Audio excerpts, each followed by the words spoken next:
Fishing Gurus podcast. I reckon we should kick off the first international podcast. Going to get you involved on this one, Tobe, with a Dutch lesson.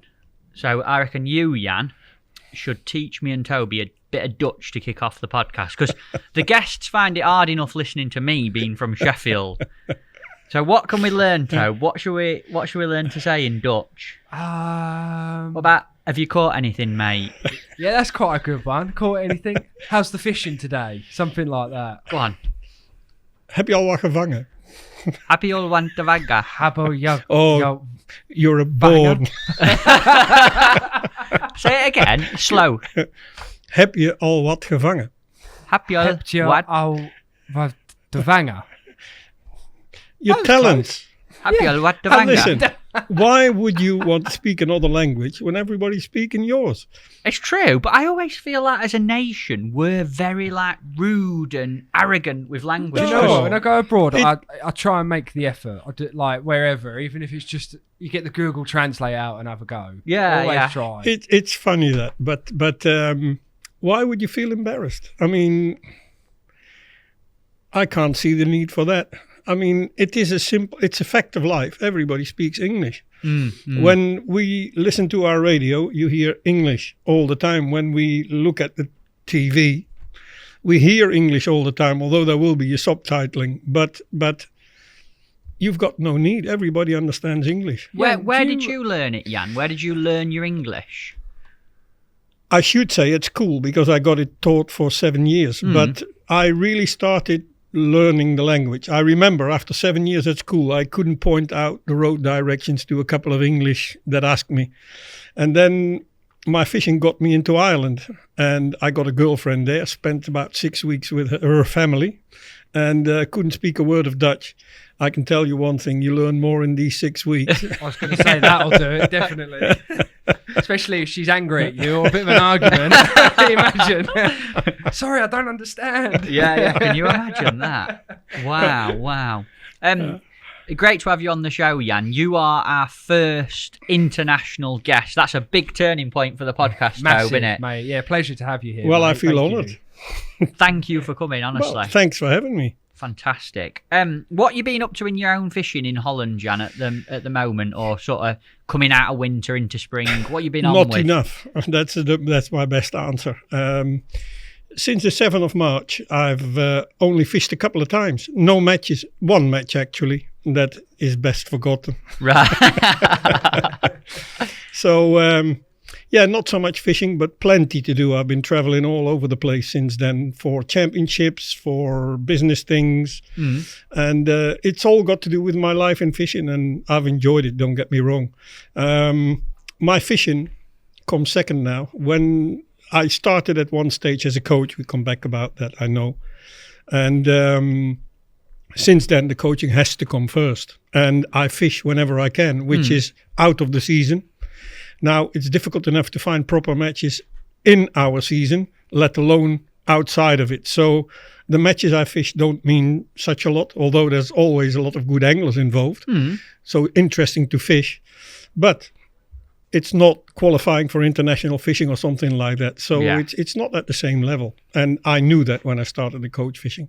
Right. I'd really like to come to Holland and have a go at the marina fishing. I've seen you do it in winter, and I speak to Anya and Shores, and me and Frankie said this winter we wanted to come and do a bit of a film or a vlog. Tell us a bit about that kind of fishing. You're more than welcome. I advise you to come sooner rather than later, because it gets worse by the year, unfortunately. We have a lot of problems with our fish stocks. Cormorants, you name it, we have all the problems. Commercial fishing. And when there's less fish, you also notice it in the marinas.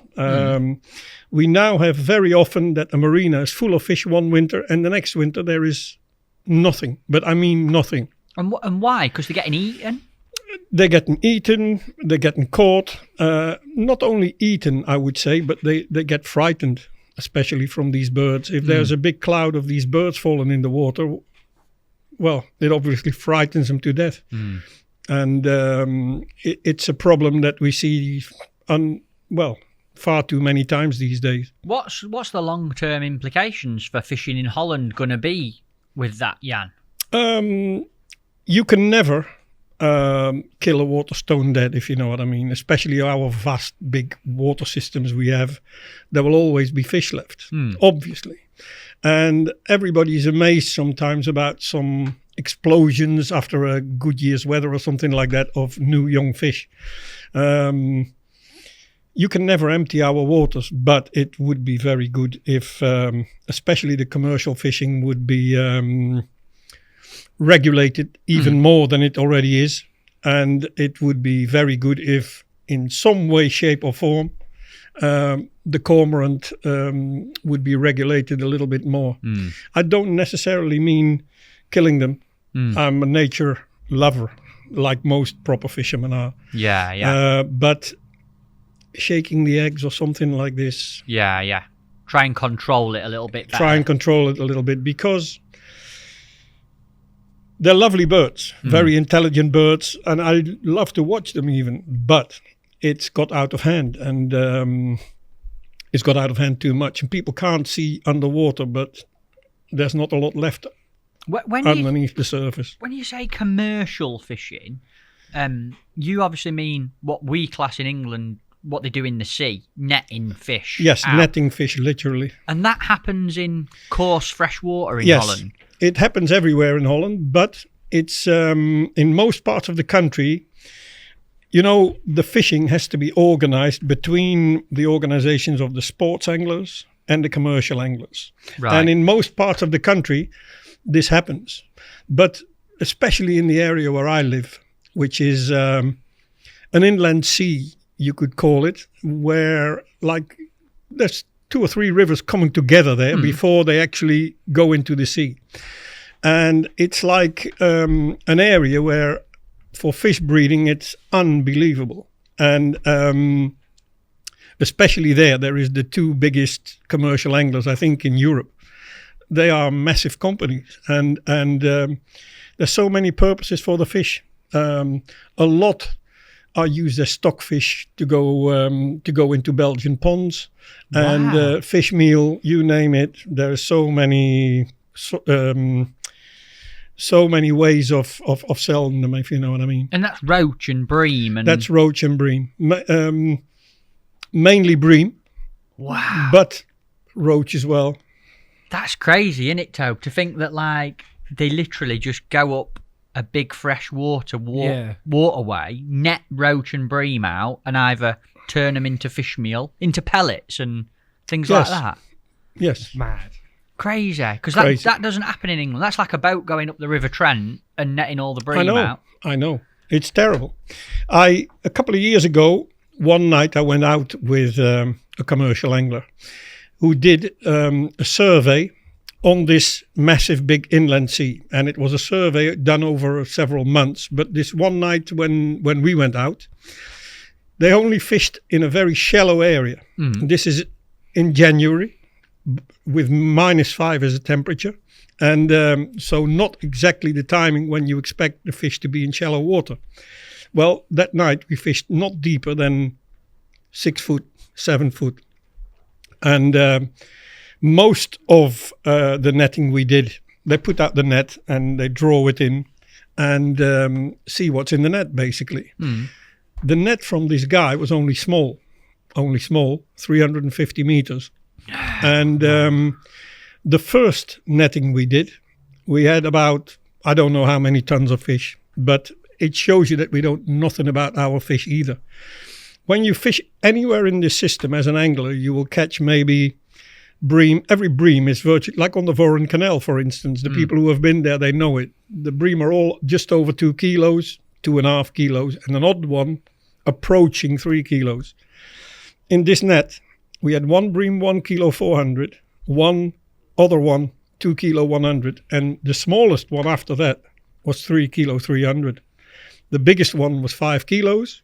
Wow. And how many fish have I had in my hands, because they were all measured, and how many fish have I had in my hands? 4.5 kilos, a little bit over that, just under that. Amazing. 10-pound bream. Yeah. And did you put them back? Yes, they were all put back. It was just for this survey. Ah, okay. So I speak with this guy and he said, I make my living out of these surveys now. He said, there's only 1 month a year when I fish for stockfish, as he called it. And so they go to the Belgian ponds. I said, if you have a good day, what can you catch? He said, if I have a good day, I catch 20 tons in a day. He said, and we were talking about these two big companies that I was talking about. He said, they've got nets that are 700-800 meters long. Wow. He said, if they've got a good day, they catch 70, 80 tons of fish in a day. And they're doing it every day? They're doing it every day. That must have a massive impact. Massive impact. It surely. has, believe me. I always say, and people think I'm not right, maybe, but I know what I'm saying. We've lost, in the last 15 years, we've lost 70% of all our fish, if not more. Wow. It's scary almost, is it? But how's that sustainable? It can't be, can it? No. It's not. It surely. is. It's got back to the level that it's now. It used to be phenomenal. If you know, I mean, there was more fish than in Ireland. Yeah.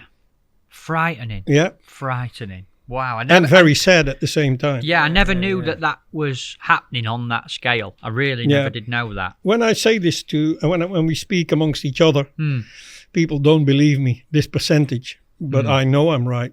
Yeah.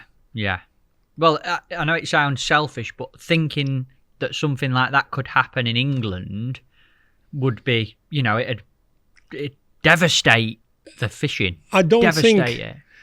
It would, but I don't think you've got the water systems that we have. No. And also maybe not the amounts of fish that we have. Well, probably you have now, but they're all bred fish. And it's very interesting to me to come to a fishery and to see plastic sacks with an amount of iodine or whatever species you want. And it's all, there's a system here, isn't it? Of breeding and stocking and, well, if I speak to that with our organization, they say, well, why do we put in fish? They will be eaten anyway. Crazy. Isn't that a sad answer? Yeah. Well, tomorrow I'm going to take you to a place called Partridge Lakes. You've been to Partridge, haven't you, Tobes? I have, yeah. We're going with... Let me turn my emails off. We don't want that beeping all the time. We've got Bennett coming. Oh, that'd be mega. Yeah, we're going to do a little bit of commercial fishing, test a few. It's wicked up there. It's so cool. Yeah, I think you'll really like it. But I'd like to get your take on that kind of venue after tomorrow. Any fishing interests me. I would nearly say especially the commercial side of it. I was always a little bit against it. I am born and bred natural water angler. But...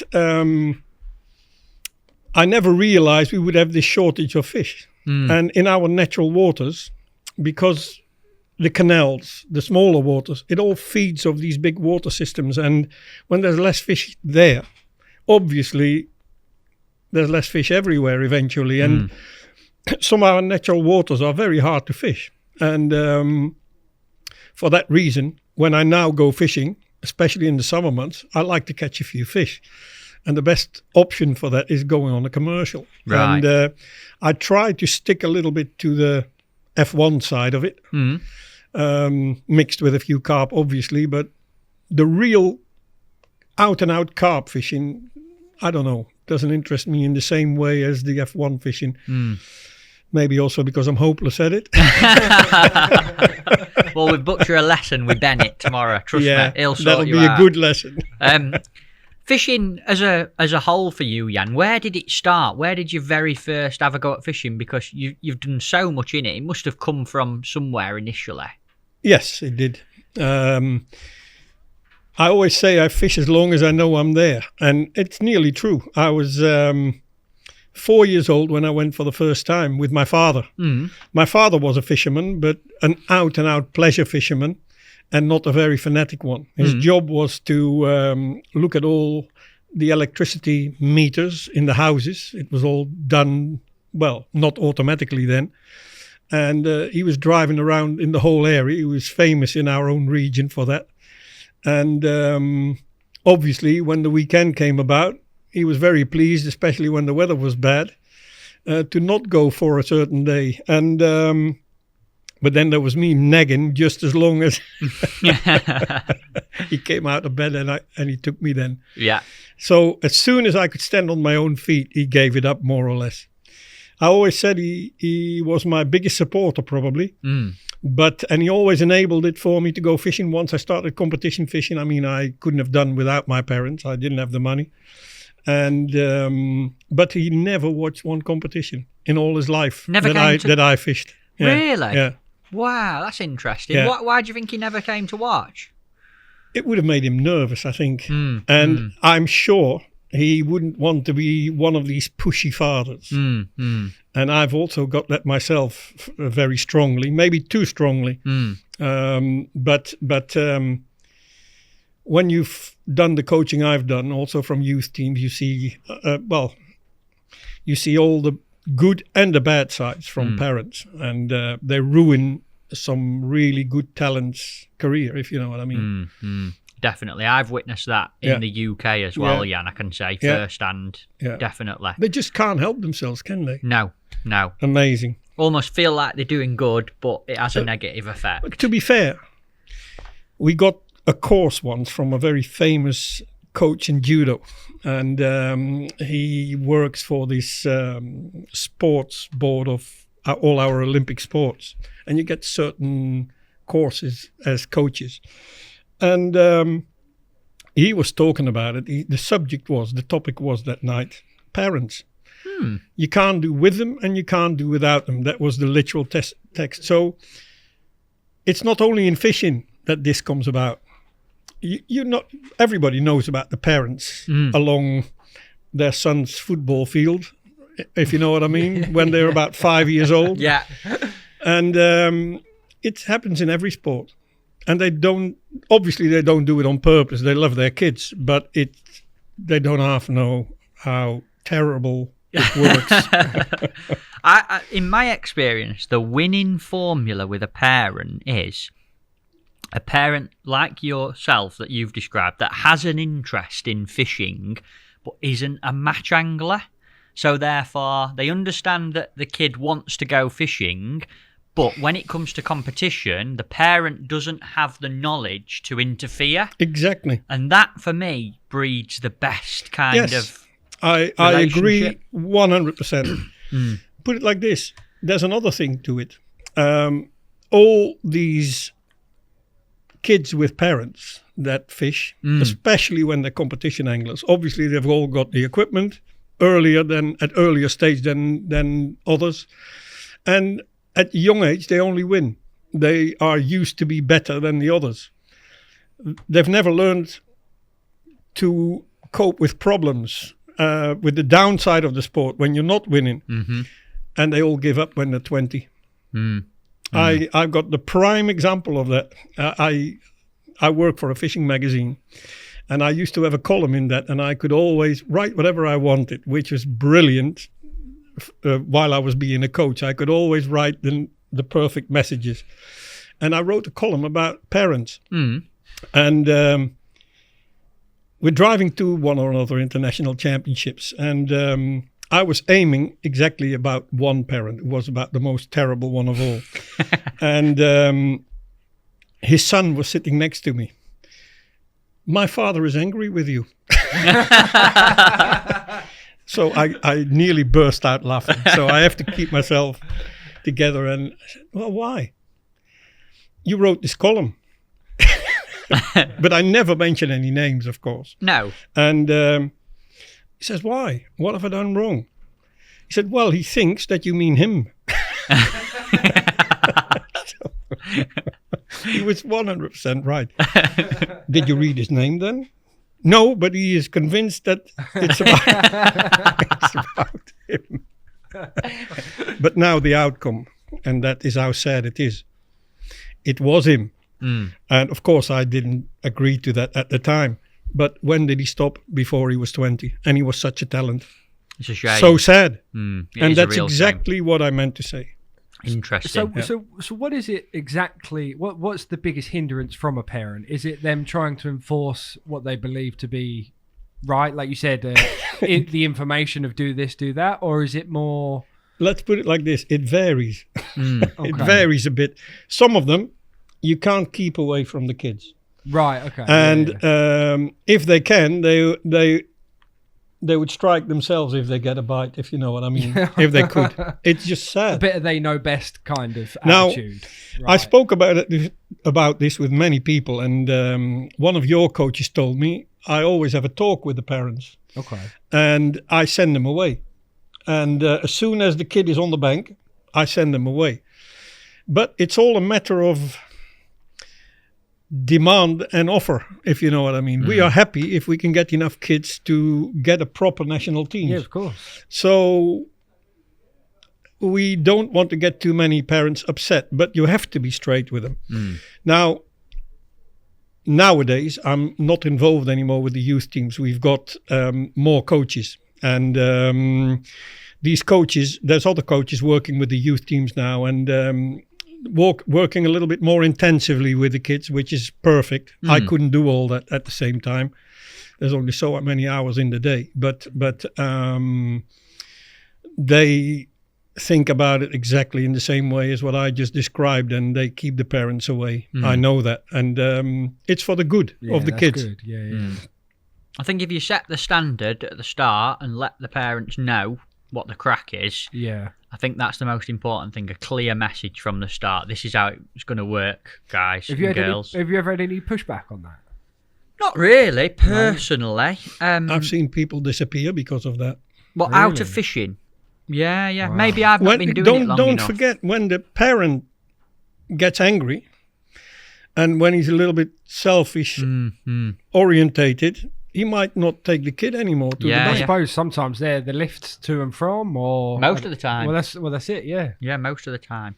It's always the ones that come alone or have parents like you just described who are not so good at the start or not so good yet, but they always turns into the one who lasts longer and who become the real interesting people for the teams. Yeah, I agree. Interesting. We go off on some tangents on this podcast, don't we? That's what it's about, though. I'm looking at my notes and we're like two lines in. And already we've gone away from the subject. How did you start fishing, Jan? And we're like deep into the mindset of parents behind fishing. That's the beauty of the podcast. It goes off wild, doesn't it? What about yourself? Competition fishing, Jan? How did that come along? Obviously, you started going with your father. Yes. Pleasure style fishing. The first thing I did, I used to fish on all our local waters, let's say. I just took my bike and drove wherever I needed to. But when I was about 14, this big river system started to interest me. And I went to a little village called Drimmelen. And it was a place where in these days, a lot of the anglers that would fish on the river would leave from. In that marina, they had their boats. Actually, it's one of the marinas where we fish up till this very day. Right. But these people, now it's different. There used to be 30 boats maybe going on the river, all trying to catch roach and bream. Nowadays, there's maybe 50 boats going on the river there, but there's all predator anglers. And nobody anymore goes out and fishes for roach or bream. Maybe one or two boats, that's all. Anyway, I got interested in that very much, and I got my own boat in the next couple of years. I fished for myself, not competitions yet, day and night literally, because I loved fishing for eels as well as fishing for roach and bream.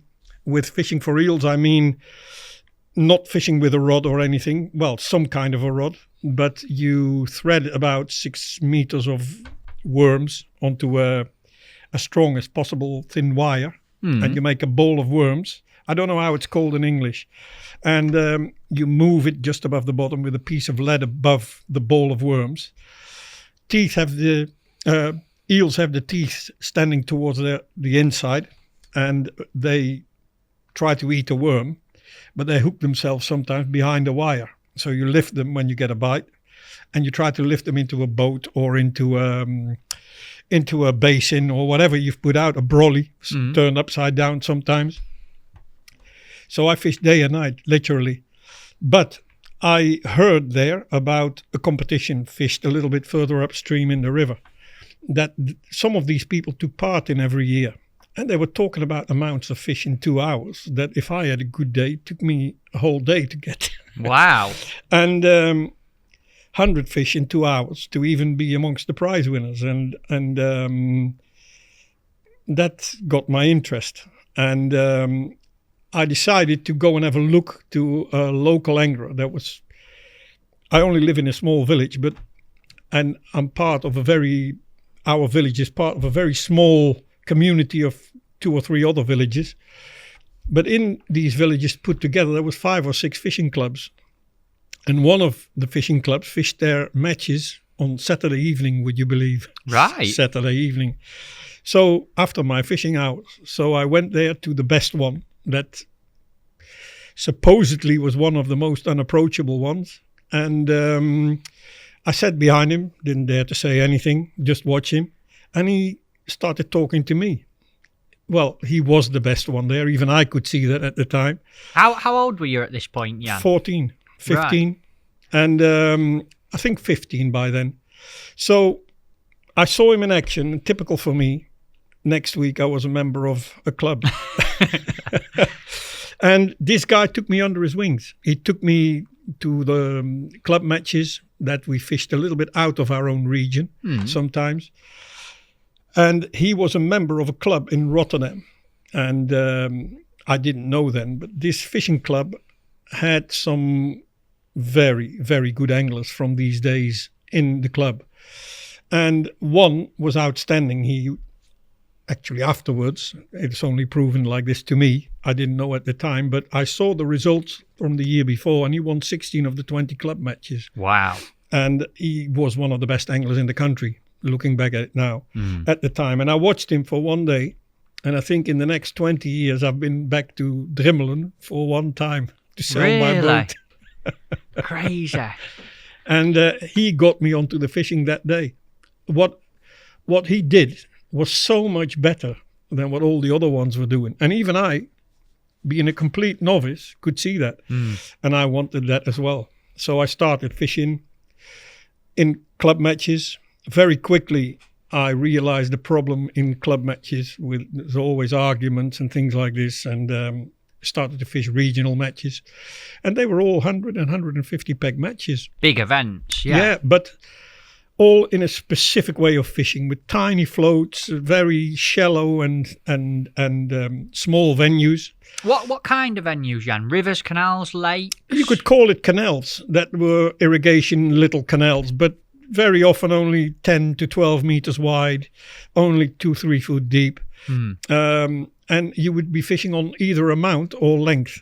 Nobody ever fished for on weight. That's crackers, because in England it's always been weight. It's now the same in Holland, but it wasn't then. Right. And in the first years, my main baits were bread paste. Maybe I would have a few maggots with me, and this other paste that's like rubiver, it's called. It's these tiny little tubes. It's artificial bait, really. Same color as bloodworm. It's like a glue that you put around your hook. These two baits, that's all I fished with. Already for a couple of years I was fishing when I remember a newspaper report from a guy that had won the individual world championships. And I would go through every word of such an article. And one of the things I can remember, he was writing that his main favorite baits was bloodworm and maggots. I was fishing for a couple of years and I hardly, if not never, had put any of them on my hooks.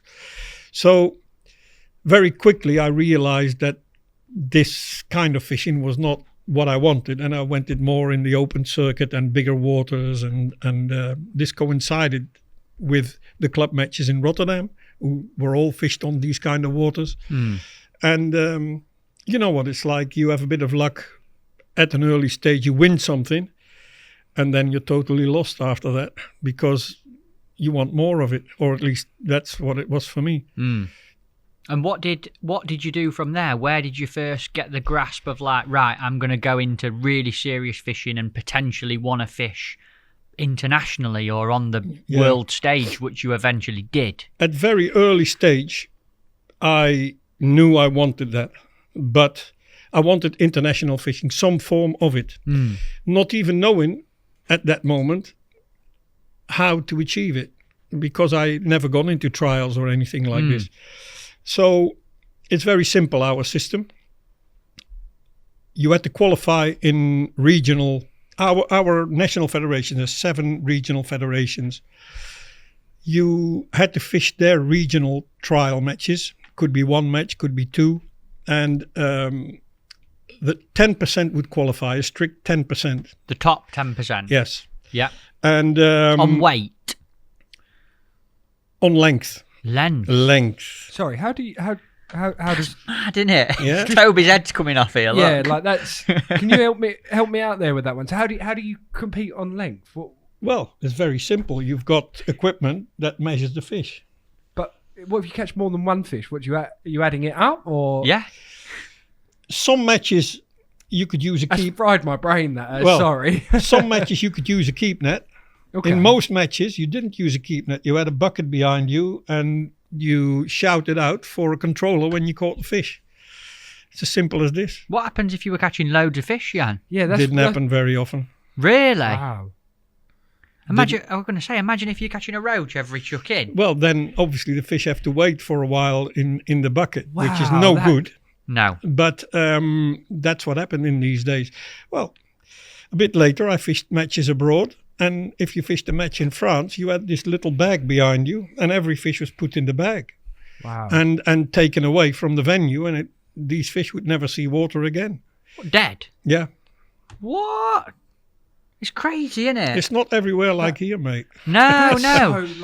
So, so I don't want to keep coming back to it, but so if you've caught loads of fish, do you end the match with usually if we do a match here, you might have like £100. That's a good weight. Are you like ending a match with what, like 5 meters in length? Exactly. Of fish, or? When I won the national champ. Yeah, I thought I was going right out on when the limb there. when I won the national championships, I was 21 when I won the national championships. There was no youth matches in these days, so I only know senior level.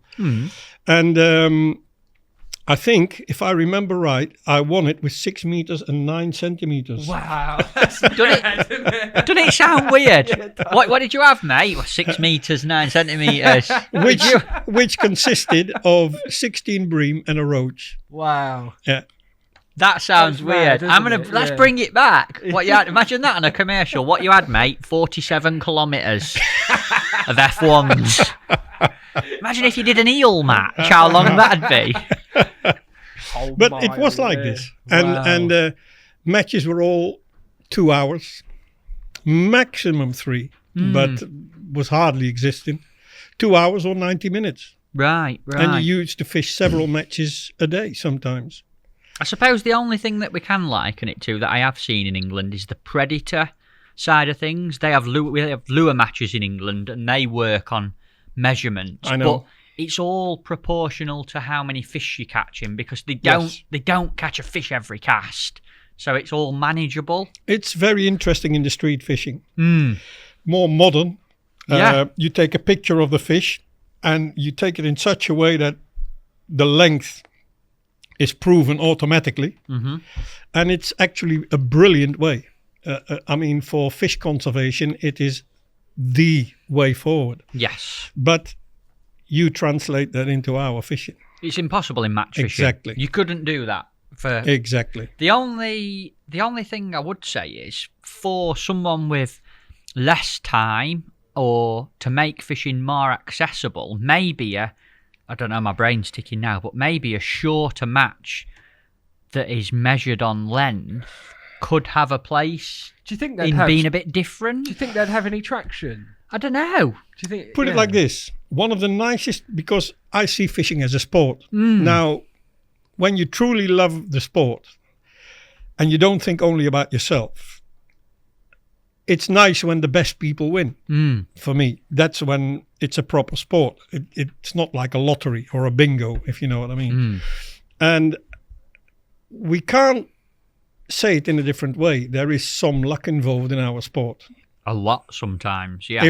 If you draw somewhere where there's not a lot of fish, sometimes you can't do nothing. Fair enough. We used to fish this competition in, I fished that with Marcel Den Eynde, and we did that for about 5 or 6 years. We fished this match in the north of France, and you had 90 pairs on a river, 90 pairs at the same time on a canal and 90 pairs on a lake. Mm-hmm. So a river, lake, canal. You visited all 3 waters over 2 days. You fished one day 4 matches of 90 minutes. 4 matches in one day of 90 minutes. And the next morning, you fished the last 2. Visiting all 3 waters, obviously. And Wow. the system was very simple. The 90 pairs were split in half. So you've got a section of 45. If you finished first, the second match, you'd be automatically on the peg of the last in the other section. Ah. How can you make fishing more fair than this? So obviously when you're 10th, you have to work it out exactly where you draw. And like this, it evens out. I quite like that. I tell you what. That makes more sense. But you know, yeah. the first 3 years I fished this competition, the same 2 pairs were first and second all 3 years. Wow. That is appealing to me. Yeah, that makes more. That's got legs, hasn't it? To me, that makes more sense because I've always said to you, I know I'm on the outside of it, but like the draw, it's luck, isn't it? That's a massive element of luck. But even these 2 pairs would admit that there is luck into fishing, if you know what I mean. Of course there is. Of course there is. But at the same time, everybody knows who the best anglers are, so there must be a lot more to it than just luck. Also, when you have an angler winning 5 times a world championship individually, I think it's fair to say that there's a bit more to it than just luck. Yes, consistency shines through over time. Definitely. I like that though. God, you've got us thinking here, Jan, already. We're going to be running length matches. We're going to be running a pairs event where you swap. And according to the program, I've only just started fishing. Exactly. So let's talk a little bit more about, obviously, national championship. You were only 21 years of age, if I recall rightly. I think we've got a picture, Toby, Jan. Then people will love to see that. Yes. Good haircut coming here. It just happened out of coincidence more than anything else. I was in the army that year.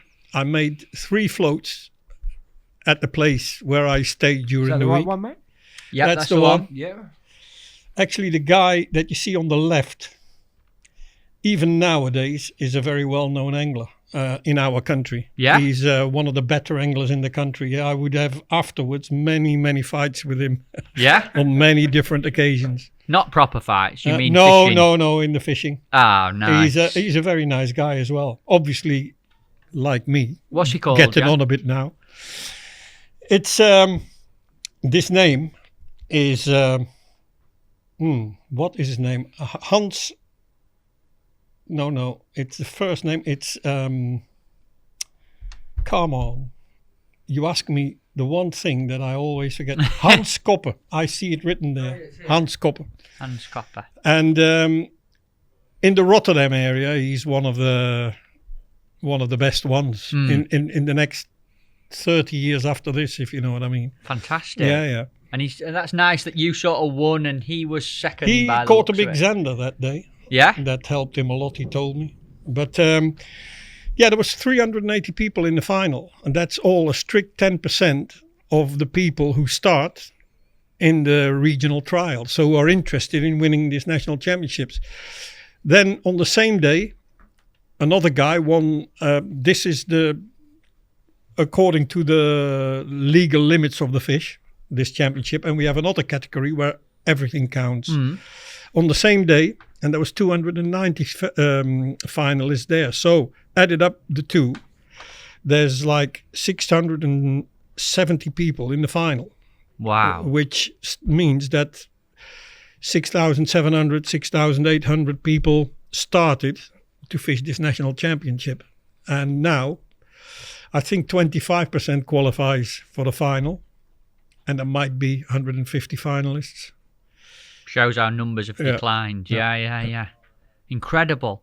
And where did you go from there, Jan, in your sort of career? At what point did it get serious? I wanted to fish at international level. This match was the shortest route to that, but I needed to fish to finish up in the top 10. Why at that age did fishing internationally appeal to you? Why? Because I thought that was the highest level. And just that really. And I always was interested to achieve the highest level. And looking back at it, it wasn't even that, because most of the strongest anglers were fishing in the other category. So this was the last year I fished in this category, actually. But it got me my international match, because obviously I finished in the top 10. Yeah. And finished 5th in it. Somewhere in Holland we fished, nothing to be excited about or something like this, but I had fished my first international match. And from then on, I went to the all sizes championship and tried to qualify for international fishing again, which would take me quite a long time, actually. Right. And how did that journey progress? How did you eventually get there? Because obviously, I can tell already at that age you had a mindset where you wanted to be the best. With a lot of times falling and standing up again. I would nearly have qualified in 1982. That was for the 1983 World Championships. But thinking back about it, there's a very good side to it, but that's only looking back at it. With 2 matches to go, there was no sections, I think, in these days. Fact is, if there were very big sections. With 2 matches to go, after the 5th and the 6th match, I'd won one of these 2, and I was 3rd in the other one, which was a massive result with what I already had in the first 4 matches. And I was suddenly lying 3rd. And it probably was a bit at a too young age. But by then already I'd been in Ireland and I knew some of the English and some of the other anglers taking part. And I was on for qualifying for the World Championships. Of course, in the last 2 matches it went wrong. And I was lucky to finish in the then second team. There was no European Championships or anything like this. And the second match for us to qualify for was the Six Nations tournament. So I qualified for that. I was, you couldn't get near me after this 7th and 8th match. I was that disappointed. And fact of the matter is, it happened. So I could forget about the World Championships. And I qualified for the Six Nations tournament. That was in Belgium that year.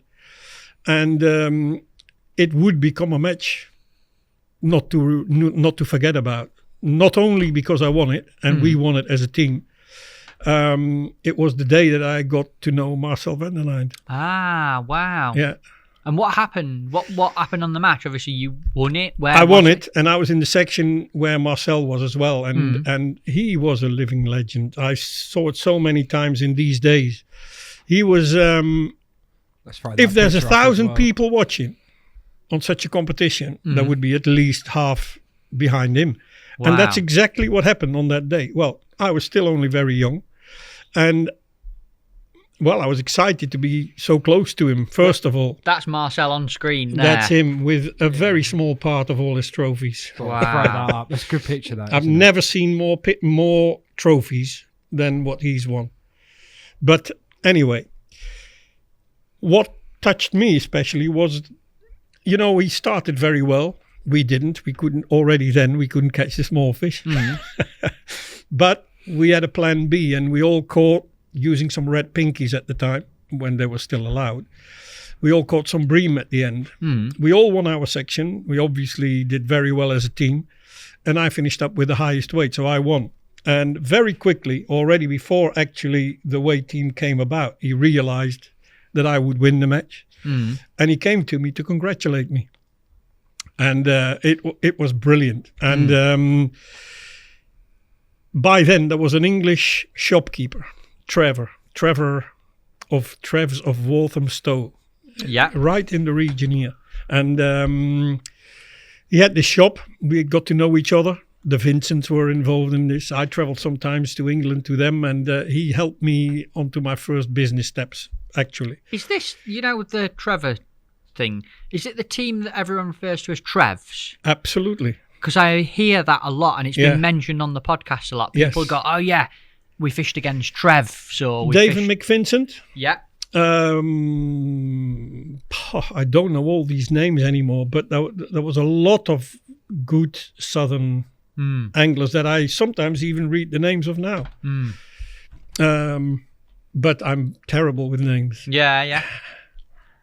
Interesting. Yes. Interesting. Anyway, this guy was visiting me every week, and he was interested in Van den Eynde's groundbaits. And I thought this would be the start of after meeting him. So I needed his address details, and he didn't have a card on him, and he had these pre-printed cards for a funeral and things like this. This is Marcel. Yeah, and we were laughing about it for years afterwards. Wow. He gave me one of these with his address details on, and I was busy at the time. He was busy at the time, and probably the contact would not have emerged at the end of the day until the World Championships, when I picked out a set of out of 125 sets, I picked out a set of equipment that the stewards were given for the World Championship in the Amsterdam Rhine Canal, where I just didn't qualify for the year before. I'd applied for a job as a steward there, so I pick up that set. I walk to the place that's where I need to go. Who's sitting there? Marcel. Never. So there's 180 pegs. 125. 125 pegs, and you have to pick a peg to go and sit behind someone. It was just lying on the shore in front of the organisation boat that was moored along the shore there. And it happened to be him? It happened to be him. Pure coincidence. Wow, incredible. Yeah. And obviously, while we're talking about it, I'd like to talk about Van den Eynde and Marcel, because growing up, Van den Eynde Groundbait was everything, especially the north of England. We had people like Alan Scawthorne, who was sponsored by Van den Eynde, and we used to see yourself, and even Bob Nudd, he's always been with Van den Eynde. Yep. And it was such a big company in England. What was your involvement with it, Jan, after meeting Marcel? My involvement was actually very small and at the same time very big. We could see very well. Well, there's a little bit of time between, I suppose, because Trevs was the first person to start bringing, after the contact finally emerged. He started buying the groundbaits, bringing them into England, and obviously in this region where he has a shop, he supplied other shopkeepers. He did as well as he could, nothing wrong. And but Van den Eynde got offers from big companies that wanted to distribute it worldwide, if you know what I mean. Even I remember Shakespeare, even and companies like that. So we realized very well that the potential here was massive, and finally we still had special terms for Trevs, but we had to set up a bigger system, which happened about 2 or 3 years afterwards. By then, I was already in the trade myself. We'd become good friends, Marcel and me, and I advised him to start an own distribution in England, basically. And we set it up together with Bob. With Bob Nudd? Yeah, so I brought the people together. Actually, I was the only one that could understand everybody. Wow, because Marcel didn't speak any English. And Bob obviously didn't understand Belgian. So you're a translator as well? Yeah. Amazing. And what, just to pull it all back a little bit, what made Marcel so good at creating the ground baits in the first place? How did he start with that? Because I'm quite interested in, you know, Van den Eynde and the ground baits that I used loads, still use some Van den Eynde ground baits, and it's used worldwide now. He's the guy who invented that. Invented, I wouldn't say. I mean, there were ground baits before. But he brought it to, well, can you say that when there's also a company like Senses, which always has been a lot bigger? Yeah. To be fair. Yeah. But he brought bait. it to a different, yes, it is. Absolutely. Nothing against this at all. But Marcel must have had fins, and I mean, he was a fish, I'm sure. He brilliant in thinking like a fish maybe. But fact is, I've never met anybody who knew more clever solutions for different fishing problems, if you know what I mean, in general, and especially in the field of ground baits. All his later ground baits that he developed were linked to a championship here or there that they won, or his team won, or he won individually, or whatever. But his most famous ones, I would nearly say, and his oldest ones, he just worked it out in his head and in his mind. And he made it suitable for the conditions he encountered in his fishing. Can you give us some examples of some of the mixes? Well, maybe the best example is not the ground bait so much, but is the why do we use leam? Where does that stem from? Leam. Leam is not edible, but... Tell just for people listening, Jan, because there'll be people listening here who probably don't use leam. Tell everyone exactly what it is. Well, leam is a type of earth, isn't it, when you think about it? You've got sand, you've got clay, and also you've got leam in certain areas. And not far from his area, there is a lot of leam, which forms the bottom, basically, of all the fields everywhere. And this leam has one specific specification: it clouds because it's very fine. And he's always told me the story. How did he think about leam being attractive for fishing? Because he could see literally the clouds of a stream, being it a bloodworm stream or not.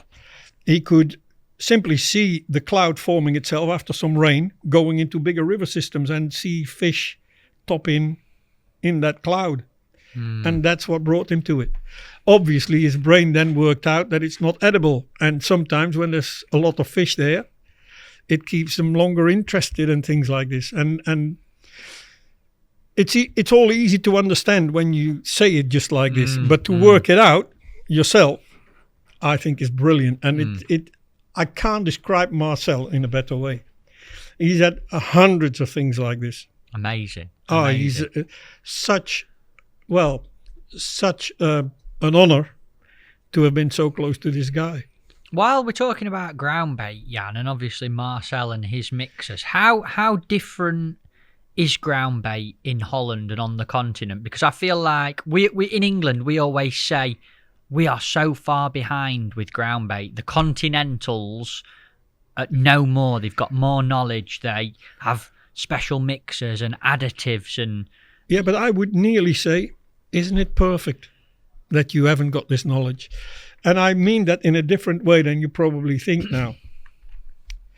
We overrate the value of ground baits far too much, in my opinion. And my opinion has formed itself over the years by people like Marcel. Now, business-wise, it would be very interesting for a ground bait producer like Marcel to put all the emphasis on the importance of ground baits. If you asked him, he was a very honest figure. He said, if you take coming to a good result in the fishing as 100%, he says, the role that ground baits plays is maximum 25%. Wow. That's an honest but true opinion from him. And how right he is. It has to cloud when it needs to. It has to be heavy when it needs to. It has to be sticky when it needs to. It has to be full of edible things when there's a lot of fish. Or it has to carry very few edible things when there's only a couple of fish. That's important. But what else is important about it? Yes, obviously the ingredients that make a ground bait to such an extent. And obviously he had the knowledge about that. But he wouldn't be so unique in this. I mean, before I met him, and I was just like all the other Dutch people at the time, we had loads of ingredients. Sometimes we didn't know why we used them, but some people obviously knew. And it was a very secretive world and everybody has his own mixes. And until I met your English people in different places, I started to see the light to not put the same emphasis on ground baits anymore. And I went, there's always a story to things. I went to Enniskillen to fish in Ireland, let's say, and it was in the peak days when there was such a lot of fish there. And all the competition, I came there with all my ingredients and with all my smells and tastes and God knows what. And I got beaten out of sight by people who were only using a bag of brown crumb and a bag of white crumb. Wow. I understand why, and I didn't know the waters very well yet, but I soon was also using this bag of white and brown. Really? Even though you had all the additives? Even if I all had the additives. They were like virgin fish, as I always say. I mean, 2 lakes 40 kilometers long and probably in some places 10 kilometers wide. These fish would never see an angler, and they came to spawn towards Enniskillen because there was like this little river and all the surroundings there that attracted them with the current and everything. And would these people be interested? Would these fish be interested in a specific ingredient? I don't think so. But the outcome has been very simple. You've moved away from your bags of brown and white, and you've gone to the clever thing, to ready-made mixes. In Holland, it's gone the same way. Everybody's moved from making your own groundbait mixes to buying ready-made mixes. It seems an expensive way, but is it really? It's all packed in small packages. And when you mix your own, you all buy it in bulk. And some of the ingredients go off after a while, especially the oily ones.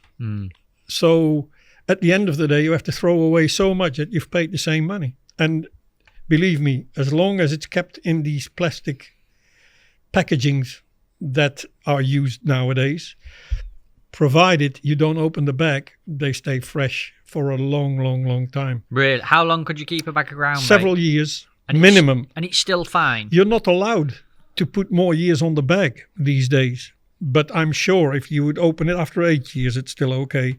Wow. But you're only allowed a couple of years and not more. Because of the laws of... Yes. Yeah, amazing. Yeah. Can I ask you, and obviously we talk about how sometimes flavours and additives and that kind of thing aren't important, but like I just want to pull from your experience and the variety of venues you've been to and the knowledge of groundbait. Is there any circumstances where you think I'd really want a certain additive or I'd really want a certain mix of groundbait? It's a very good question. My fishing's brought me all over the world, also outside of Europe. And I give you an example. It's always practical examples, so they've happened in reality. We went to South Africa, and South Africa is the country of smells, tastes, colors, and everything. I think I understand why. But fact is, I've never believed in it very much. I'm actually not certain whether a fish can smell or not. That's interesting. I know there will be people now saying, who listen to this, I'm sure they can smell. Maybe there's also some people that will say, I'm not sure, or I'm sure they can't smell. Fact is, in South Africa, everybody believes fish can smell. And sometimes it doesn't make any sense to me, the flavors they come up with. And the ideas behind it especially don't make any sense to me. But give us an example. I'll give you an example. We came to South Africa, the first Feeder World Championship that we fished there. We fished 2 there. And on the first occasion, we used the groundbait of a good friend of mine, Johan Marx. And he had his own range. And he said, I suggest that you start with peach, by example this, and follow it on after a certain period by banana and things like this, just as an example. So I look at him and I say, but how do you get this idea? At the end of the day, it's all got to do, in my opinion, with one word, confidence. When do you get confidence? When you've caught a lot of fish using something. And a lot of people don't want to think deeper into it at all. Fact is, good anglers that you have to take serious, they strongly believe in what they are using, and it contains a lot of flavor and smell. I've seen so many examples of that years ago and days ago. I mean, we fished our festivals on the Voren Canal. A prime example. I saw somebody using a little bottle, smelling horrible, putting it on his bait, and he caught some fish with it, and he was convinced at the time it helped because he simply, a couple of times, started catching a few fish when he started doing it. Fact is, when we were in South Africa for the latest World Championships, we fished completely plain. we just used their local ground baits, and I had by then mixed some ground baits myself with a very good friend of mine there, and we simply decided to use this plain ground bait, which is sweet corn, and sweet corn again. Yeah. In different forms like popcorn and normal crushed maize. Fact is, it seemed the perfect product. I know that the Hungarians went also that direction, and they won it in the end, and we could have won it, or we came very close to winning it. And this is in the country of flavors, where all the other teams were using them, and the colors especially. But does that mean that it's not important? It wasn't so important to use these colors and flavors on that occasion. But I think why it's important over there. Their waters are all extremely colored. And it limited the sight of a fish. But so they try to somehow create this, I'm not sure whether it's smell, but a fish gets certain, I don't know how to put it in proper English, but they react on these things that are put in the water in some way. They detect them. it. That's the word for it. And I'm convinced of that in certain occasions. And the more colored it is, the more it will work. They never fish in clear waters. We in Holland fish all the time in crystal clear waters, virtually. That's the big difference. How much do things like, when you talk about detection of bait, Jan, I obviously start to think about things like amino acids and salt changing the pH, which you can imagine a fish in its environment, if the pH in the water changed, a fish could probably sense that. It's a little bit like if we were in a room and someone started pumping filthy air into the room. I know exactly what you mean. A smoke, it's not, obviously we can smell it, but you would start to cough and you'd go, that smells nice, I'll go and have a look at it. Or you might go, that's not good for me, I need to get away. How much does that kind of thing play a part in bait, do you think? I think it does play a part, but what is an interesting detection, way of detecting for the fish, and what is a not interesting one? How to determine this? I mean, what we like to smell, we use. Let's be honest about it. It's just as much in the angler as it is in the fish for me. And it's an endless discussion anyway. Nobody can prove it 100%. But I mean, we adapt to clever waters, to clear waters, I mean to say. So it's in all our heads, just as much here as it's on the other side of the world where people think along the same lines. And in both places, there's good anglers and successful anglers. And I think it also has to do a lot with habits.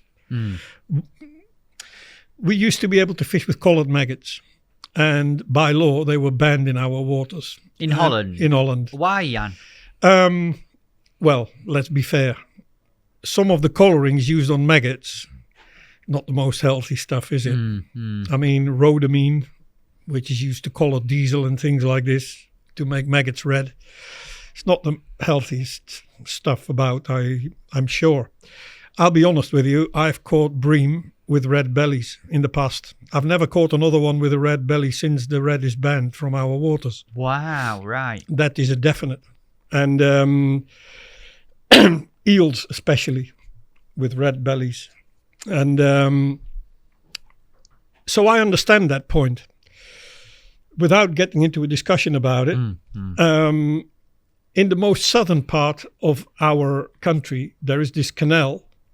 And the anglers, they all said the same thing. If we can't use red maggots anymore, we won't get a bite. Which is silly, of course, but it was the general opinion. So much so that although the law changed, it was, let's say, allowed for another couple of years to use red maggots. Anyway, the time came when you couldn't use them anymore. Was there one fish less caught because of it? Of course not. Fish all are caught on casters now and white maggots. Fish need to eat, and they eat natural baits. Maggot is a natural bait after all, for obvious reasons, and it's not collared. It's the white version that gets in the waters. Very interesting. If you could only use one ground bait for the rest of your life, Jan, what ground bait would you use? I got to say turbo there. Yeah? Yeah, I got to say turbo. Turbo must be the single most sold ground bait I know of. I've seen a competition in Italy, and there was 1,200 people fishing in it. 1,200. What a match. And at least 800 must have used turbo. Incredible. That's ridiculous. In Italy. Yeah. It's not as if it's Belgium or Holland where Van den Eynde There's comes a good from. distribution system in Italy, if you know what I mean. Tubettini and the father, Lele Tubettini, is a good personal friend of Marcel. And they did some business together, so they sold each other stuff. The tackle in Belgium sold for a while by Van den Eynde, and the ground bait sold by Tubettini in Italy. And obviously, that's how this came about. And Tubettini is, for the Italian market, one of the biggest companies, and they've done extremely well selling the Van den Eynde ground baits and turbo in particular. Right. And you were talking about pH levels. I'm not a chemist, and I'm a simple person by origin, and I approach my fishing in a simple way. I literally got a question about this from an Hungarian guy. This is after we fished the World Championships in, what's the name again? It was in 2011. Ostellato we fished the In World Italy? Championships in Italy. This championship was dominated by 4 countries, you could say. I know England finished behind the Dutch team. That was fourth again. And I know that they had double our points on that day. We had 30 points, if I remember right, or 32 or something like this. And you had 60. Wow. So the top 4 nations, being Italy, Hungary, Belgium and Holland, they were way in front in that weekend. And we were obviously the unlucky ones out. I remember Guido Newlands catching a 9-kilo carp to get him from nowhere to a section win, and we tied on points and we lost on weight. So fact is, nearly everybody, apart from the Belgians, funnily enough, they had a different approach. Everybody else was using some turbo for sure. Right. More or less of it. And I got this question from the Hungarian guy in the team that finished as a second. He said the pH, I've sorted this all out, he said the pH level of turbo is a lot lower than from any other ground bait I know. Is that the reason for its success? Do you really think that Van den Eynde, when he was developing this ground bait, was thinking about the pH level of it? Absolutely not. He probably didn't know what it was, pH level. And there will have been fishing reasons for this. And I know what was in it over the years. I worked for more than 20 years in this company. And I know what is all in it. And thinking about it, I can understand him so well. But that's easy to say. After all these years of fishing, I would never have thought it so logical if I was the one developing it, if you know what I mean. And that was the strength of Marcel. And he all did it out of his own fishing or his international matches. Right. So what does make turbo so effective in this situation? Because it's obviously got something. Obviously the right mixing, the right consistency. You can do everything with turbo. You can use it as a heavy ground bait because it is fairly heavy by origin. You can use it fairly dry, and believe me, it will reach the bottom compact and it will not break open so quickly. But you can also use it in a way that I used to use it. I used to have a system on a place in Rotterdam again. I come back to Rotterdam. That's where Rotterdam has got its name for. The River Rotte that runs through the city. And on this River Rotte, there is a bottom that is so soft. It's incredible. So everything sinks in the mud. And I used to have a system of feeding, very little first of all, but with a lot of bait in. I prepared it just like anybody else, put it through a riddle just like anybody else, and then the starting whistle would go.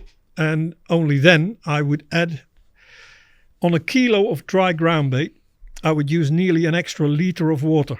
So after mixing it. So the way to do it was bit by bit. So it just stuck together as a ball. And it nearly flew in between your fingers. That's how wet I made it. Almost like a sloppy soup. Very sloppy. Wow. And that filled up with pinkies and some casters, obviously. It was already in the caster days. And feed it like this. So nothing would reach the bottom as a ball. Because anything that did reach the bottom as a ball would be gone. In the silt. In the silt. This will be interesting for a lot of English anglers, Jan, because a lot of our venues are full of silt, so people will love this part. But so we all talk about the best ground baits in the world. So now you're using the best ground bait in the world and it's disappeared under the silt. That's a good way of using it. So, like, it falls down, like forming straight away an area on the bottom, and it lies on top of the silt. Because nothing reaches the bottom compact.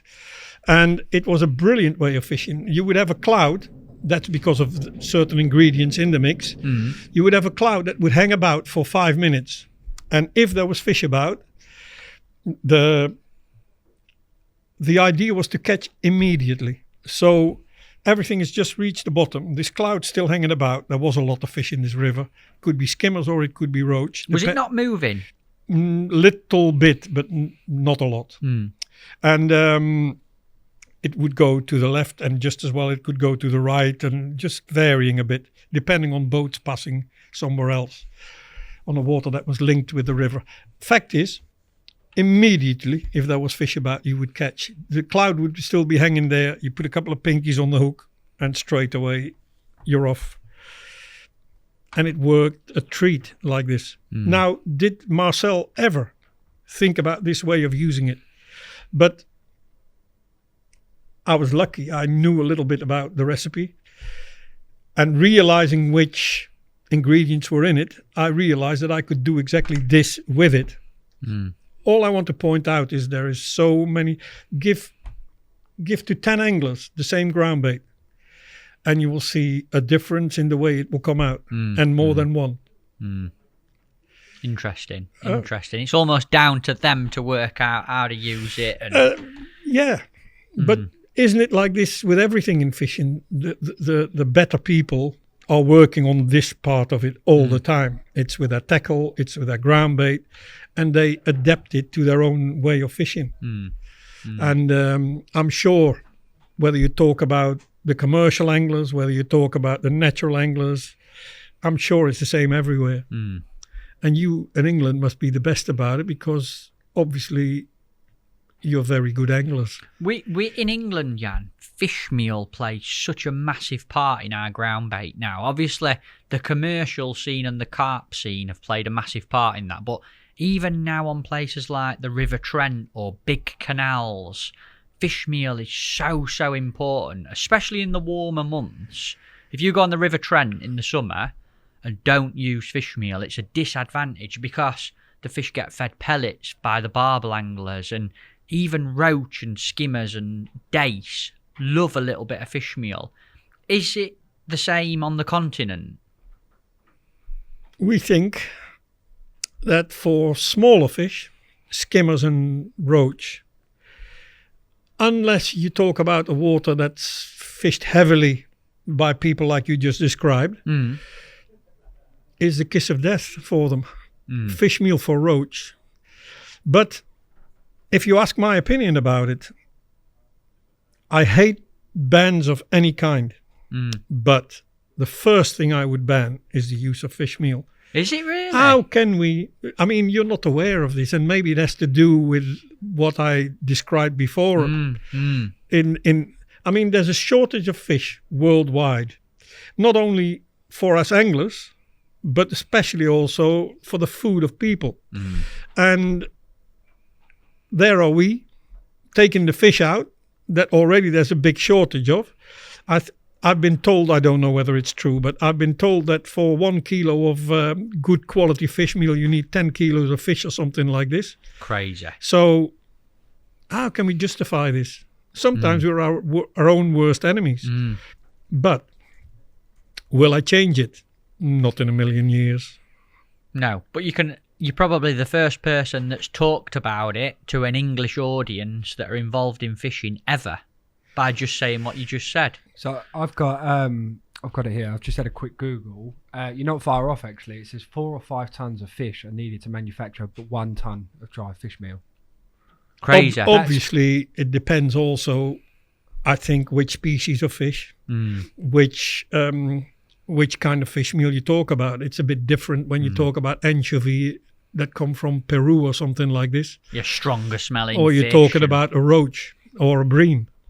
Yeah. But still, on average, that's a big difference, isn't it? Yeah. Oh, massive. If you were to average that out. That's Does seem crazy, doesn't it? So, in theory, we're taking fish out of water, grinding them up, and then putting them back in the water to catch some more fish. It's all a bit weird.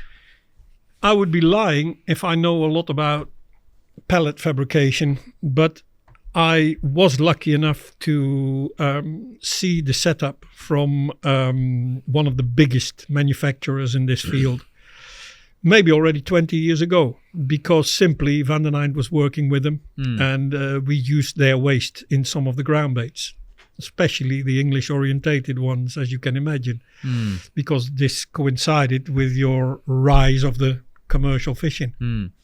And I saw their setup, and I went through 6 divisions of pellet making from where it starts to the end product. And at one stage, you really have the pellet as it becomes. And if you smell it, it's that hot that you can't hold it in your hand. You have to do it like this and throw it back immediately afterwards. But the pellet is as compact as it gets, and the pellet is hot at that time. Then you go 1 division up. They spray flavor fish oil on it, and obviously they do it in such a way that it goes into the pellet. That's their technology. And then you're 1 level up, and it's the last level, and they are staying there to cool down, obviously. And that's when you get the smell on your pellets. Of course, they use fish meal in their pellets when they say they do. I mean, legally they have to. But I'm sure that in reality it's quite a small percentage. Tiny. The fish oil, however, that's what brings the flavor on, in my opinion. Maybe I'm wrong. I cannot prove it technically. I can only say what I saw with my own eyes. Very interesting. Very interesting indeed. I mean, I dread to think how many kilos of fish meal, ground bait and pellets are used in England by anglers. But I also know that in the world of animal feed and food production, the fishing industry is a drop in the ocean. It's tiny, you know. Yeah, but it's massive at the same time, because all over the world, these people do their business. And when I went to this production area, at that time, this company wasn't even thinking about producing pellets for sports fishing. No. But it's very high end of the market, and they were not even so much for kois and things like this, but a lot more for feeding people in other parts of the world. Sometimes feeding the animals that feed the people in other parts of the world. And I always remember I looked on a massive big map from the whole world, and these people were trading all over the world. South and North America, Africa, nearly everywhere, Asia, wherever you name, they would be. And this is a well-known pellet manufacturer. Yeah. Yes. Interesting. Very interesting. back onto the route of your international fishing, Jan, and me and you are going to be probably the worst nightmare going off on tangents today. But that's how it's going to be, folks. I'm sure you enjoy it as much as we do. When did you first step into the setup? What was that move like for you? How did it happen? Well, very quickly after I started my competitions fishing, I already was interested in international fishing simply because I thought it's the highest level in fishing that you can achieve. And that was my aim, to qualify for international fishing in general. Was not so many options for that at the time.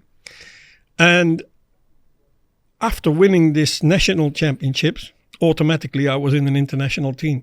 So I'd finished in the top 10 of this championships, which gave me the right for an international match against Germany. So this was my debut in the international fishing. So we're talking about 1979. I fished my first international competition. Wow. So that was Germany, Holland. Nothing much to report about that. We lost, I think, as a team, and I was fifth individual, I remember. Nothing special, but I had achieved for the first time what I wanted. And it tasted like more or less. But it would be quite a while before I actually would come back in it. The next one would have been 1983, the Six Nations tournament that we were talking about earlier in this session. Fact is, I wanted to qualify for World Championships, and it lasted until 1989. And what was the process for getting you there? Like how in Holland, or how did the Dutch system work? So you're wanting to get into this team. Yeah. What's the pathway for you to get there as an angler that wants to do that? The pathway was very simple. You had national championships, which is obviously a 3-hour match, and the first, I don't know exactly anymore, but I think the first 50 or something like this, they qualified for na-selecties, as we call it. So it was an amount of matches fished in different places, and I think it was 6 matches most of the times, yes. And you would fish against each other, top 5. And anyone can enter this? You had to fish the national, and in this national you had to do well. Right. And there was a little group that was protected, I remember. It changed over the years a couple of times. Fact is, in reality there was no protection, and in reality every year there was 5 other people, or at least 3 or 4 different people. Because not only do you have to rely on luck a little bit, also, although we have a lot of fish in our waters, a lot of the waters are not suited for pole competitions. And normally these trials, so float fishing competitions I should have said, normally these trials was very, very poor fishing. I'm talking about really poor fishing, with nearly in every match blanks and things like this. Difficult. So I remember lying first after 6 matches, and I had 31 fish after 6 competitions.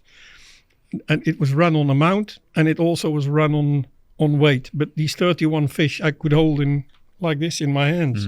And so that obviously means it wasn't very exciting fishing. And I was leading after 6 competitions. So sad fishing, to be honest.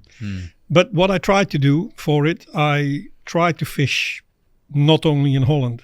Because when I would qualify, or if I would qualify, I wanted to be ready for it. And I wanted to know more methods than what you could learn in Holland. In Holland, you know how to fish for a roach in these days. You started to learn about bream fishing. They were never there in the same amount as they are now. So basically, I started going to Ireland. I started a little bit later to fish in England a lot. And although I did it because I enjoyed it, and it cooperated very much with the system of work I had in these days, or that I just had started. But in reality, it was only because of one thing. I wanted to know more different methods and learn more about the international fishing than I could only in my own country. Right. And how did that work for you? How did going to Ireland or fishing in England, how did that improve or influence your... I started going to Ireland. Very simple. I won a competition in Holland that gave me the right to fish a final, where the first 5 finishing people in this final won some prizes, but also won a trip to Ireland and the right to fish a competition there, the Basfermanna Festival. And this was in the autumn. Already then, in Enniskillen, fishing in the autumn was not so special. It's not the time when the fish are all coming out of the lakes. It was interesting, and it actually was the start of feeder fishing. This trip would be the start of feeder fishing in our country. I drew a couple of areas where I could fish with a pole. I got a reasonable result, nothing special. But there was a couple of journalists involved in this trip, and there was also sections where you just could do nothing with a pole. And rod and line, nobody had any experiences with, being it waggler or feeder fishing. But the journalists there saw for the first time feeder fishing in action, and there was a couple of clever ones. And there was also some shopkeepers, some big shopkeepers involved in the same trip. And they were clever enough to start building rods for this type of fishing. And it was pushed back for a while and not allowed in most matches. But slowly but surely, feeder fishing started because of it. Anyway, I heard about the fishing in the spring and the good festivals and the big money and everything. And together with a couple of friends, we decided that we wanted some of this. And when you've been there once, obviously you're lost. You want to go back. It's phenomenal there. It's so enjoyable there. And you get caught by the variety in fishing, and it's exactly what I wanted. Then you meet some people, and you get the first hints of what you need to do. Bit by bit, you get to know the venues. Do I have to say the rest? I mean, obviously, you do well with a bit of luck a couple of times, and you're totally lost, or at least I am in cases like this. And if I regret one thing, it is that although I've started to do very well after a couple of years there, I won a few festivals and definitely won quite a few matches there. So you want more of this. But once I got to know all the waters properly, it coincided with the days that I stopped it again and stopped again going there, because I did qualify for the international fishing and I didn't have an endless time for everything. So once I got into the international fishing, it actually was the end of my visiting Ireland. Just because of time and yes, commitment. because of time. And it's so sad because there was a lot more in store, I felt. I mean, it was starting to go really well when I showed up for matches there. And what were the key things that you learned from fishing in Ireland and from the people that you met there, Jan? Well, to cut a long story short, everything I know about fishing. Wow. Changed me completely. But first of all, handling fish. Because when I used to go to Enniskillen, well, there you have to handle fish and you have to get used to catching them quickly. I remember, to give you an idea, I remember a final. I was last but 2 in this final, catching 42 kilos of roach. That's what we are talking about. And so even if I did bad, it's big lessons learned again. And then I was lucky enough to meet Ivan Marks. And Ivan is it's funny when I say this because I live in another country. But how many people must there be in this country like me? But he must have been probably the biggest influence on my fishing in general. What happened with Ivan? When did you first meet him, and how did he become such an influence? You know what Ivan's like. He's interested in other people, and I am interested in people that are like this.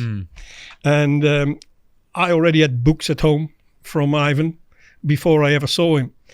But he must have seen this carry on from us. We were struggling at the start. And he said, come to see me at my chalet before the presentation of one of the festivals. And he was in one of the chalets at the Killy-Evelyn Hotel, where the presentation of all the big festivals was.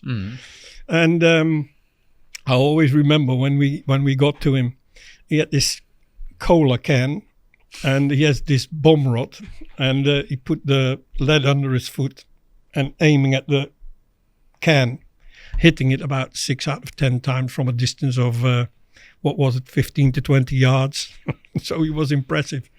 And bear in mind, I'd never touched a rod apart from a sea rod in my life.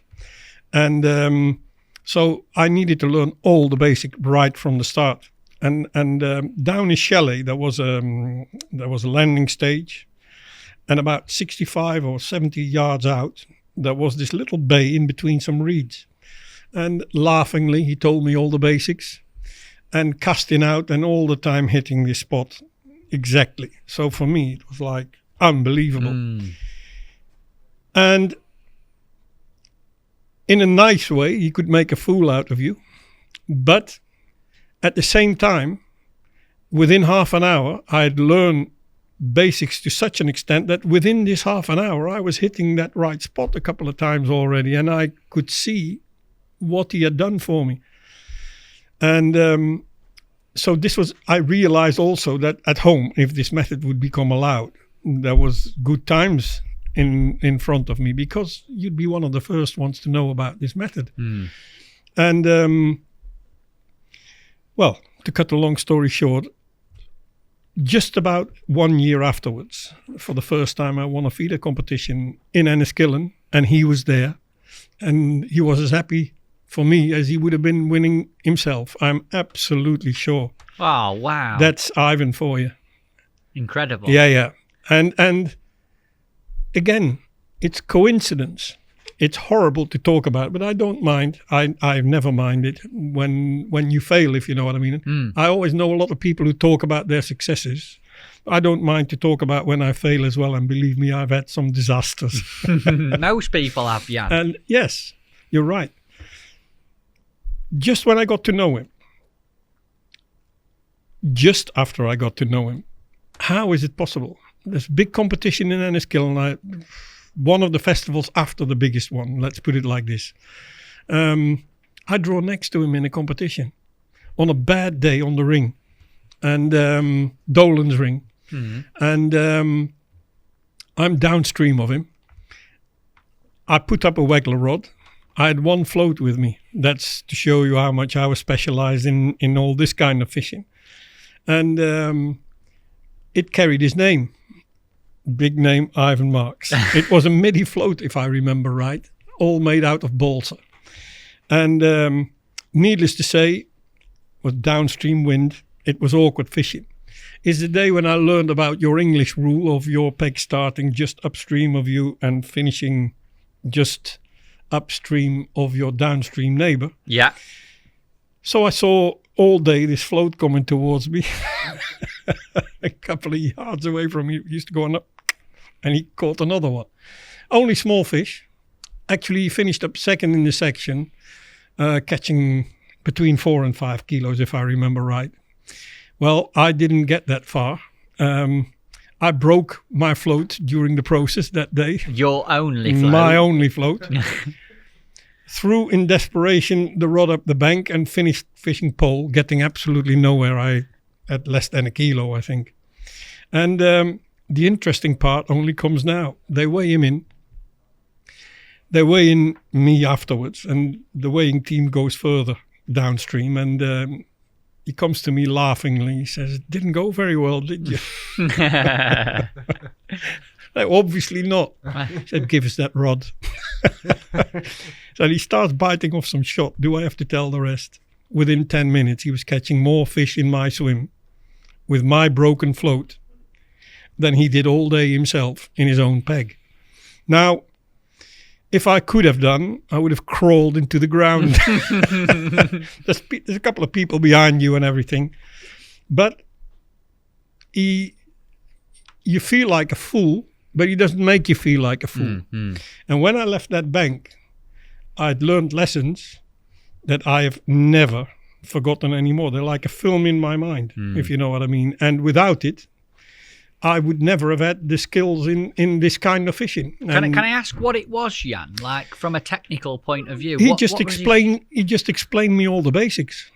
So how not to tangle, first of all, how to plumb the depth, how to cast, because obviously there's different ways of casting, and there's only one good way, well, basically all this, nothing special. You also the feeding with catapults. If you can't reach it, feeding by hand, if you know what I mean, that belongs to it as well. And it was the start of good times. Although one thing, we call it match fishing, this type of fishing. So with a float, it never became very successful in Holland because of our big waterways, and because always water movement, wind conditions. It just never won enough matches to become popular. Unlike the feeder fishing, that overtook everything else. And I said before today, I hate bans of any kinds. I've always been in favor of fishing to your skills, whatever is the method.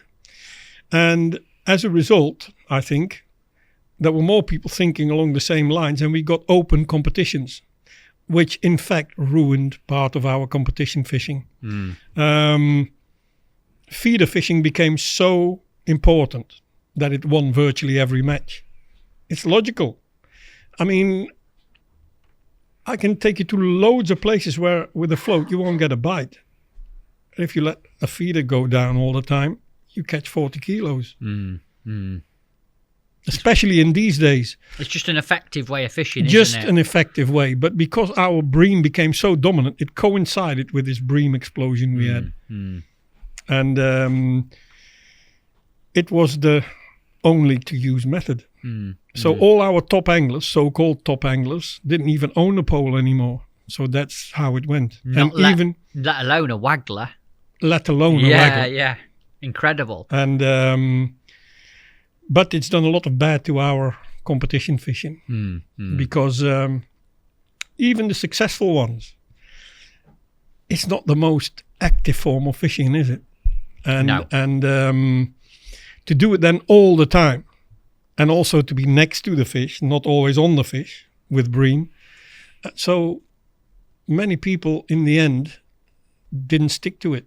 Some others became very, very good at it. So we have some really good feeder anglers in our country. But that's all they do. Similar has happened in England, though, as well. Definitely. We have so many competitions and venues that are feeder dominated because of what you've said. If the same group of anglers were to go there and fish a float, they would catch hardly any fish. But because it's feeder only, it's a good way of fishing on that particular venue, and everyone catches a few fish on it.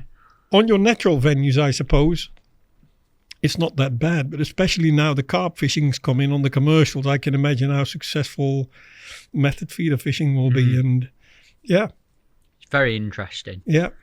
Back to Ivan, though. I know you mentioned he showed you some really interesting stuff bait-wise that you sort of took back to Holland and had some success on. How did that come about? That's how brilliant Ivan is. Ivan took time out to teach me. And I don't know why. It must have, first of all, had to do with seeing us plodding along, not getting very far. The fact of the matter is, one of the days in between festival days in Enniskillen, he took me to peg corner grade 26. I'll never forget it. And he took a pint of casters with him. And we sat down on the landing stage there. And he didn't say anything about it beforehand. We were just talking away about bits and pieces like you do as anglers. And all the time he was putting some loose feed in. Very few, but all the time some casters. And it took about 10 minutes. And then there was a fish coming, just underneath the surface, coming for the bait.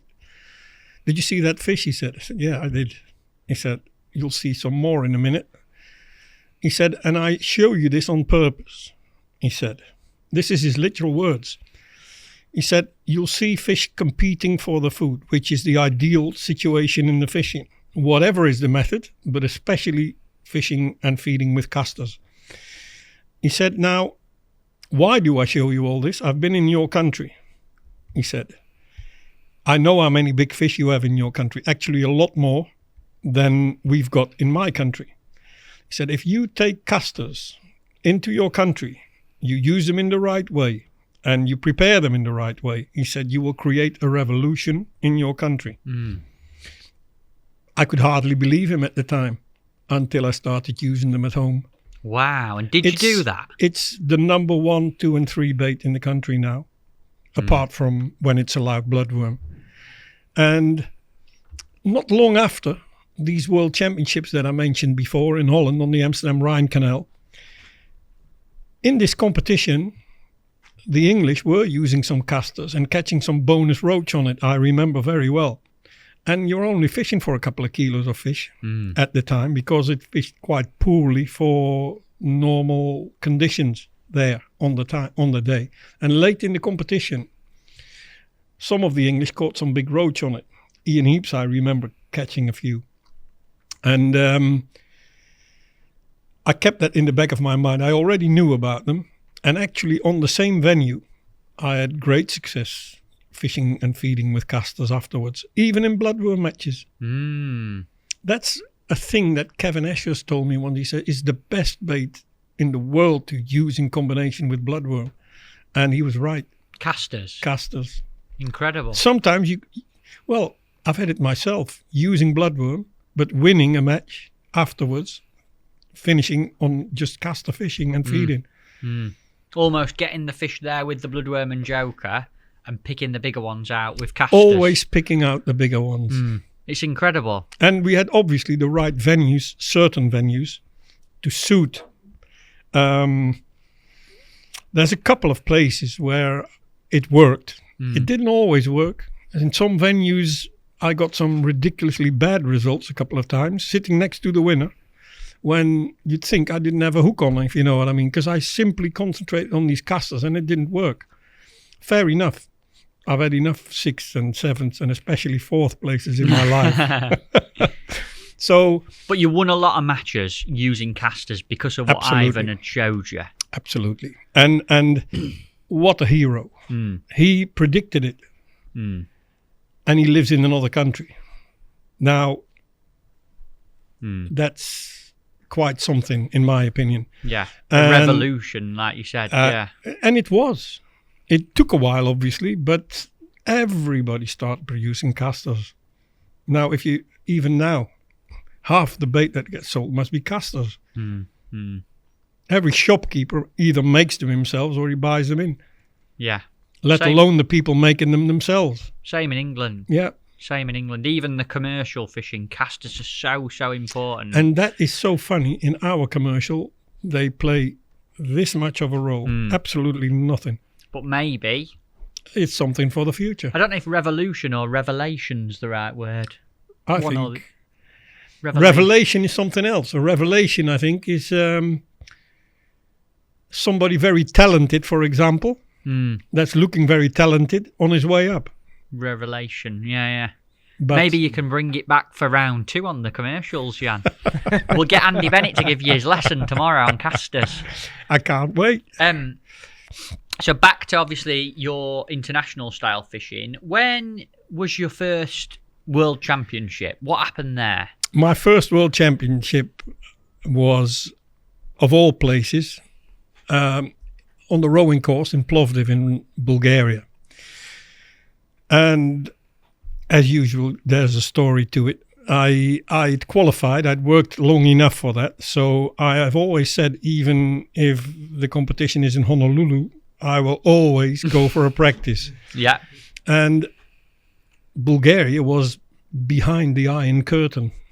The Iron Curtain, the name in itself.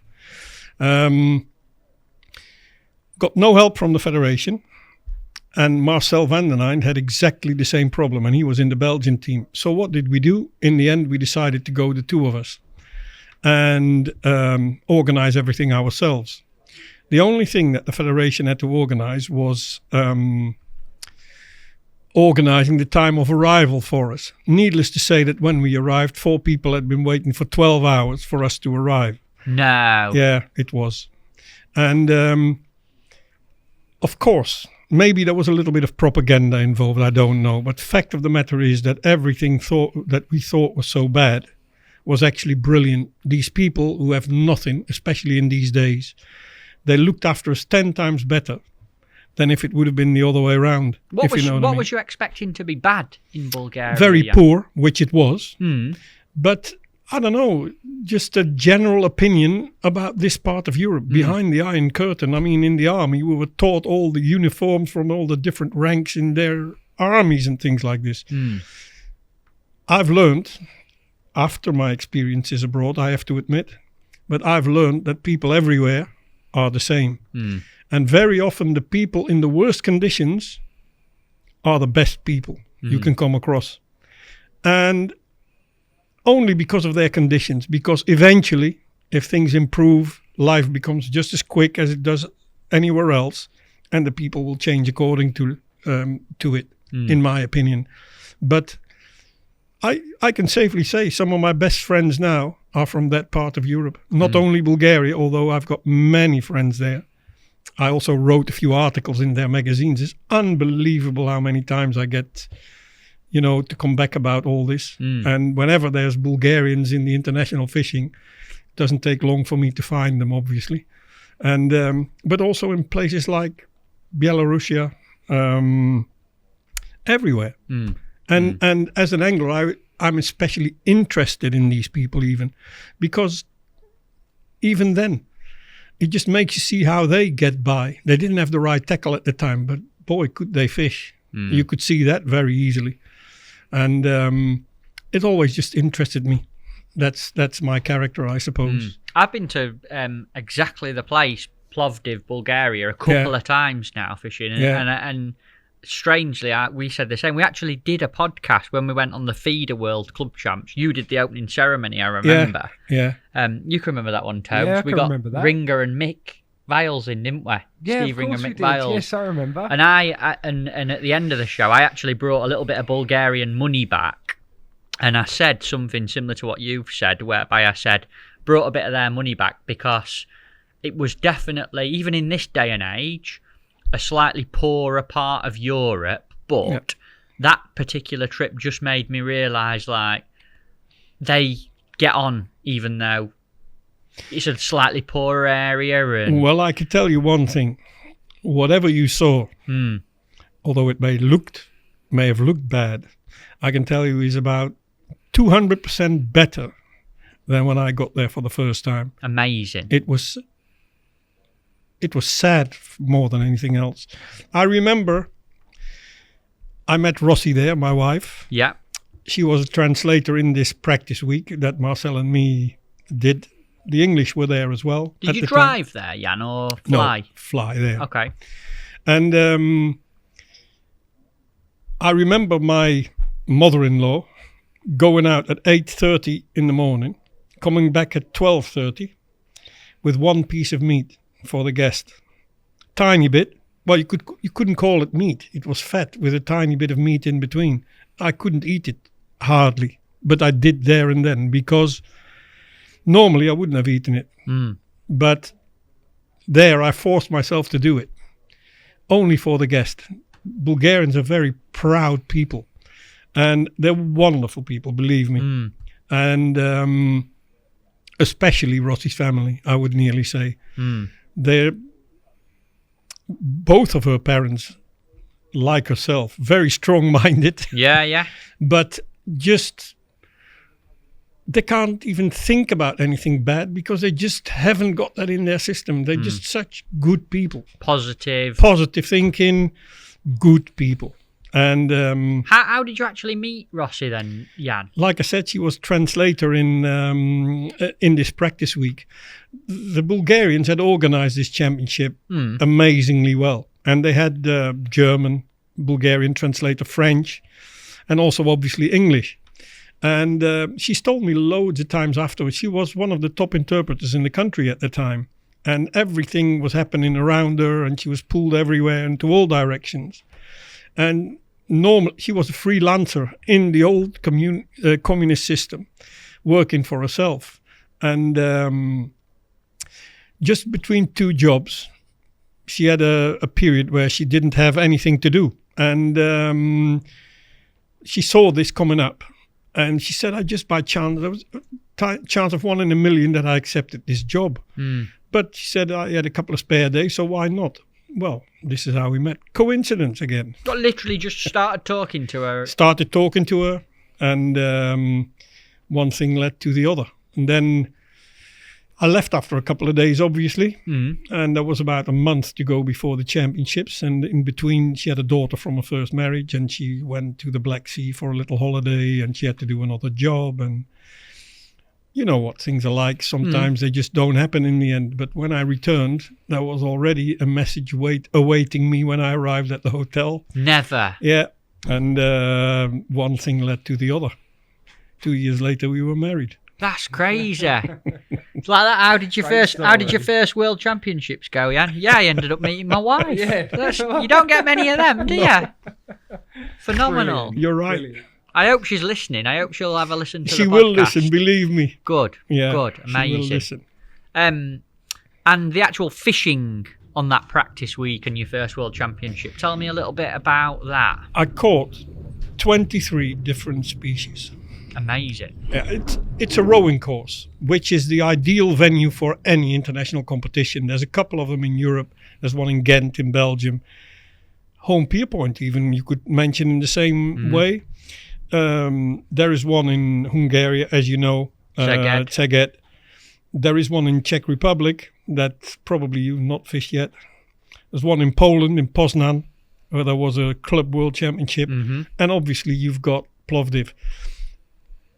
I don't know. I think Plovdiv is probably, from all of them, the nicest venue. Just on the outskirts of the town, in a totally sports-dominated area. The football stadium next door. All the rowers, all the weightlifters, you name it. It's all happening there. And obviously, it's man-managed. It's got the same depth everywhere, I can assure you. I've seen it without water in. And exactly the same depth, the same width. You can't get it more equal. Of course, still the fish go where they want to be. but by the looks of it, it's as fair as you can get it. Then it all depends on what they put in, the organizers. And they never did the same thing as what they did in 1989. Like I said, is it a little bit of propaganda? I don't know. Fact is that out of this mountain lake, they caught all these fish that they stocked the venue with. And I've never seen an international competition with so many different tactics that could lead to success. Wow. Sounds really good.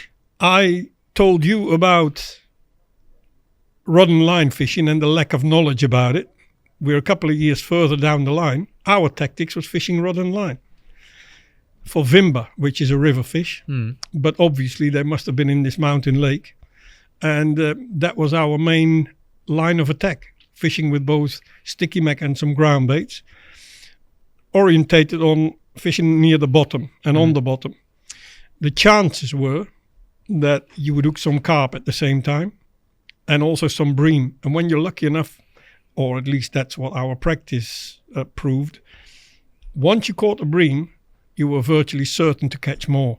They were in areas and they were in shoals. Yeah. And how did it go for you, the first World I Champs? was 5th and 6th in the section on the 2 days. Quite big sections. It was the first time that sections were used and that the World Championships as a team were fished over 2 days. Tommy won. Tommy Pickering won. Yeah. And I think I finished 19th, if I remember right. So not bad, but I was pleased enough to be on the bank. Yeah, yeah. A dream come true. I wasn't aware of... I didn't have any proof of any potential, let's put it like this. Maybe the first bit of that started over there.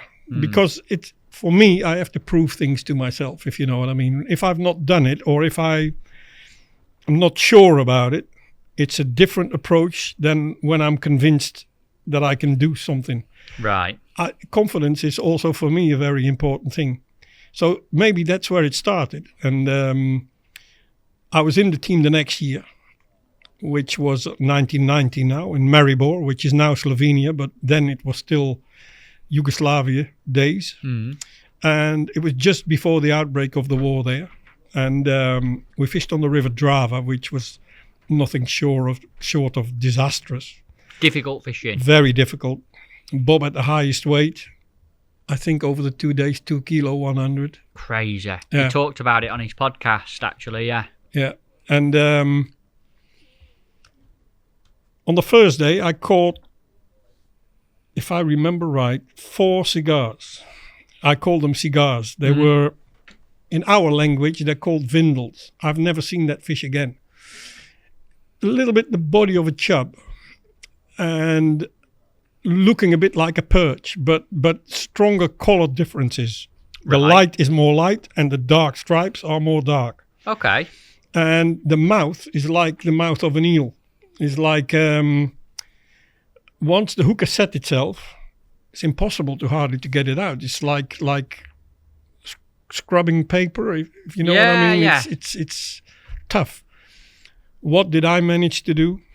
I caught the smallest one, or I had the smallest one on the hook, probably swimming in the river. I tried to lift it out. Every fish was 1 hook length less, but this one managed to fall off my hook. I think if you hook 1,000 more, you will never have one falling off the hook. I was too embarrassed to net it. It was like this. But it would have been enough to get me second overall in that championship. No. Now I finished on joint third. And because I got beaten on weight, it's another of my favorite places, fourth. So surely 4th place individual isn't bad. Yes, like I said, I from that point onwards, well, I started to get a little bit of confidence, let's put it like this. Now, if I wouldn't have got it by myself, there were plenty of people approaching me that said the same thing. Given the right day, this can happen one day. So the next year was on a totally different venue. Bear in mind, Bob first, Kevin second, and Bob that I always had traveled with, that we spoke so many times about the international fishing during our trips. Bob Nudd. Yeah, I'm talking about the times when even he still had to get in the team. He managed a couple of years before me. But yeah, we had been talking about it so many times, and we could have been on the podium together. And this is exactly what Bob came to tell me just before he went up to pick up his medal. Amazing. And we went on to Hungary the year after. And were it not for losing on weight, there would have been exactly the same individual result. 2 years consecutively. Because Bob again won. Kevin was second again. And I was third now. But now I was third. Wow. And surely, although it's only third, it's not a win. But surely, well, you can't get more confident after a thing like this. And it was proper fishing, at least on the second day it was.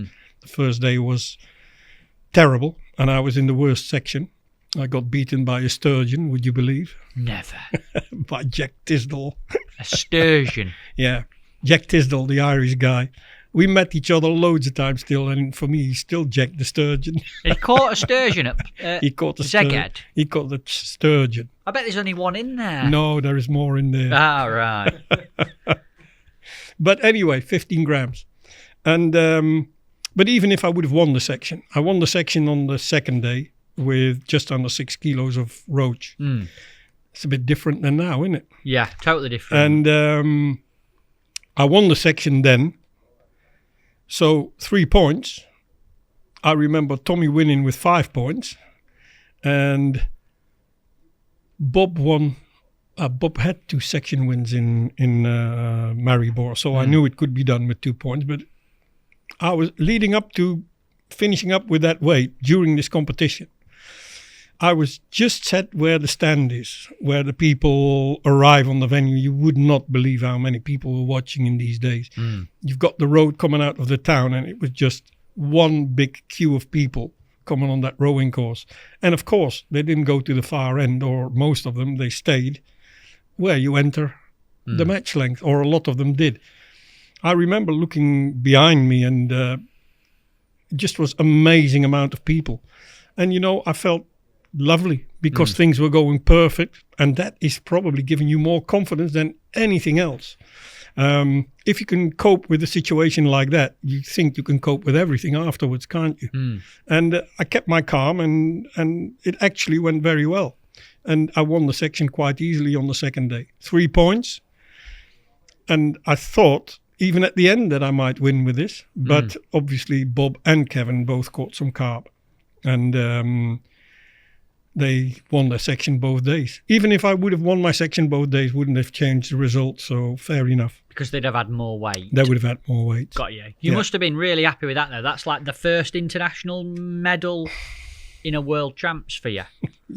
Listen, we were fourth again as a team. No. Yeah. And yes, I was happy. I can't say I wasn't. But it wasn't complete, if you know what I mean. I've always wanted to win a team medal, and I never have. Really? Not as an angler, anyway. And all these fourth places, just ridiculous, isn't it? Haunt you. And yeah, and I know why we got these fourth places. In the end, we were not good enough, but only just. I mean, in Bulgaria, there was 3 points difference on 80.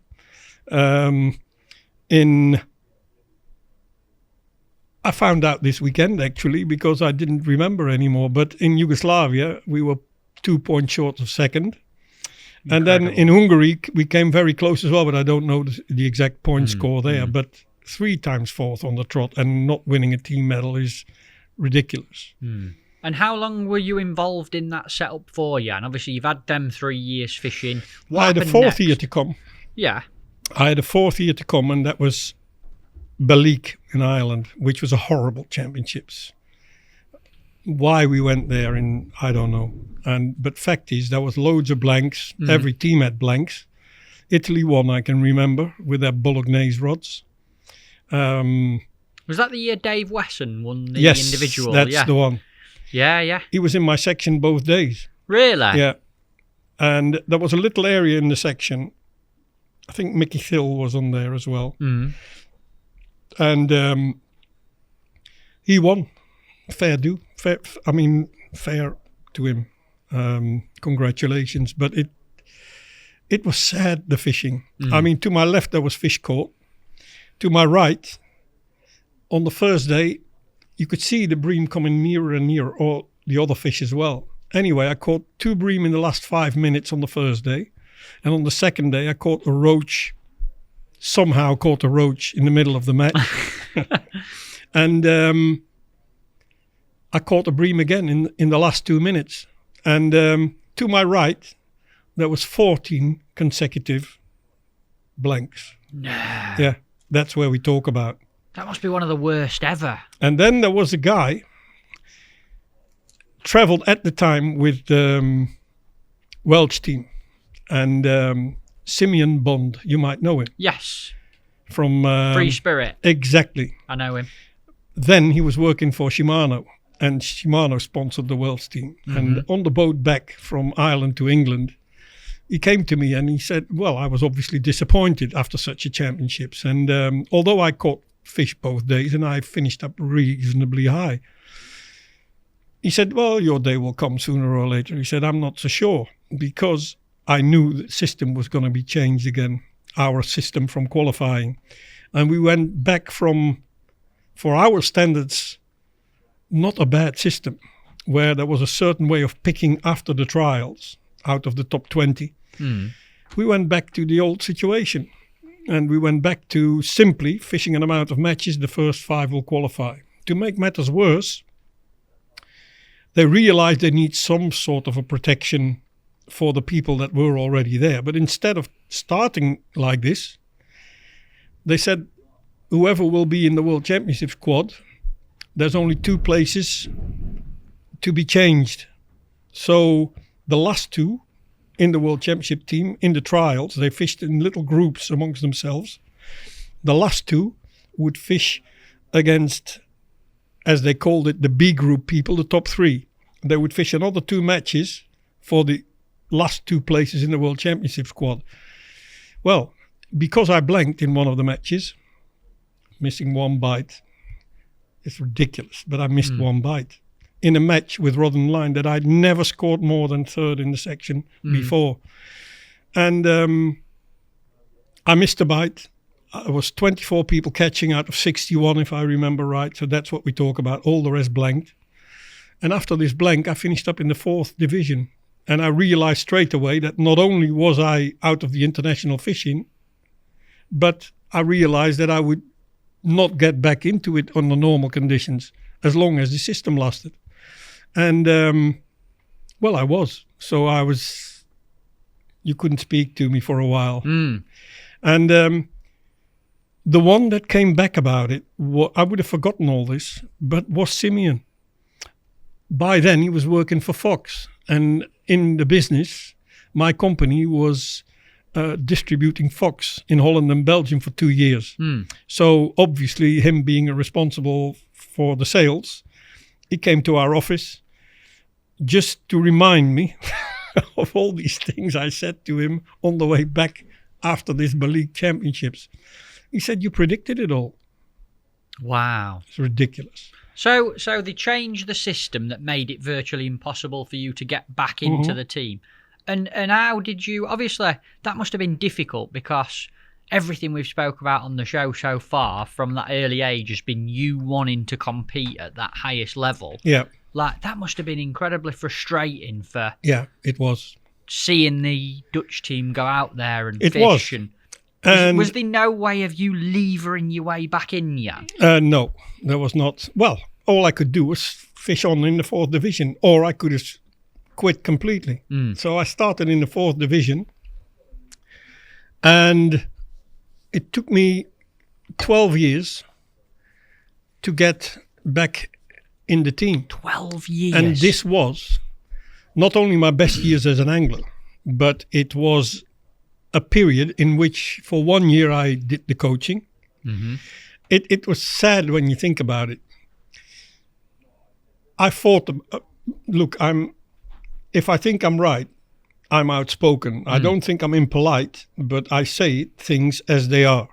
I want to be like this. I don't want to be beating around the bush. So you can imagine how many people, involved people, with different opinions I met. And I was always fighting against the system. Not because of my own position, but I realized Holland will never win anything like this unless there's a big coincidence. How can you get the best 5 people together like this? And you only get the 5 best together from these silly matches that were our trials with blanks and everything. Did I get any support from anybody? Not in a million years. That probably disappointed me even more. Some of the people I'd fished with, some people agreed with me. And one even literally said, "I agree with you, but I go to the bank now and I fish my competitions." And because next year the European Championship, which was organized by then, is in my back garden, more or less. So it's all people looking at their own situation and acting accordingly. And, well, I felt on my own. But then, at one stage, there was a meeting from all the anglers. I was not involved at all in the international fishing. And my name was being mentioned by the anglers, the same anglers. So the same anglers that left me plodding along and left me on my own, never supporting me, they now wanted me as a coach. And, well, we had a talk about it, the Federation and me. And if I criticize some people, because I feel that that's right, then when I get the opportunity myself, it's difficult to say no. And I didn't mind, but I thought this is the way to get my preferred system going. And I agreed on becoming a coach, provided that we could start working along my ideas about it. And especially about the way of qualifying for it. Selecting the team. Selecting the team. Yes. And I have already then, I had in front of me the England setup, if you know what I mean. But I come back about that later. The problem was they agreed on this only by word, which proved to be very different to the reality. And I was leaving in the spring for Ireland to fish there for a couple of weeks, and then everything had to be put on paper suddenly. That could have been done by the Federation already months before. But okay, I went to Ireland, I came back, I didn't hear a lot about my plans. But I had agreed, the teams were already formed by the time we finalized our deal. I understood that. So I decided this year I will work with the teams as they are. And just as luck had it, the European Championships, that team was a young team of anglers. Actually, I could have picked that team. Not exactly, but I roughly could have picked the same team. At least part of it I would have picked for it. But the other group going to the World Championships in Toledo was, apart from one or two, the old bunch. That could have been my father. And the last thing they would do is to listen to me or anything what I would have to say. And they were also used to the old system and in favor of it. So I told them exactly, don't expect too much about the World Championships. It's hard enough for me to go there with these people. And in the European Championships, I quietly thought we could do well there. Because at least I had the people with me roughly that I thought was most capable. You got a young team that maybe could with make some of the something best happen. anglers of these days. Good. And terrible practice week. Nothing to be caught. On Loch Mucknow it was. And we worked out the method on the last day when we drew next to the Belgians, who were only fishing with local soil that they dug out of a garden somewhere. And no ground bait whatsoever, or hardly any. Just bait and a little bit of it. And they were doing very well. And we decided to have the same approach. And we came second, actually. Silver medal. Silver medal. You managing the team. Yeah.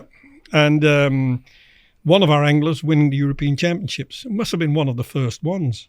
Phenomenal. And so that went really well. Then we went to Toledo. We finished up 12th.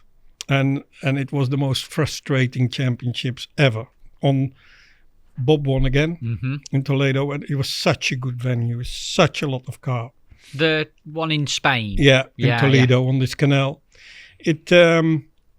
I remember 15 minutes before the end of the competition on the second day, our angler in that section was 15 pegs away from a bridge. And I stood on this bridge. By then already I'd lost all hope. And from the bridge to him, 15 people in a row. Everybody had a carp on at the same time. Never. Yeah. What a sight. Unbelievable. What a venue. What a venue. Yeah, Venue. And why can't we go back there now, Jan? We could. But I suppose the first thing to do is for the Spanish to put that up. Yeah, put it forward. And it's not the easiest of banks. I went back there afterwards for a ladies' world championship. Actually, the first one that I was involved in, and the first one that Anja ever fished. And we had these special fishing tackle boxes, and not very suitable for anywhere else. But as it was, they were the only boxes that properly stood up against this really steep bank. Even the longest legs wouldn't be long enough, if you know what I mean. Right. Horrible bank. Sounds tricky. But the fishing, absolutely brilliant. And it still would be. We'll have to go back. I'd love to go there. Obviously, Bob talked about it. This is his rig that he brought in from it. I'm not surprised. Yeah, amazing. So you ended up doing some management in the team. For 1 year. Okay. Because after Toledo, I wasn't very happy because all the things I predicted had happened, and I had the most frustrating week in this managing. To be honest, I was already fed up with it. And this is all down to the selection process of the team. Yeah, and I couldn't work with that team as I wanted to. So what happened? Did you manage to get it changed? Now listen, the Thursday after this championship, there was a meeting of the same board, the competition board. And I said, what have you done with my plans? And, but we can't do all this so quick and such and so, and it takes a longer time, and I could already see it coming up. Bear in mind, after the meeting in which I had to drag out the support for my plans in the spring already, before I admitted to working in their system for this year, I had taken an extra copy of my plans. I gave everybody in this competition board a plan. And after that, it's the task of the main guy in that part to bring it up into the main board meetings. And that's where the decision is taken. I wasn't so sure that was going to happen. So I went to the director of the National Federation, who is, funnily enough, in our strange way of working, the secretary in these main board meetings. And I gave him a copy of my plans. And I said to him, listen, this is what we've decided on. This is the idea. I've agreed on working as a coach to this plan in the future, but obviously there's already teams formed. I explained him the situation. I said, and you've got here a copy of my plans because I'm not so sure whether you will get it in the official way. And he got mad with me because he said, you dare to say a lot of things and this and that. I said, unfortunately, yes, this is the truth. But I know what I'm saying. So, half a year passed, I'd gone to this meeting and I could hear all these comments about not going quick enough. So I went to him again and I said, well, what about my plans? Have you come across them in these meetings? He said, I've never heard another thing about it. So I said to him, I said, listen, you're the first one to hear about my sacking. About my leaving as a coach. He said, no way. I don't do this out of pleasure. I agreed to your rules and I feel cheated. So whatever you do, I'm no longer the coach. And it stopped there and then.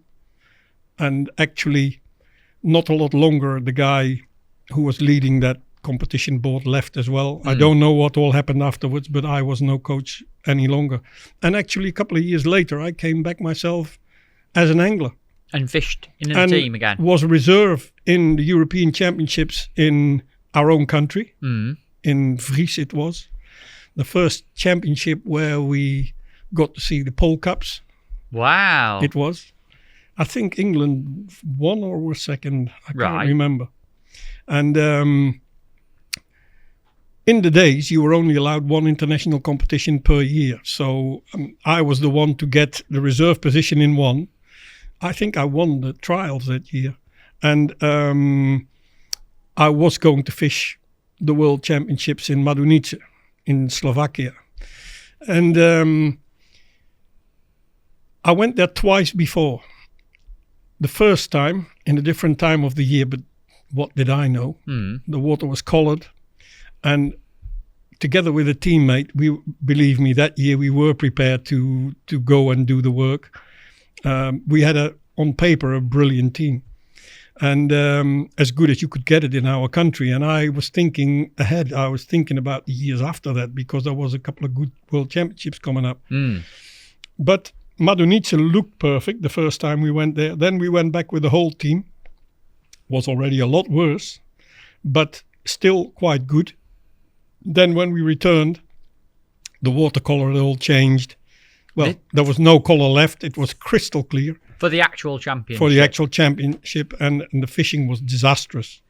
And apart from the fact that I was, after the first 4 World Championships I fished, I was joined first in the international rankings together with a Belgian guy. Wow. So I was doing very well and I got knocked out. Can you understand the frustration there? Yes. And I also am, since then, the angler in my country who scored the most points ever.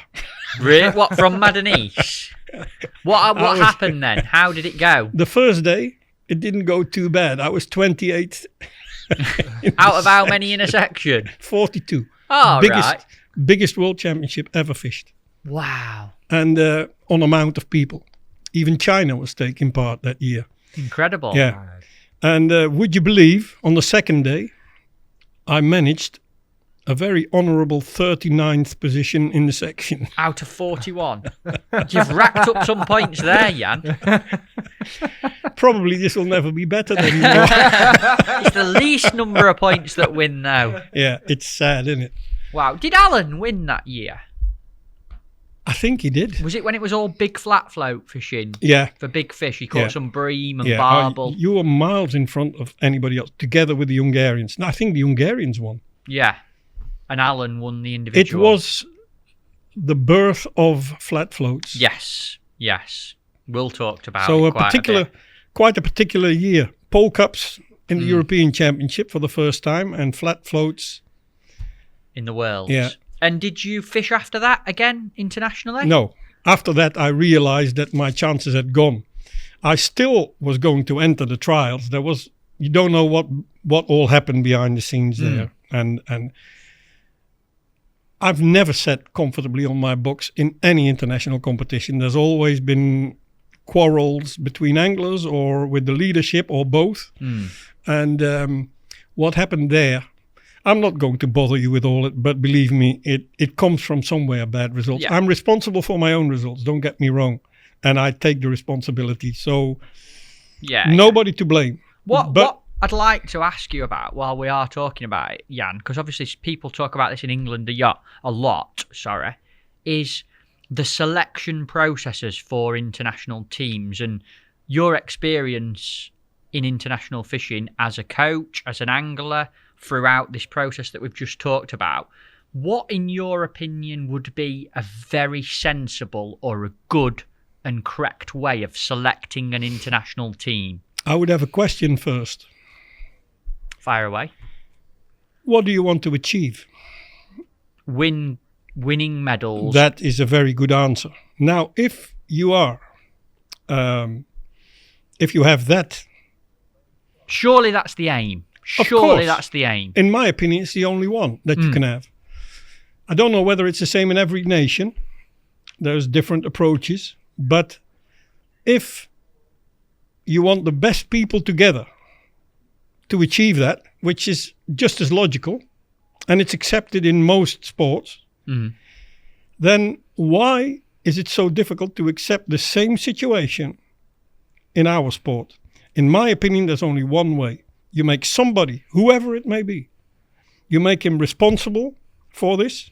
And just like in football, where you've got a coach who is responsible for his team and obviously gets problems when things don't go right, I think it should be the same in fishing. But find the right guy, but after that, give him some confidence and let him work along his lines. You've picked him yourself as being the most suitable for this. What, the manager? Yes. So pick a manager. So pick a manager and give him the responsibility for the team. And for me, we speak all the time about a level of luck being involved. So how can you fish trial competitions? So you're not a fan of the trials? Absolutely not a fan of trials at all. Why? I'll give you an example. It's always an example out of what really happened. I can remember a trial on a little canal, if that, 22 meters wide, with a bay in it. And we were just fishing in these different divisions. It's in one of these years. I can't even recall the exact year. But our group that I had finished up in was 10 people in that particular group. And as it was organized, the people fishing for the World Championship were in the middle. And we were next to them. So there's 10 people. The low numbers are still in the narrow bit. And just where it widens we are. And it ends up into a basin. Now, normally you're fishing for small fish. The rules were at the time, we fish on amount and we fish on weight. But in case of equal points, amount comes first.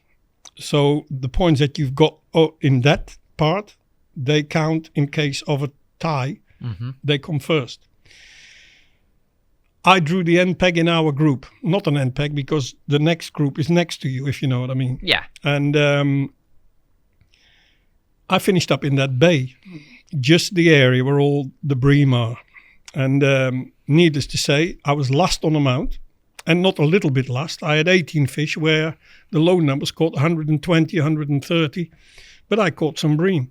And my neighbor caught some bream. And you could exactly from one angler to the next, the first angler on the low numbers was first, the second one second, the third one third, and so forth. On numbers. On numbers. On weight, exactly the other way around. Mm-hmm. So I finish on 11 points. A win on weight and a last on amount. Do you know where that brought me in the competition? Go on. Last but one in our group. Wow. But you've caught the biggest weight of fish. Yeah. You won But the match. I've had the least amount of fish. You won the match, though. But To make matters worse, in the afternoon, I was in the middle of the narrow bit. Mhm. And for some reason, the bream decided to be there as well. And I won again the match on weight, but again on the lowest point score on amount. And it happened twice in one day. Which is, it's interesting to hear your opinion, because obviously that is how the I can't- English selection process is at the moment. There is a manager who is appointed and he picks the anglers he feels is best. If I'm honest, I thought that was how every team did it. So, Well, I was going to ask Jan, There's what, not a single team who does it like that. how does it work in Holland? And Our system comes... When I was asked again to become a manager, Mhm. quite shortly after this disaster in Madonice. So for some reason, my name was always being mentioned by some fishermen. I told you all about it. So, but still, I must be mad. So I was criticizing the manager because everything was wrong in Madonice. And when I got the opportunity, I took it on. But they had to stick to my opinions, and I was stronger about it now than ever before. And also, when I went there, I decided before I went there, even for a talk, I won't be fooled for a second time. And my name was being mentioned in June in a meeting with the anglers. And they finally got to me in December. And when the phone went, it was not the head of this board. It was a guy that I like a lot. He was always an official in the international fishing, and they obviously pushed him forward to do the talking with me. And I remember him calling, and when he said his name on the phone, before he could say anything else, I said, "Hello, Hans," that was his name. "I know why you're calling, and I'm not doing it." And he started laughing on the other side of the phone. And he said, "Well, listen," he said, "a lot has changed." He said, "All right, you can say no. But don't you think it's better to come for a talk first and then say no?" And he had a point there. And I remember saying to Rossi, I bet I'll be out of there within half an hour. And I will never get it the way I want it. So we went back there again, and I went for a talk. And it proved, first of all, that they were looking for 3 coaches instead of 1. I only found out there and then. It took a long time and first a refusal from me. But at the end of the day, they came back to me. And we decided I had to settle on the second best possibility, I think, that I could live with. Let's put it like this. It's not a full picking system. We've got a system of, again, the national championships. And we already had people involved in the trials for the international fishing. And all of them together, the top 50 of them, after 6 competitions, would form the national selection. And the national selection I can pick out of freely, or we can choose freely. Because one thing, and I want to make this very clear, I may be in the spotlights a bit more often than the others because I've been the angler all the time. And because of that reason, a lot of people know me from past experiences or whatever. But I don't do this on my own. I did this on my own once in the first 6 or 7 years. But since then, there is a colleague of mine. And a lot of people don't realize, but I want to say this because it is like this. his influence is as big as mine, and probably even bigger in some ways. And don't think that I do this on my own. He deserves a mention here first and foremost, because he does some brilliant work that not a lot of people notice. Stefan Verhoeven.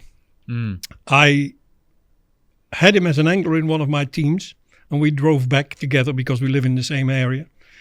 And there was a World Fishing Games coming up, in which there were more championships to attend as coaches to guide the team, so I could see problems coming up.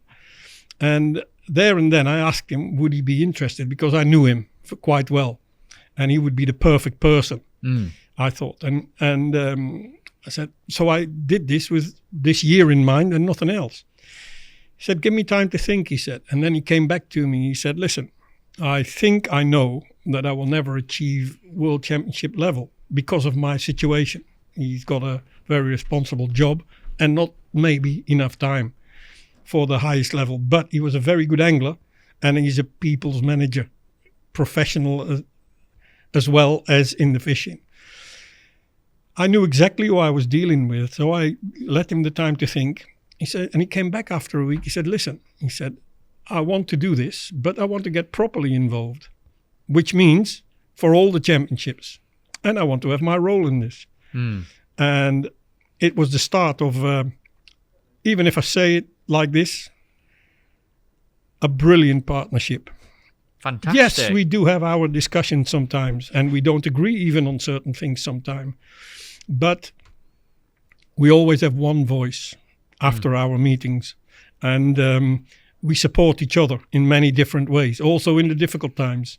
I think there have been times when I kept him in the job, and there have been times that he kept me in the job. Let's put it like this. But that's all part of a strong management structure, Yes. surely. All I want to say is, don't think I'm doing this all by myself. No. Only in the first half of this period. And since he's come along, he's been nothing short of brilliant. I know Stefan, I've met him a few times, and I know Fleur, his daughter, Yeah. who was world champion. It's one of the best things I've ever seen in fishing. Yeah. For her to win the world championships, she started 6 years before that. That's the first mental. time, yeah. I That's never knew not that. normal. That is not normal. That's mental. Can you imagine that in any other sport? It wouldn't happen, would it? Well, Wouldn't it won't. It won't happen very often in fishing either. No. But it has to do with the girl involved, first and foremost. And it wasn't a stolen championship, I'll tell you. It was a deserved win. Yes. Incredible. No end pegs or anything like this. Yes, in Holland you always have a big fish, that's important, but a lot of people caught this big fish. Just fished perfect for the situation, and deserved win. Very interesting, though. And very nice. Yeah. Very nice to see. Which doesn't mean to say the ladies have become my most important topic of all, maybe. I am not officially the manager anymore of the ladies, just as I'm not anymore the manager of the youth. There's other people involved, and everybody in our federation has a name and has his own responsibility. So where I have the men's team officially under my guidance, the ladies team is Stefan's. In reality, it don't make any difference because we work together. Yes, it's team. Yeah. And it has an advantage with the ladies. He's better with them than me. Why? Well, it's ladies, isn't it? Yeah. Well, I need to ask you a little bit about the ladies. I don't know what I am and not allowed to ask, but I'm just going to go. Ask whatever you want. I don't care. I'm going to when we go for it. In terms of this selection process, a couple more questions for you. Just to clarify then, at the moment, anglers who want to be considered for international selection have an opportunity to fish 2 different events to come in the top 50 to be selected. They have to fish one.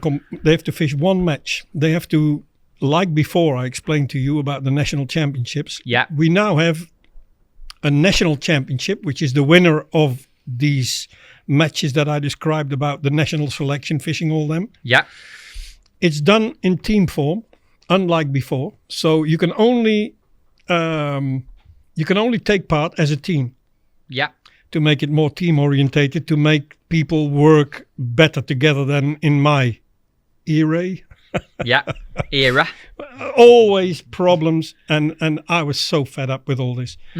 Now I see young people being friends from each other, staying with each other, marrying each other sometimes, or living together in some cases. It's so different than it was before. Very rarely that we get the same hassle as we used to have before.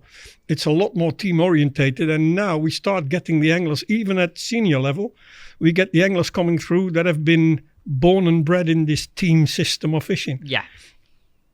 It helps with Dutch anglers, believe me. Right. And so, yeah. So could you just randomly select anyone in Holland to fish for the No. Dutch team? I can randomly select everybody that is part of the national selection of 50 people. That was originally the situation. And now we can pick. It's always so easy to say I, but it's we. Yeah. Now we can pick from anybody who's been in the top 10 of our open national championships, provided obviously he's Dutch, because everybody's allowed to this open national championships. Every fish pass holder, you know, the little credit card you get if you come in Holland to fish and you buy as a license. You can fish our open national championships. Obviously, you can't get in the Dutch team. No. Right, I understand. Okay, very interesting. In terms of your coaching then, Jan, how much do you do now? What teams do you go away with? Because I know that there is an awful lot. We've mentioned, obviously, the seniors, the ladies. I see you on the World Club Championships, the feeder. Well, if I'm on the World Club Championships, I'm there as a representative of FIPS. Okay.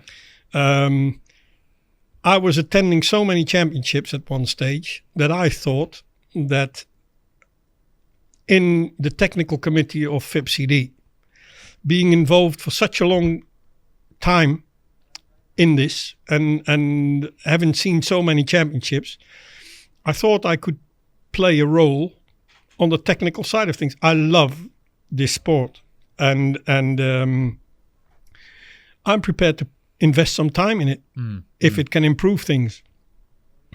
My only interest, though, is the technical side of these things. And yes, you have these board meetings and things like this. And of course, there it's decided upon. So they are important meetings, and provided it's about the technical things. I'm not interested in a career or something like this as an official. Not at all. No. I would never want to do that. But yeah, so I attend sometimes. We have only a few people in this committee. Also, because of the war situation in Ukraine, the vice president is Russian, or was Russian, because now, of course, that's changed. But he was one of the people visiting championships. So more and more members in the technical committee, Mark Downs being one of them. We've had some fantastic additions lately. Mark has joined. There's a brilliant Spanish guy who has joined us. Is it Jose. Yeah. Brilliant. He's quite a young guy. He's very He did exactly. a fantastic speech at the Youth World Championship. Yeah, he would do that. Yeah. He organized the World Championships, the World Club Championships when I was involved. The first edition of it in Valencia.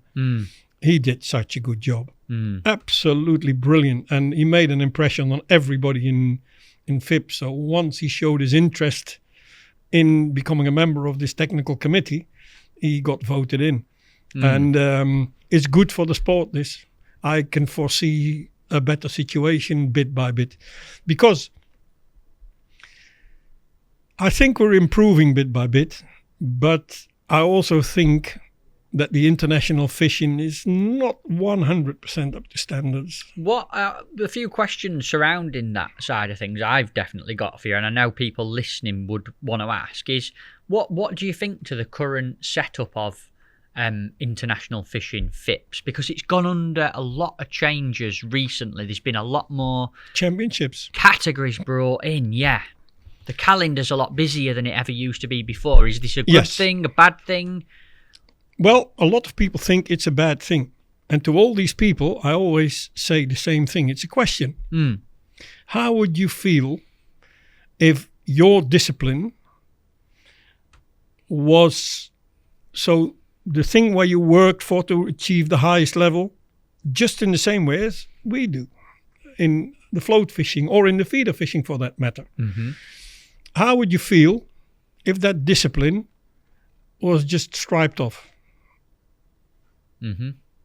You won't believe, for instance, one of the latest additions is this freestyle feeder fishing. Which has caused quite a lot of... I understand the confusion in our part of Europe about this. Mm-hmm. I understand why classic. What is classic and what is freestyle?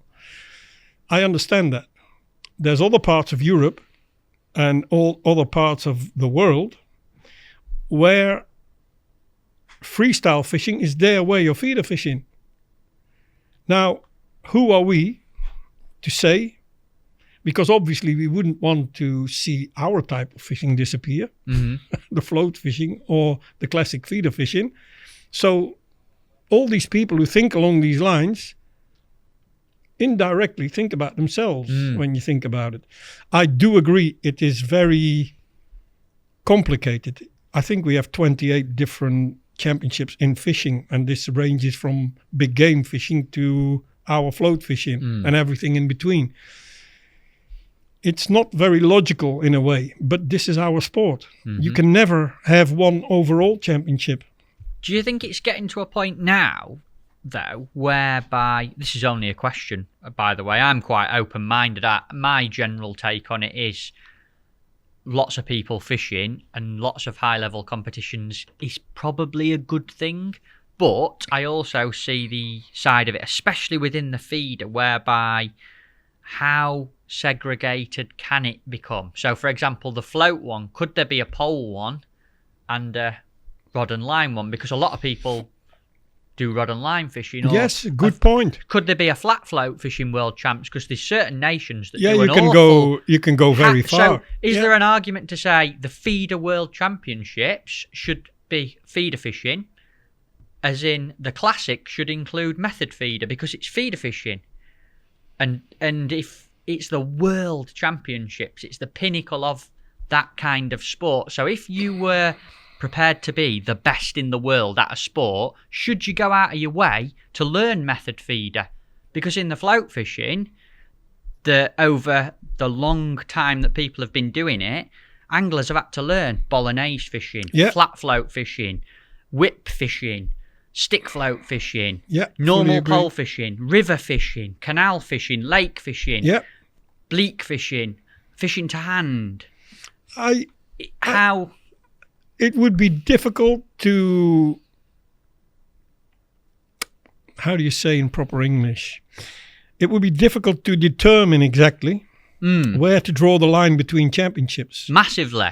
Another way would be, potential way would be fishing. I heard many questions about this and people in favor of that, fishing a world championship or a European championship every other year.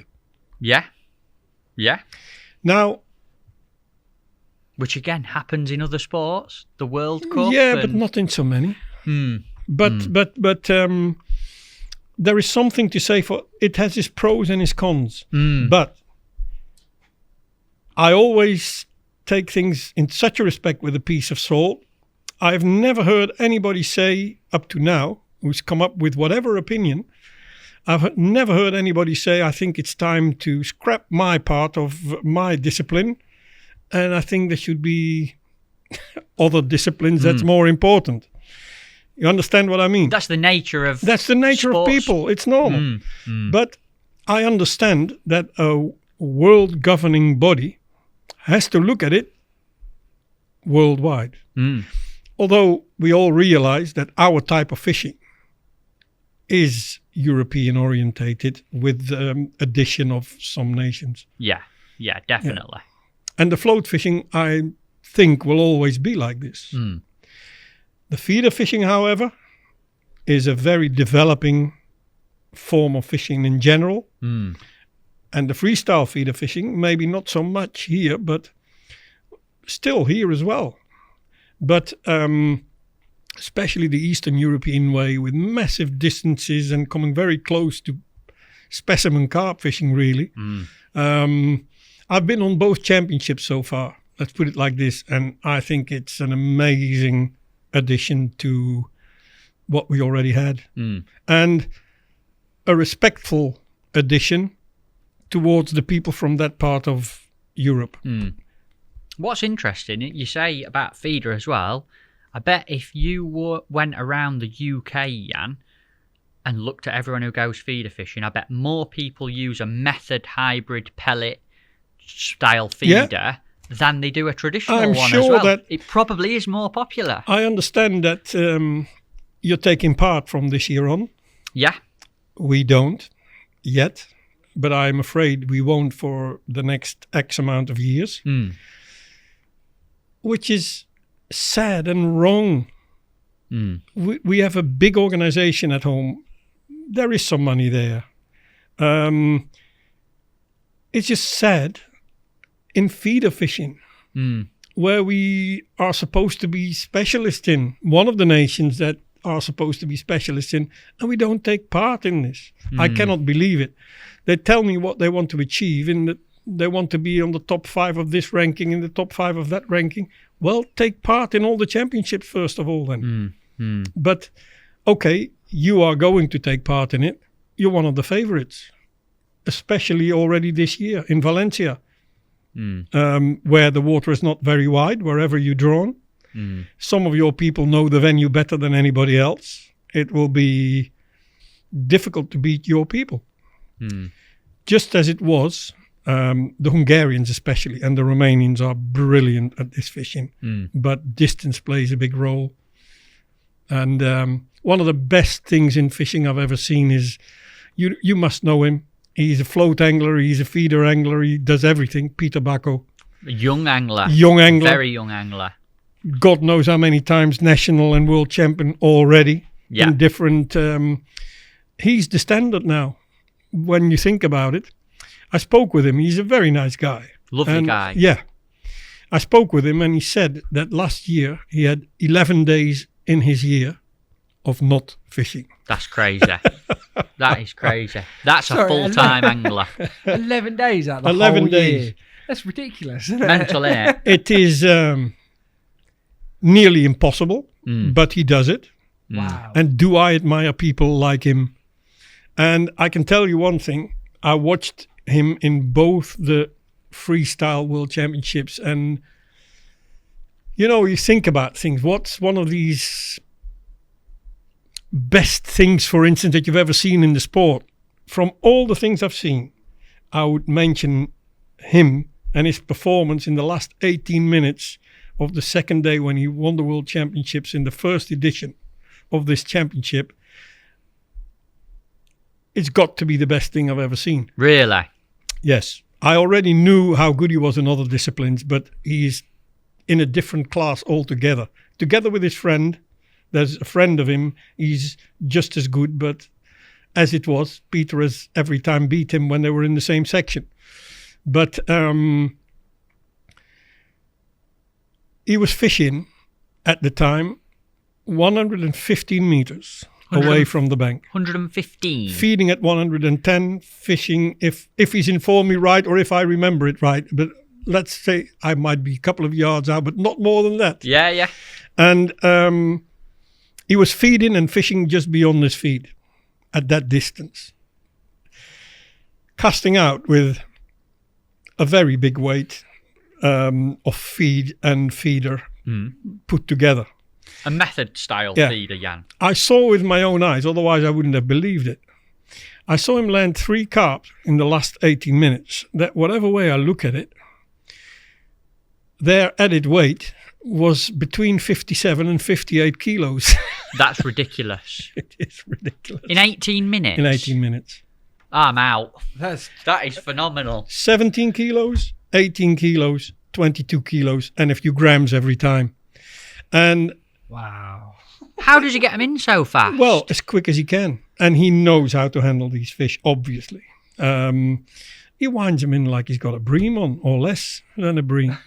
But obviously the right tackle. It's always the same, innit? Knowing what you're doing, and God knows how many hours he practiced it. But already these fish in this lake were out of normal standards for our type of fishing, isn't it? When you catch 22 kilo carp, there was plenty of them in there, let alone 15 kilo fish. There was caught so many of them during the weekend, but he caught 160 kilos and 140 kilos, if I remember right, on the 2 days. And on the second day, I think next to him they had 2 kilos or something like this. Ridiculous. Yeah. Absolutely crazy. And the way he landed these fish, the way he recast, and obviously they must have caught it out of the air, basically, the fish. But he just absolutely brilliant to watch. World class. He deserves to be world champion. There's been 4 heats so far, spread out over 2 championships. I think he's won 3 of them, and he's won 4 of them, actually, all 4. And I think 3 times out of 4 he's won the match. That's incredible number. Phenomenal. Yeah. Phenomenal. Wow. And he'll do it again. Definitely do it again. He deserves it. Yeah. Yeah. Fantastic to see. Phenomenal. And like I said, I like the best people to win. Well, if ever I've seen the best angler winning, that's it. It was there and then. Yeah, yeah. Interesting. Yeah, Very yeah. interesting. On to your sort of coaching experience, Jan. What are your best memories coaching the Dutch teams, whether it be the ladies, the seniors, the youth? What would you hold as your highest regards memory-wise? It's got to be when we won it. Against all odds, as you could say. How many people would have predicted the Dutch to win a world championship fished on Barbel on the fastest flowing water you ever come across? I can remember that one. We were staying in the same place as the English. Yeah. And there's always a story behind it. And it always starts somewhere. First of all, we all went a couple of days prior to the practice week, which is a must, in my opinion, if you want to be prepared right. But it's also something that we just can't seem to achieve somehow on nearly never. Anyway, then we could. And we wanted to learn about sticky mag especially. But it also has to do with the situation, the way it developed. They were going to hold back the water. There was a lot of different river fish in there, vimba. I don't know the English name for all these species that were there, but some wonderful river fish. There was even some bleak expected. And as it turned out, instead of stopping the water, the people there were very happy that the water didn't flood. And I mean proper flooding, because the whole area was flooded nearly. Wow. I remember there being one team that couldn't reach the championship in time because where they were staying, it was flooded. They couldn't leave the place. And so it was extreme conditions, let's put it like this. And it just started flowing harder and harder and harder. Anyway, we were working especially on the sticky mag. And we had a way of, before we arrived, there was somebody waiting with the right sticky mag to start with. During the week, we thought we had it right. It proved to be all wrong, but it developed day by day by day. And as it was, we looked every day and we tested every day how long a ball would stay compact and about the amount of maggots to stones. And it may sound funny this, but we won the world championship with a big bucket of stones and some maggots. That's crazy. No ground bait. We used Groundbait, but where do you think it finished? I don't know. No. Not Probably in the sea. Not in our pegs. Give for people listening, Jan, give them an idea of like what the team were dealing with in terms of conditions on this venue. What's the English word for it? One trot down. Yeah, one trot through. It lasted about, with the heaviest float you could think about. How big? I think there were floats 80 grams or something like this, but the biggest ones we used were 50. Right. And I think one trot down lasted 6 to 7 seconds, not more. You couldn't hold it. You couldn't hold it. So drop your rig in the and river. Follow it, try to slow it down a bit, and that was it. 8 seconds in the water max and out. Yeah, that's what we worked out. And so it's a very active way of fishing, let's put it like that. Yeah, they must have been knackered, the people. They must have been so tired. Feeding all the time. The way we fed our stones, sticky mag, and the neutralizer, what's the name again? Stablix. Yes, the Stabilix and the maggots. We finished up with nearly 2 full buckets of stuff, if you know what I mean. And you know what? As a technical committee member, I have to do the bait checks before before the championships. And the angler I was with, Arjen Klopp, on the Saturday, I remember returning to his peg, saying, "Well, either we have it completely wrong, or there's nobody to copy us apart from one team." Right. Which was the Serbs. And I was happy enough it was the Serbs, because I thought they were going to be our main opponents. Further downstream, they fished this river in their country. And the only difference was for them that their stones were a lot bigger than ours. And we had bought a couple of 100 kilos of these bigger stones, not as big as theirs, but bigger stones. And we came to the conclusion, the finer the stones, the better it is. So we finished up with God knows how many kilos of stones. But we used this is gravel, like a gravel. Yeah. And we used the finest stuff we could get. And once it was prepared, this took 1 kilo of sticky mag and 1/4 kilo of the Stabilix. And once everything was prepared, the volume was about 2 buckets. Wow. And everybody could feed like us, but not exactly, because either there would be more stones to maggots, or the other way around, especially. There would be less stones to the same amount of maggots. Also, if they didn't have the same volume, how can they feed so many times? Little and often.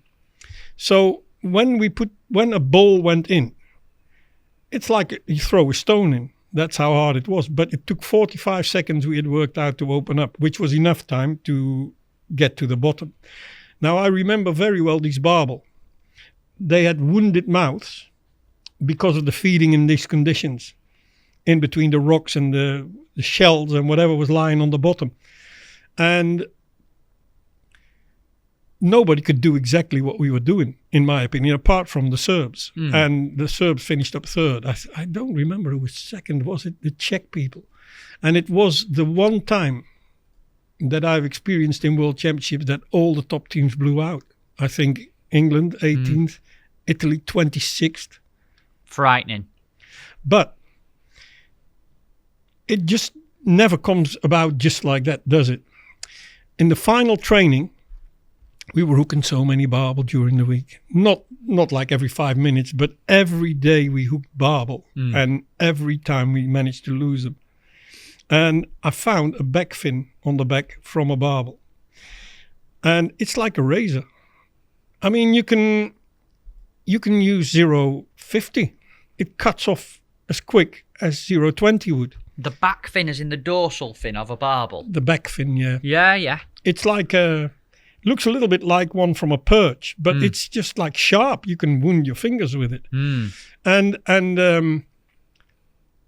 some teammates watched the last training or some accompanying guys watched the last training, and they said something to me, and it just clicked in my head what we could do about it. They were talking about this bulk lead and a little swivel underneath it, and I thought, this has got to be the solution. We were using 0.26 mainline, the bulk of the lead just above a little swivel, and we used 0.20. We called it lead lines because attached to them were the dropper shots, which were big, obviously, in these conditions, another swivel underneath it, and then a braided hook length. We fished with braid hook lengths. Wow. Not to start with, because we had never trained with it. And whenever I'd taken it from home, so it's not appearing just like that. So we thought about it, we took it, but never to use it in this way. We used 0.16 braid. So you can you can pull out a whale like that. Yeah. And but nobody wanted to use it really, because I thought about it during practice, because we kept losing these fish, cutting off the line basically. But at the same time, what is going to break you if you get stuck on the bottom, which happened quite a few times? It's not going to be your main line for sure. It's going to be your pole if you're not careful. But these swivels and everything, it was the solution to everything, because if anything would break, it would be the 0.20 in between line, lead line as we called it. So then everybody, not everybody in the end, but everybody was supposed to be making up these lead lines. So have an X amount, not hook lengths ready, but lines with the leads and everything attached to it. Everything from the bulk down. And what was on the lead line, Jan? Just a couple of droppers, but Right. they were, what were they? Ridiculous anyway. Like the droppers were either 2 BBs, I think, or Crazy. yeah, Big, something heavy. ridiculously big. Right. And you could either obviously take them away from each other, or you could even put them down together. And fact is, I was with Arjan on the Saturday, and it was 6-0 to the fish. He had hooked 6 fish, and he lost them all 6 In a world championship. in the World Championship. Oh, But no. there was such a lot of fish being lost, and some of them were barbel. So let's put it like this: it was surely time for a change, and already a 4 kilo barbel was caught by then, and the first trot down he made, he had a bite With the braid. with the braid, but he missed it. And the second trot down, he hooked the biggest barbel of the week, 4 kilo 700, and landed it. No. 4 kilos, 700. So what's that? £11? £12? 4 yeah? kilo 700. It's 2.2 pounds to Yeah, the yeah. kilo. Yeah. So 11 pounds, surely. You don't land many of them on a pole, Jan. No, Not in a flowing torrent. but he did without breaking down, because obviously the elastic comes out a bit. And it took ages, but he landed it without a problem, and it looked like the fish didn't stand a chance. Although in a couple of occasions we used to have damaged braid, so even that nearly got cut off, if you know what I mean. So, but fact of the matter is, we all on the first day landed barbel, and some really big ones that helped us out. The fishing was terrible, let that be sure, but we seemed to cope very well with the conditions. But that was the first day. But then everything was still rising, and I thought the second day couldn't be fished anymore, if you know what I mean. I thought everything could be in flood, but somehow they got rid of some water. And the second day, the barbel, definitely, where there was a couple of other fish caught on the first day, the second day, definitely the barbel were the only fish still feeding. And I was again with Arjen Klopp. I have to say, 2 good areas where we were on both days. And got some help from the Italians. Brilliant, by the way. Very good sportsmanship. They supplied us with some really good maggots in the right color that we didn't have. We owe that one to them as well. And that's in a weekend where they get such a disastrous result, if you know what I mean. I never forget that. And anyway, on the second day, where Arjen was, there was a few fish to be caught. So Arjen did well. And it was between him and the guy who eventually won the championship, who would be world champion, because Arjen had a section win. That guy had a section win with good weights, and they were on fish again. So I remember saying to him with an hour and a half to go, there's 1 fish in it, mate, and you're behind. So just catch a couple more. And if you can, 1 or 2. And needless to say, he never got another bite. That guy never got another bite, and he beat Arjen by 1 kilo. It was Goran, wasn't it? Goran, Yeah. Fantastic angler on that kind of fishing. But in other sections, there was one section where we were still blanking. And I thought, that's not going to muck it up this time for us. And very shortly after the start, in 3 sections, we were well up again with big fish. And Dieter was the one who had to somehow catch a fish. And I think that was nearly 2 hours gone. And he was still blanking, like most people where he was. And then the news came through. He caught a barbel. It proved to be the smallest barbel swimming in that river. So he avoided a blank, but that was all he avoided. He still was on a lot of points. So he needed to catch another one. And shortly after that first one, he caught a decent one that brought him mega points. And did we win the second day as well? If we didn't win it, we were only 1 or 2 points behind. And it was the same nations dominating again. And, well, I think we won the second day as well. So we won both days. You had it tapped. You had it worked out. We had the conditions perfect. For the conditions, we worked it out in a perfect way, yeah. Do you know what's satisfying about that, though, Jan? What a challenging venue. You needed to get the feeding right, which you obviously did. The actual rigs and tactics and tackle was complicated, you know, technical. So that's why I mentioned this as the best moment. Yeah. But there's been a couple of others, believe me. Was that the first gold medal that you'd won managing? The only one. No, not the only one, but the only one in the float fishing, the only golden one. Yeah. Had some silver medals, had some bronze medals over the years. Yeah. But the only gold one. One in the feeder, one in the float, one in the club championships when I was involved in it. We've won some medals with the ladies, but there's a story behind that. For many years, I was fighting for a ladies' team. I accompanied this Hungarian girl, the girlfriend of Nicolas Beroux, the journalist from the French magazine. Yeah. And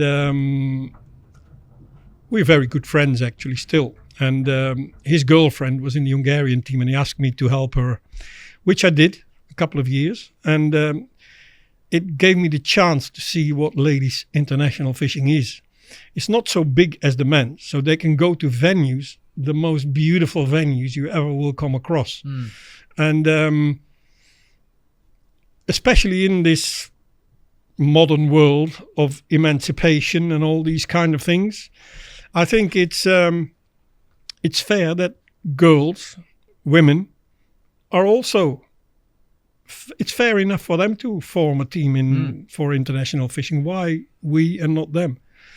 Plus, I realized straight away that a ladies' team would create more positive publicity for our sport than men can ever achieve.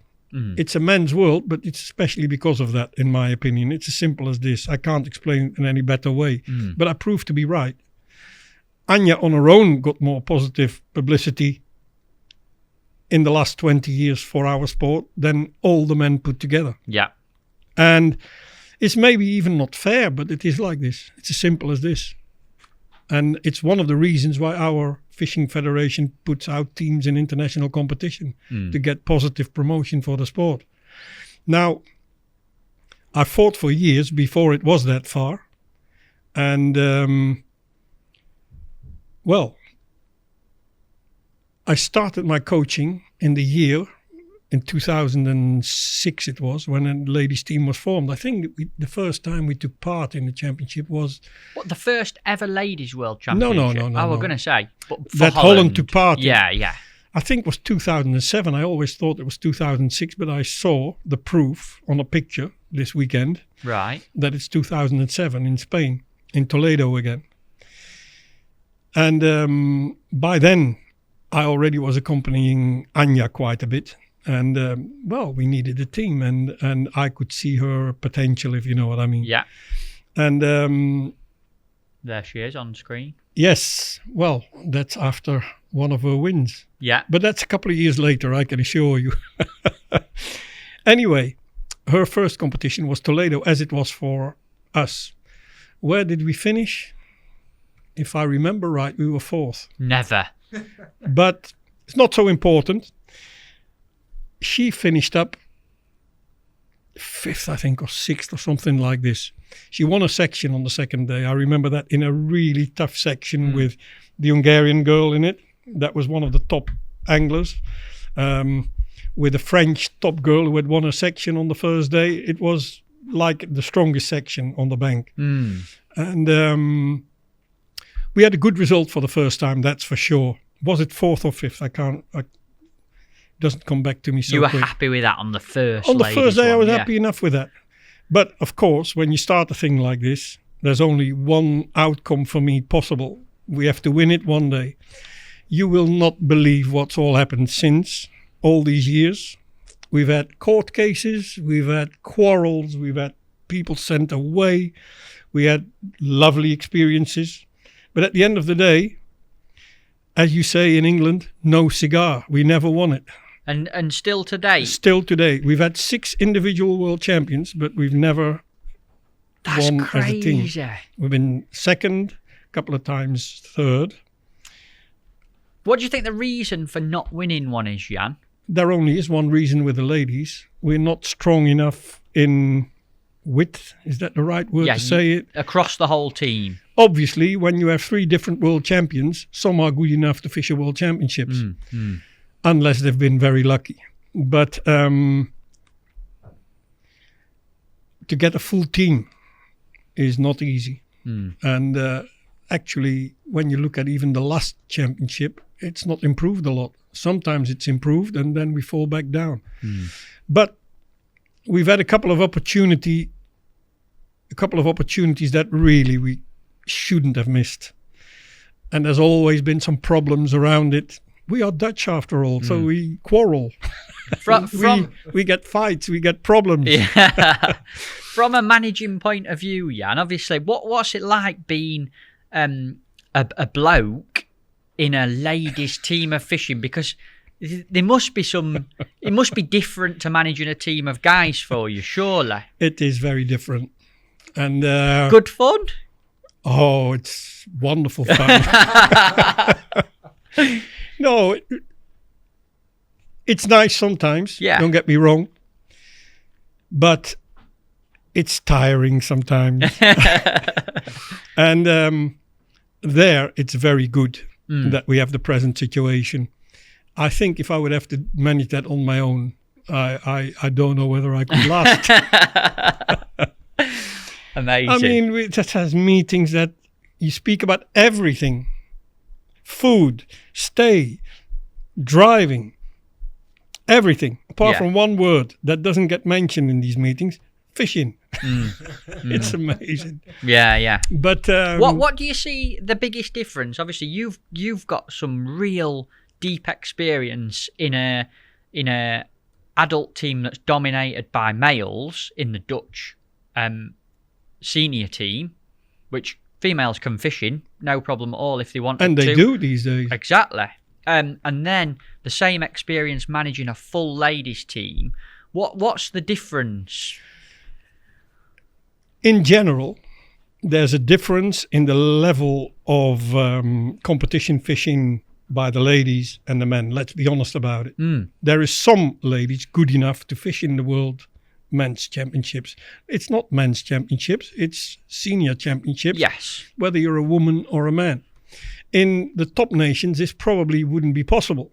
But we think our Anja is good enough to fish at the moment, actually, in the European Championship squad. She fished and last she year. did in Italy, and she did very well in it.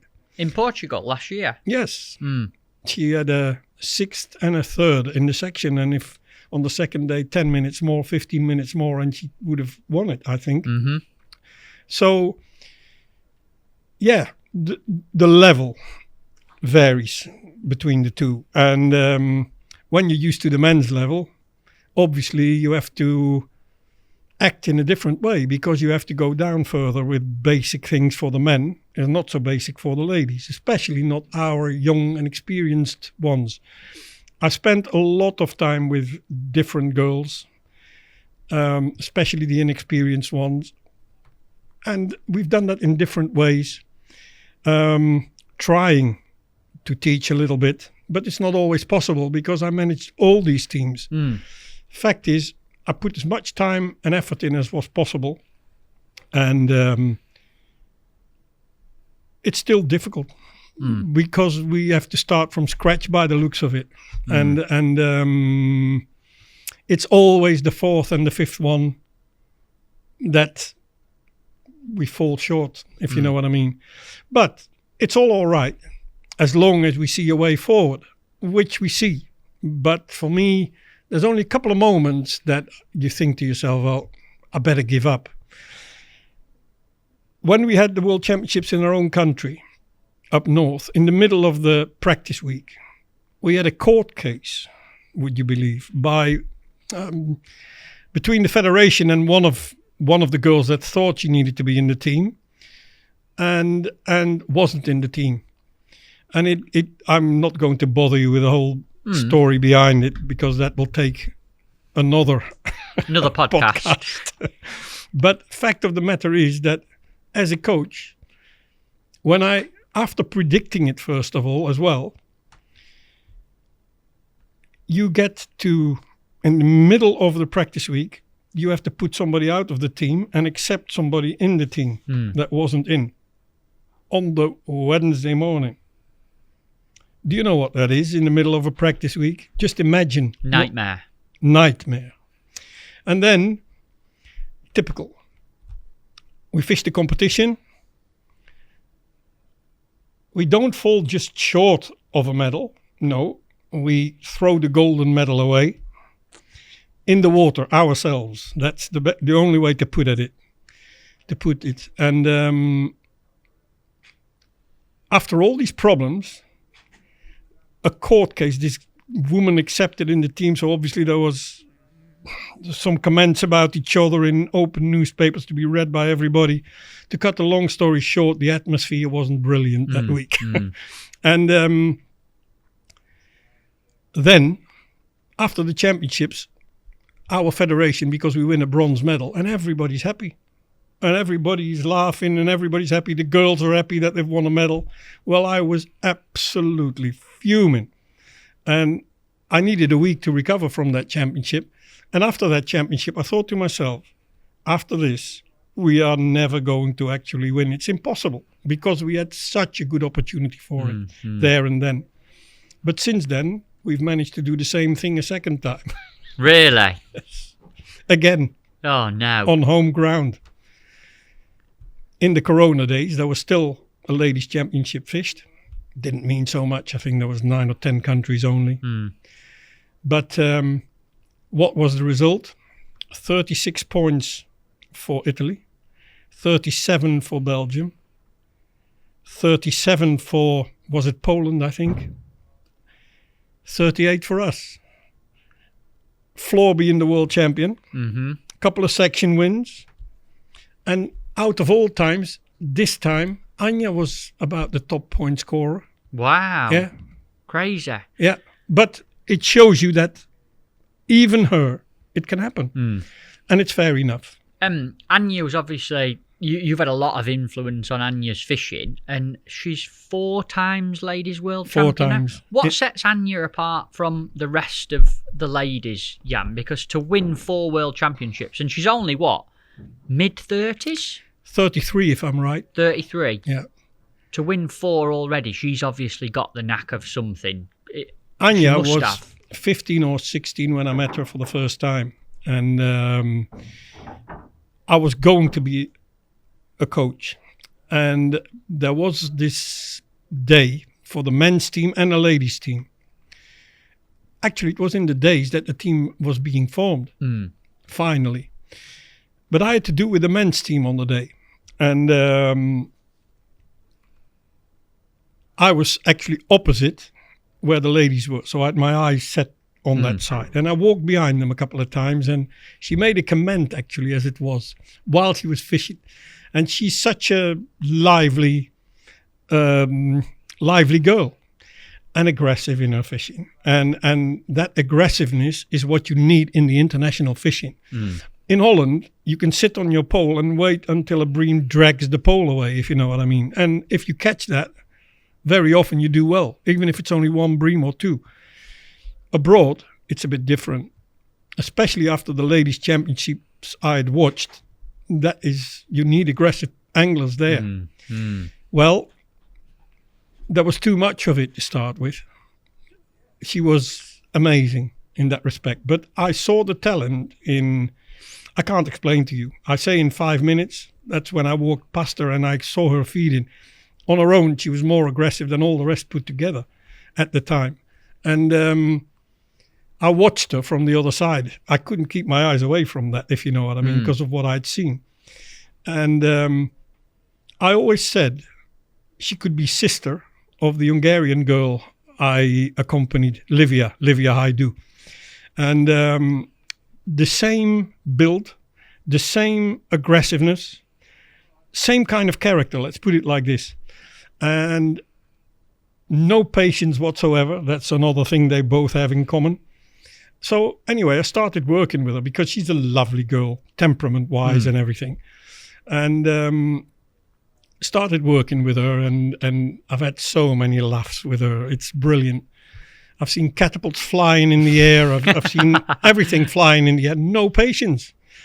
Fires out a ball for the first time, starts shouting and cursing, only to see the ball land on the float a second later, if you know what I mean. Typical for both of them, and Anja in particular. And sometimes there would be, it's 2 hours in the match gone. She's not caught yet. What do I do now? I've done everything. Well, then do it again and relax. The most important time still to come. But was she talented? Well, I always said that she would win a world championship sooner or later. I said it to her 1,000 times to give her confidence, but I never talk rubbish in that respect, only when it's due. And she just first won the national trials, which is very good, not only in the ladies, but also in the youth category. We won a medal with the youth team in these years in Portugal, with her being in the team, her winning the second day individually from an end peg, but still. 2006? No, that was later. Ah, right. But anyway, I can remember she that. proved herself more and more and more. And she had won about 4 times or 5 times her section on either the first or the second day. But then the other day it goes wrong. And okay, as a team, sometimes we got close, but most of the times no chance for a medal. And therefore she maybe gets a little bit more attention than, you know, when we see we don't stand a chance as a team. Obviously there is either no medals or on that particular occasion, and it's happened a couple of times, that she's the only way to win something, and she has got a little bit of extra attention in these times. Fair enough. But there was people that I was fighting against to get this ladies team off the ground, and the same people that were starting to talk about her, what's the English word for it? Stressing too much under pressure. There's a word for it. Yeah, the temperament. Yeah, almost. anyway. Yeah. Which it wasn't like that. It was a very unfair comment. And these same people now are more than anybody using her success, if you know what I mean. To promote fishing. The same people. It's what people are like, if you know what I mean. And fact is, I knew that one day it would be the day. And it came about in Belgium, where she fished a fantastic first day competition, and then she drew an end peg in a section on the second day. And it came very close there, I remember. And then by feeding some red pinky, she caught some bigger fish in the last hour, and obviously the peg helped as well. Anyway, she won with a very small margin. Now, she was fishing against a Belgian girl, and the winner of these two would be the winner of the championships. The other one wouldn't be on the podium because too many points in that case. So she beat the Belgian girl, who finished 4th, and she won it. And that was the first time. Then the second time was the year after in Hungary, in Szolnok. You've not seen that venue. What a fantastic venue it is over that there. the big canal style venue? No, it's a sidearm of the river Tisza. Yeah, doesn't move that much. Doesn't move. Yeah. Because it's blocked off. And full of catfish. And she had been there before. She had won No, I don't think she won a section. She had a third and a fourth that year. Right. But she knew what was in for her, and she had improved a lot. And that's the time when she probably impressed me most. She had worked out a good way on the steep bank behind her how to put her roller away, and she'd worked that out herself, not even mention it to anybody. And she had worked out a system to be ultra quick, and she's ultra quick as an angler anyway. So, provided she would draw where the catfish were, which was 4 of the 5 sections, I was very confident in her winning from most pegs. Wow. Which she won on the first day. And only just. But then, as it was, she drew on the second day in the 5th section, the odd one out, and there was different fish to be caught. And how do you get this situation? When you looked on the ranking of the first day, the top 3 were pegged next to each other. And on the other side of Anja, there was the wife of Thomas Walter, Diana, which is one of the best girls there anyway. And it turned out to be one of the best matches I've ever been involved in, simply because of the situation, if you know what I mean. And the Croatian girl especially, she was fishing a brilliant match. She could have won and probably deserved it just as much. But Anja did. And she just beat her by 190 grams or something like that. And the way things went tactically, it just was like a dream. Yeah, and it worked out absolutely spot on the way it did. And what did you do tactically to win? She was breaking down 10 meters fish, only 10 meters away, I think. And she was breaking down, catching small catfish like everybody else. The Croatian girl to her left, the sister of Mihal, who is now the men's world champion. Yeah. Pongrak, the Croatian guy. So it's his sister that we're talking about. And she was fishing to hand. Obviously, that's quicker. She doesn't have to break down the pole. And although Anja was very quick, she ran behind on a mount. Now, I seemed to think that her fish on average were a little bit smaller. But anyway, it was very, very close. But at one stage, she was 40 fish behind. So I said to Anja, I said, I think you've got to change. And she had a setup fishing to hand, but she never does that. And that's Anja for you. I've never seen her fish like that before. Yeah. But as soon as she started fishing to hand, she was as quick as the Croatian girl. And but there was still a difference.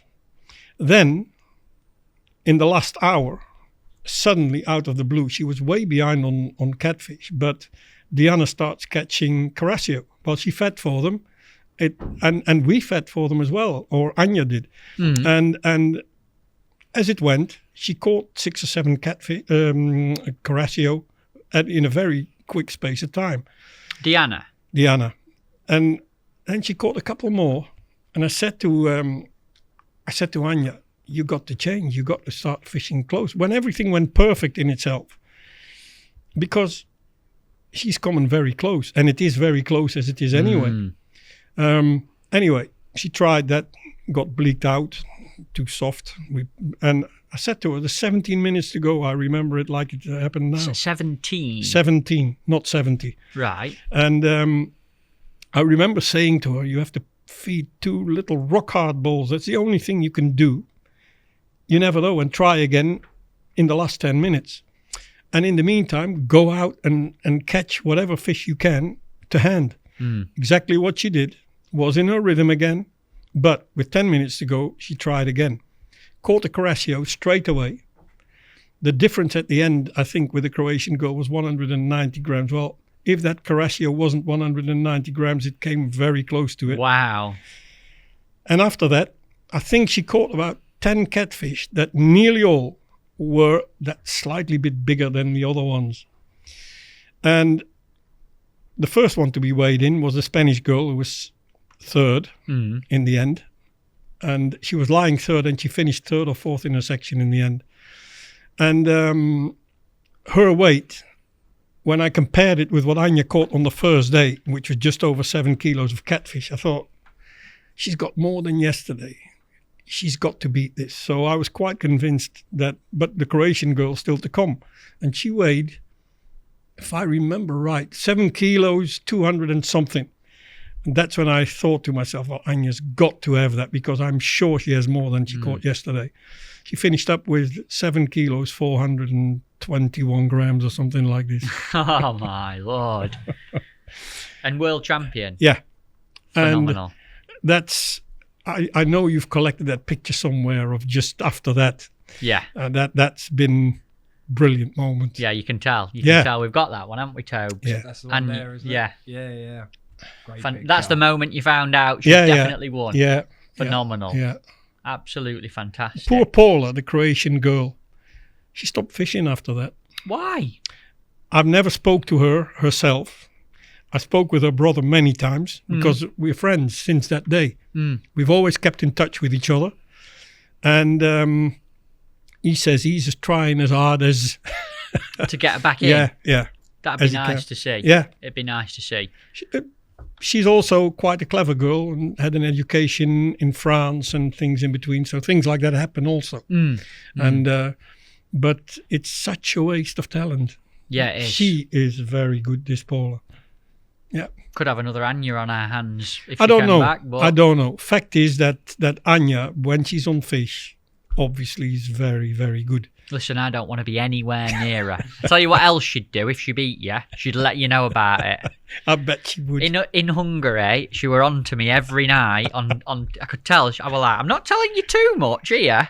She was like, what do you think to this? What do you think to this? What do you think to this? And I thought, shall I pretend I've not seen the message? You know, that's the thing that goes beside me and past me, and I never know anything about these things. Oh, But she is like that, I bet. Yeah. When I was working with her, the phone would go at any minute during any day. What do you think to this? What do you think about this? What about that? But like, she didn't have it so easy always in these days. And isn't it brilliant to see someone who was in this position come out like she has? Yeah. And because I've been involved so much in that, it's just brilliant, if you know what I mean. It's one of the good things that what happened in my coach times. We, thinking about it, she'd make a great podcast guest, wouldn't she, on her own? Yeah, she would. She'd make a really good one. That'd be good. Get that one on the Get it booked in. She's It's on the sponsored by list. Guru and all. Really? Yeah. Well, it's a done deal then, isn't Yeah. it? Deal. Yeah. We can make it as part of a contract. Yeah, that's it. I like this. We have to do a monthly podcast, the Anya Show. She'd be good at it as well. Brilliant, Yeah, she brilliant, would. wouldn't it? Yeah, We'll she get would her be. in. We'll get it done. Listening to like your stories, Jan, you've had such a busy and diverse life in fishing, and I can't help but want to ask, and I'm sure everyone at home listening wants to ask, like, how did you manage to do all that financially? What was your line of work? How did you make a living to finance all of this that we've talked about in the show? Put it like this. I followed secondary school education, what you would call secondary school. And then I was fed up. I was not a student. I could have done it, but I didn't want to do it. I was What were you like at school? terrible. What, a bad, No, a bad kid, or? Terrible, I wouldn't say. No. I was just sometimes on another planet, as you could call it. I was thinking about the fishing too much. But it was a place where I didn't like to be. Never.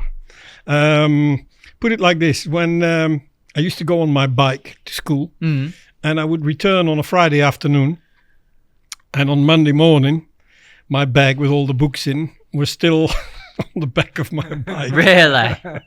So not a lot of studying in the weekend, mate. Right. I could have got further with it, but I was never interested in it. So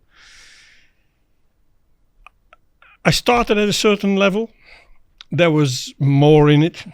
So I went up one grade higher. You lose 1 year, but it gives you that diploma, and you can even go up to university after that. But I didn't want all that. I wanted to start working. And I did find a job, just an office job. My education I would call basic. At quite a higher level, but basic. You can't do nothing with it by itself. But I was fed up, as I said, with being and sitting in the school benches, and I wanted to make a profession out of my hobby. Fishing. Yeah, absolutely. But I'm born in the wrong country for that. Although, at the same time, I was a little bit English orientated, so I realized what was the potential here. I heard some anglers talking, we had discussions about that. And I got sponsored by TriCast in these days. Ah, right. English company. I never knew that. Yeah. And it lasted for a couple of years. It could have lasted forever as far as I'm concerned, because it was brilliant the way it was. When you say sponsored, is that a paid to go fishing? I got a payment, but I wouldn't call it pay to go fishing, because you're not talking about big payments or anything like this. But in these days, to be a paid angler in itself was something special. Yeah. And especially being a Dutch angler. But I suppose that I was already traveling into England, and I saw the potential. That wasn't a fraction of what it is now, but I still saw some paid anglers here, and I could see that there was potential for that for me. Let's put it like this. So anyway, that all developed, a couple of different sponsors over the years. But to come back at your question, I got an office job in the end, and I had good future opportunities there. They liked what I was doing in the work. And what was the job? What was it? Just an office job, and basic to start with, but they were clearly interested in me, so they would have pushed me in a certain direction, and would have brought me up in the company. And I was interested in that, because I enjoyed the job, but also I enjoyed the option that I could go fishing a lot of occasions. And I just had to go in the army. Typical in Holland, I had to go in the army, and that cost me that job. Because why do you have to go in the army? Then it was still expected from every first and second son in a family to go into the army. Wow. And to get army training. Legal? You had to do it legally. by law? Is that like national service? National service, I never knew that in happened. Holland? In Holland, yes. Wow, I didn't know I was that. one of the last ones. Shortly afterwards, that stopped. What was army life like for you? Funny in a way, hopeless in another way. When typical me, special situation, they come up in these massive big groups in certain weeks of the year. I started exactly in between two of these groups, and my the education that you get in the first training weeks, therefore, was extremely intense. But again, with my education, what was for me in store was administration work, if you know what I mean. And then when I arrived finally, the first thing, they wanted to send me to Germany. And I moved heaven and earth not to having to go to Germany, because that meant once to come home in every 6 weeks.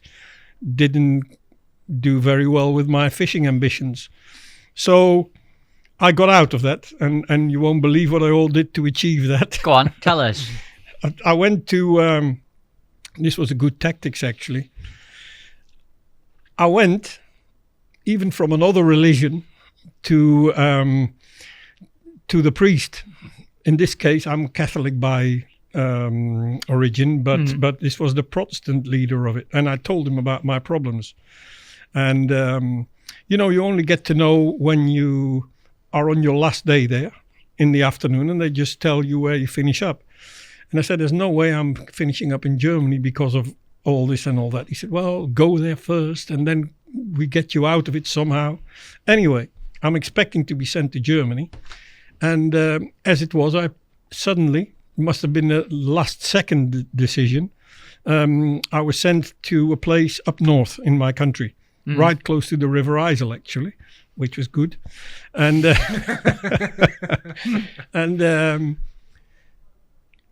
really, I spent 14 useless months there. I'd like to say it different. And I know people say it's good for you, if you know what I mean, for your building in life. And I suppose it is. But fact was, I had two different divisions quarreling over me not to come to them when I arrived. And the same two divisions were quarreling about me, which one could keep me, if you know what I mean, in the last months of my time there. So they didn't want you, And then they did want you. I had this frustrated head of an old, nearly to his pension guy. And, well, put it like this. I only did useless things. And I made myself useful where I could. And spent as much time as possible in the meantime, preparing things for the fishing in the weekend, because I couldn't let that down, if you know what I mean. So that's what happened. Like I said, you're 20 at that time, and making floats in this place for competitions in the weekend. That's the kind of things I was doing. You just loved fishing. Nobody loves fishing, and that's the same up to this very day. Yeah. You can love fishing as much as I do, but not more than I do. And what came after the army then, Jan? Where did it progress to? By then, it was very difficult to find a job. And by pure coincidence again, I got a temporary job after being unemployed for quite a long time after my army time.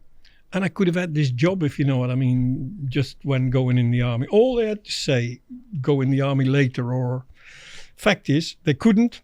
And then once I arrived there was loads of people who only had to sign a document and they could go home because too many people had shown up. They take in mind a certain percentage that doesn't show up or something. Fact is, when I came out of the army after this unemployment, I found finally a temporary job. And it was work as a civilian in a police office. Right. In a police office. Me. Right. Hopeless. And, all these empty spots when somebody disappears, they're all filled up internally by people, inside people. Let's put it like this. And I found out about this job in another village not so far away from me. And just when I had to leave the other job again. And they took me on. No future possibilities, you could say. You could rise from second administrator to first administrator. Financially, the difference was about £30 a month. Right. And the main reason why I liked it so much was that I could take unpaid leave whenever I wanted. And I could go to Ireland for 6 weeks and things like this. I had my fishing in my mind, and already then I was thinking about, at one stage, giving it all up for starting my profession in the sport. But like I said, I'm born in the wrong country for this. You can't be a paid professional angler as such. So you find the next best thing. And I built everything around my fishing. So when I started for myself 2 days a week. Which meant Monday, Tuesday, Wednesday. Well, I forget about the 2-day period. That didn't last very long. Very quickly afterwards, it was 3 days a week for myself. Doing what, Jan? Selling fishing tackle and buying it in. My company was called, well, it's still there, my company. It's called Tackle Link. How can it be more clear? Tackle Link, obviously from the continent to England and from England to the continent. Just finding little gaps in the market. And in reality, don't forget about the bloodworm days I spoke about before. In reality, on Thursday I would collect as many jokers and bloodworm as I could, which was a bit different in these days than it is now. I mean, everything comes from Eastern Europe. Then there was bloodworm and jokers to be scraped in my country and Belgium. And I just picked it up wherever I could and as much as I could. And filled up my van, drive to England, make sure that I somewhere had a little empty corner where I could put my fishing tackle. Right. And I always had a set route. I arrived in Sheerness. That same crossing is not going anymore. Flushings to Sheerness was always a race against the clock to reach Flushings in time. Sleep overnight on the boat, arriving at Sheerness 7 o'clock in the morning. Somehow get through the customs. And I would drive up the M25, 812 roundabout, not so far away from where we are now. No, very close. And you can't do it anymore, but then there was some kind of a lay-by there and you could park your car. I actually parked my car every week on top of the A12, if you know what I mean, just where the road goes underneath. And we used to get rid of some of our stuff to some wholesalers that had different areas to cover. And then Bob and me... A combination of tackle and bloodworm No, and joker? only jokers and bloodworm. Wow. And how many kilos did you used to bring over in a week? Up to 400-500 kilos. No, that's a lot of bait. Yeah, it was. And we always stopped at some train stations. But to cut the long story short, I stepped in the car with Bob. We made our route through London. Bob Nudd? Yeah. And stopped at some train station to send up north and wherever. South west as well. And we had our route along some shops in London. And we came back on the south side of the M25. Go through the Dartford Tunnel to find my car back, drive behind him to Chelmsford and later on to where he lived then, and get ready for the fishing afterwards. So you used to do a delivery day on the Friday, yeah, and then stay and fish matches on the Saturday. Yes. You must have made quite a lot of money out of doing that, Jan. Bloodworm, joker. We spent more than we... Did you really? Oh, we put it like this: it made some money, yes. Yeah. But bear in mind all the costs involved. There's a crossing to pay for. Yeah. The driving, it wasn't up to the same cost as then. Yeah. But it wasn't bad times, let's put it like this. Good. And good. But you have some disasters sometimes. Sometimes you would have some dead bait and things like this. I didn't know how to bring them over as well as I would do now. And believe me, we had some disasters too. Wow. Some that we got out of, and also a couple that we didn't get out of, and then they cost a lot of money. The whole van full of bait dead and... Yeah, we never lost a full van of bait in the end, but we lost some, yeah. Right. I can remember sitting on South Mims car park. Really? Where you have the services, and there was smoke coming off my jokers. Oh, no. Terrible. Oh, dear. So it was more as a point of coming over, delivering some bait, but also enjoying some fishing in England at the same time. Yes, that was actually the excuse, if you know what I mean. Can you believe there's no bloodworm and joker scene here now compared to that? I mean, yeah, I can believe it when you analyse the fishing now. You've got so many commercials, you've got so many silverfish in them. In our commercials, we follow everything in England, but still we have to have our own little difference to it. In our commercials, there's either only small silverfish or none at all because they're taken out. We have two groups of people that don't touch each other at all. We've got our specialists in commercial fishing. They will never fish on a natural venue. Some of them don't even know what a roach is, if you know what I mean. But they fish all the time on these commercials. We have very limited space for that. And you have our, let's say, the group that fishes the top competitions, our trial matches that you could call for the national selection. They hardly ever touch. Now and again they might touch one, but they hardly touch the commercials. There's not a lot of crossover. No, I think we have a lot more crossover in England for sure. Same with feeder fishing towards float fishing, yes. The combination of the two. We don't have that. Our feeder anglers, most of them don't own a pole. And they laugh at you when you turn up with a pole somewhere because they know what's going to happen 9 times out of 10. Right. In terms of the making a living side of it, obviously just selling bloodworm and joker was not the one. You sold fishing tackle as well? The more I started coming over and as time went on, I started I started buying and selling fishing tackle. Funnily enough, 80 to 90% carp fishing tackle. Because specimen style carp? Yes. Right. I used to visit Gardner. One of my first agencies, as long as it lasted, was Kevin Nash. I remember selling Rod Hutchinson flavors. I remember selling Gray's rods. Wow. Can't remember the name of the guy. I got in touch with him and I was selling some Rod Hutchinson rods made there. And what else did they all sell? Fox, obviously, but that was a bit later. nearly all the top brands for a little while, until they were big enough, obviously, to set themselves up. You actually had some dealings with Danny, didn't you? Danny Yes, Fairbress as well. yes. Listen to this for a cool story, Go Toe. on, then. A couple of times I bought some leads from him when he still was working from his garage box. How cool's that? Wow, cool. How old would he have been then? He'd been young, wouldn't he? I don't know. He looked very young anyway. Yeah, he would be. And he struck me then. But, you lose touch because bit by bit we sold other stuff and this and that. And you lose touch. But I met him once or twice. And I'm still impressed with how much he knew about competition fishing.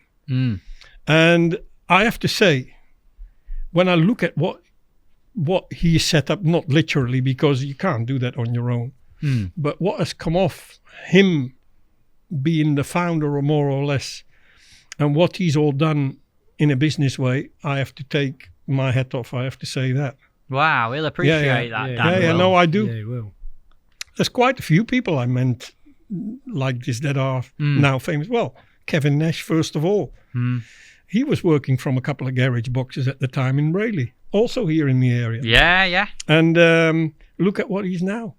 It's crazy, isn't it? Yeah. Absolutely crazy. Used to drive to Gardner in somewhere near where Will lives in southwest Guildford or something like that. Can't remember exactly. Yeah. I used to go there quite often. Yeah. And that was a main source of living, buying and selling a lot of carp fishing gear. Yes. And that became bigger and bigger. I mean, eventually, as times developed, more and more bait started to come from Holland. We're always good at anything that's got to do with production things and copying and especially with baits. The biggest boilie production afterwards is from Holland. Cheaper boilies, let's put it like this. And people wanted that. So things like that we started to sell.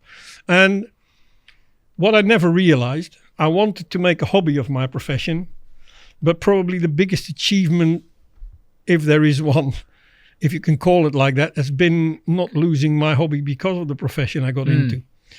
I had weeks of 100 hours plus, and I never had a moment of peace. And then I had the peak of my fishing years, let's put it like this. I'm not saying the best years or the worst years, no. The most intensive years. And I had a while when I was very pleased if I could fish a feeder competition somewhere on the Saturday, because there was a lot less preparation. And then I had a few hours on the Saturday to prepare for Sunday. And literally very often I would fish a feeder competition one day and a pole match the other with totally different competitors. Not 5 would be the same all through the country. Also very time intensive. And obviously, well, you go over the top without you realizing. But I always was by the looks of it, very healthy person. And you don't feel it when it's something you enjoy doing. No. I lived in my van for years. You must know have done some right mileage, Jan. I don't know how many miles I did in my lifetime, but it's very difficult. If I take the top 20 years, it's very hard. Well, only a lorry driver will have driven more, probably. How much of a sacrifice did you have to make to do that in terms of sort of family and being at home and that side of things, Jan? At the time, there wasn't a family, if you know what I mean. Right. And later there was one. And when you've got a family, things change. Especially as we had Milena, who was 8 when she arrived in Holland. And she was a growing up girl. She had to go to secondary school. Now, if that starts coming to you, if you know what I mean, you can't, like before, be an island for 6 weeks. And then I have a very understanding wife, even if I say myself.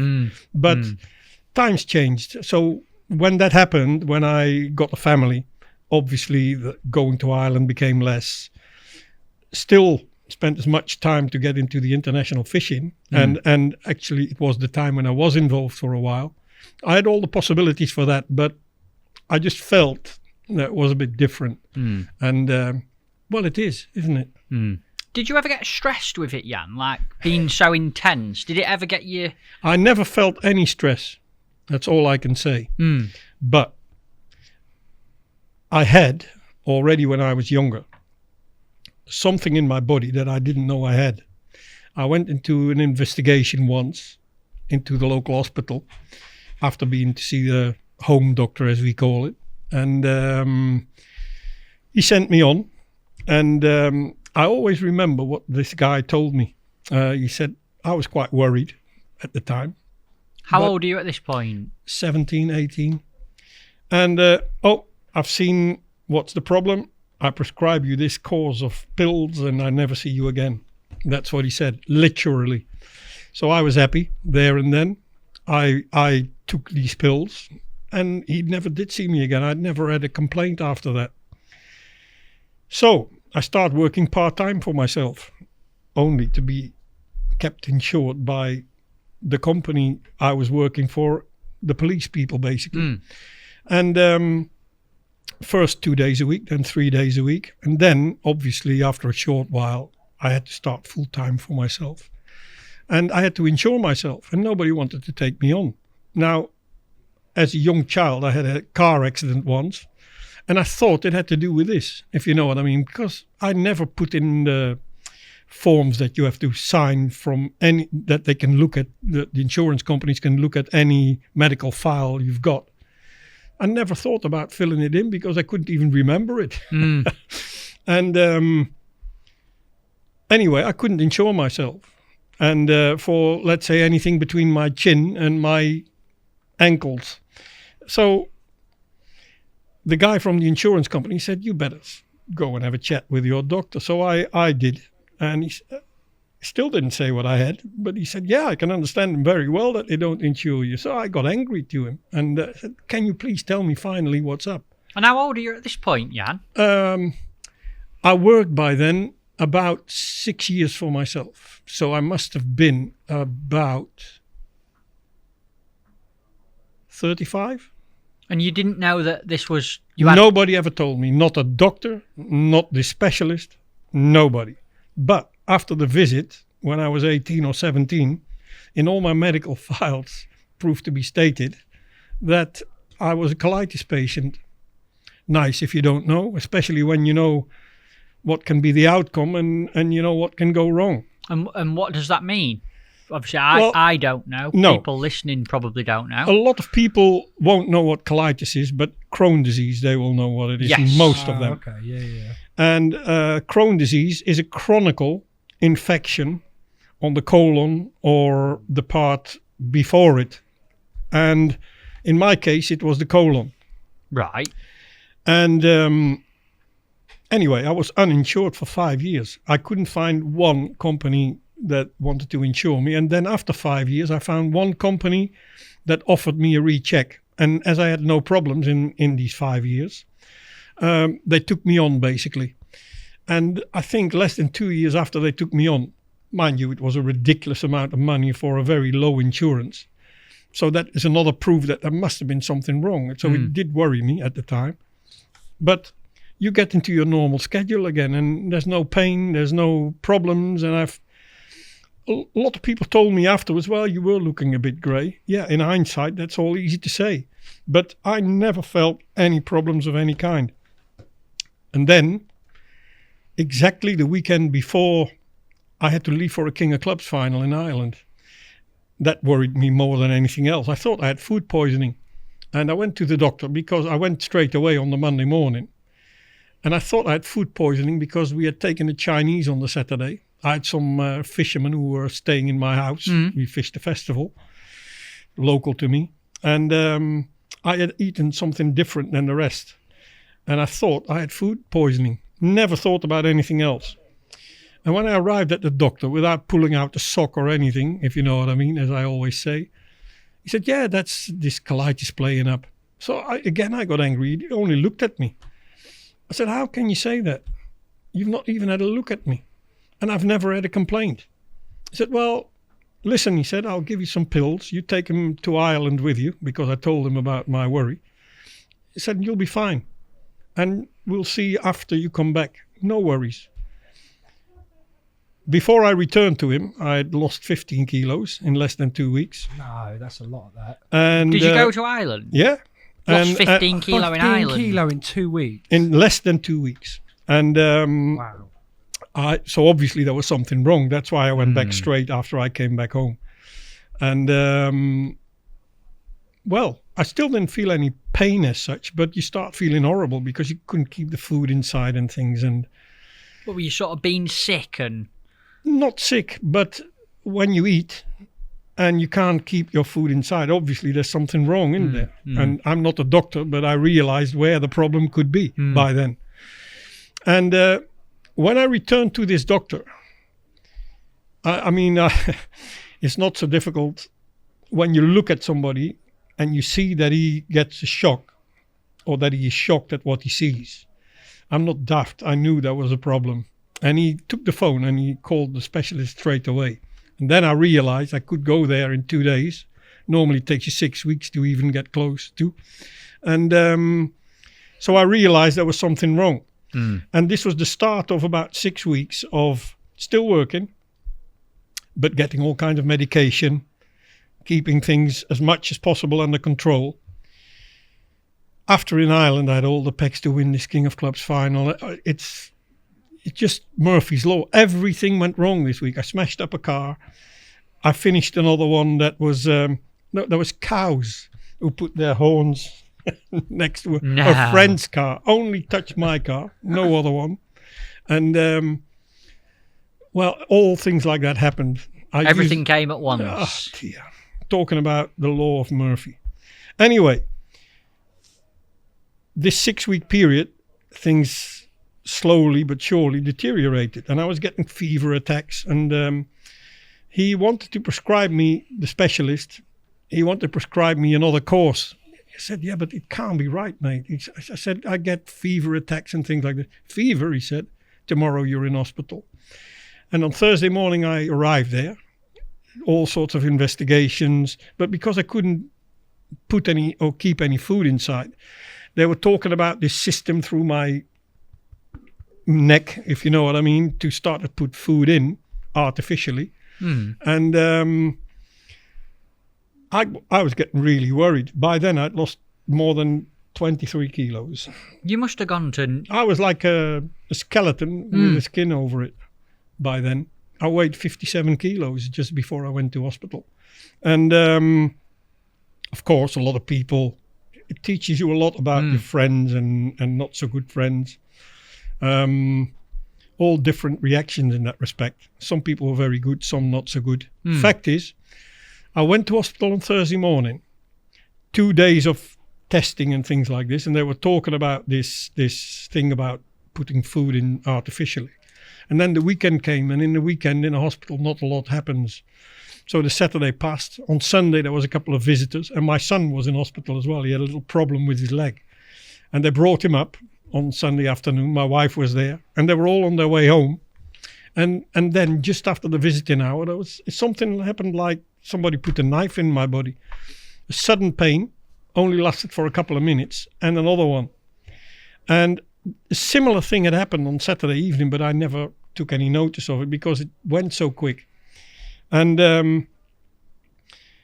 I was arguing with a nurse. I said, listen, whatever you think, but something is going wrong. It's like somebody put a knife in my body and I think it should be checked. No, it won't have been so bad. Poor girl afterwards was crying at my bed. She said you never encountered something like this and she would nearly have made a fatal mistake. Anyway, when I came back with some pictures, if you know what I mean, I had some x-rays taken and I was already laughing again with the other guy that was in my room. And the pain had gone and everything was normal. And then they arrived from all directions, doctors, anesthetics. Mr. Van Schendel, we have bad news for you. Your colon is cut in 2 places. And you get an emergency operation. Can you warn some nearest relatives? Because this can be fatal as well. No. Yeah. Jesus. It was the time before. And how old are you, Jan? I am old. It was in 97 when this happened. So I'm 65 now. Only just. Nearly 66. You don't look it, mate. And you take 26 years away from that. So 40, 41. Yeah. And so I couldn't talk to my wife anymore. I couldn't talk to anybody anymore. Just my sister who lives close by. Just before I went into the operation, and actually it's probably the savior, I was already in the hospital, and 1.5 hours later I was on the table. Yeah, on the table. And on my way down there, I spoke to the surgeon, and he tried to calm me down, obviously. Well, what else could he do? I wasn't frightened or anything like this, and believe me, in normal conditions I'd have run out of the hospital. But I was beyond all that, but I was angry because I'd followed a case just before then. Of course, we had been living according to all the rules, and Rossi had to be 5 years in the country to be up for naturalization. Once the 5 years was passed, why didn't you come a year before? It was only 4 years by the same guy as well. They don't encounter this a lot of times in such a small village, maybe. Anyway, she wasn't having Dutch nationality, and I had followed a case just before I got ill, actually, just by chance. And in this case, if I would have died, that's all right in itself, but Rossi and Robin, that we had by then, and Milena, would have been sent back to Bulgaria eventually. No. Yes. So the further implications... So I was just angry, I remember. I thought, what a fool have you been? Yeah. And then for a week there was nothing because they operate you, and it obviously was successful. And what did they have to do, Jan, if you don't mind me take asking? the whole colon out. Right. As much as possible, because there's one part left. It's too dangerous to take out. You can be invalid after that. All sorts of problems you can have. The last bit they left in, which is all right. And I was warned afterwards that I still have the disease. So I have to take my calm a little bit, although it's not really in the character. But so after that, the sick part is gone, as the same guy who operated me that I had spoken with before. He passed my window of my room. You know, first of all, I was on intensive care and there's people dying around you. And I was completely bright as soon as I woke up. And I realized what was happening around me, and it drove me mad. And I said, listen, as soon as possible, I've got to be away here because I can't stand this a lot longer. No. And the first time I went, or I asked this, was on the same Saturday that I woke up, and they were just laughing at me. Do you know what you've just come out of? And on the Sunday, I kept nagging them just as long as until, listen, we put you in a room on your own, and as soon as there is even the slightest thing going wrong, normally we can't do this. You're back here. So actually everything after the operation was as perfect as it could go. Very quickly, I was bright in my head again, like I said. I spoke with the guy who operated on me, who put me quite at ease. He said, listen, you will have this year-long track now of visiting doctors and getting back to normal. But he said, the good thing is you've survived it. When you came to me, he said, I wouldn't have given a penny for your chances. Wow. Yeah. He said, standard, these operations are very often fatal. He said, but you were so ill when you came to me. He said, I really couldn't expect you to survive. He said, you must be a strong person. And he said, now listen to me and listen to me carefully. He said, whatever are the conclusions or whatever is the outcome of this, listen to me. You will visit 10 different doctors, he said, but I also have you as a patient, and you listen to me, to nobody else. That's what he literally stated. He said, you've proved that you can't do this work any longer. So whatever are the circumstances, get out of this job. I know from by your wife what you've all done. He said, and it's no surprise actually what happened in the end. And after that, in record speed, I was out of the hospital, which was about a month. And I'm not stupid. You're thinking there, you're lying in that bed and you're thinking about the future and, okay, the business. I realized straight away that 6 weeks prior to becoming ill out of the blue, we both signed for up to here into financial debts, if you know what I mean, because our business needed money all the time. And you know what it's like. The costs come sometimes before the rewards. And we did a lot of turnover by then for 2 pairs of hands. So you and your business partner. Yeah. So both we did whatever we could to find enough finances. I always said I wished I got ill 6 weeks earlier because of all this, it wasn't always easy. And there was a brilliant solution in the end, but I didn't know that at the time. And in hospital, I wasn't worried about my illness.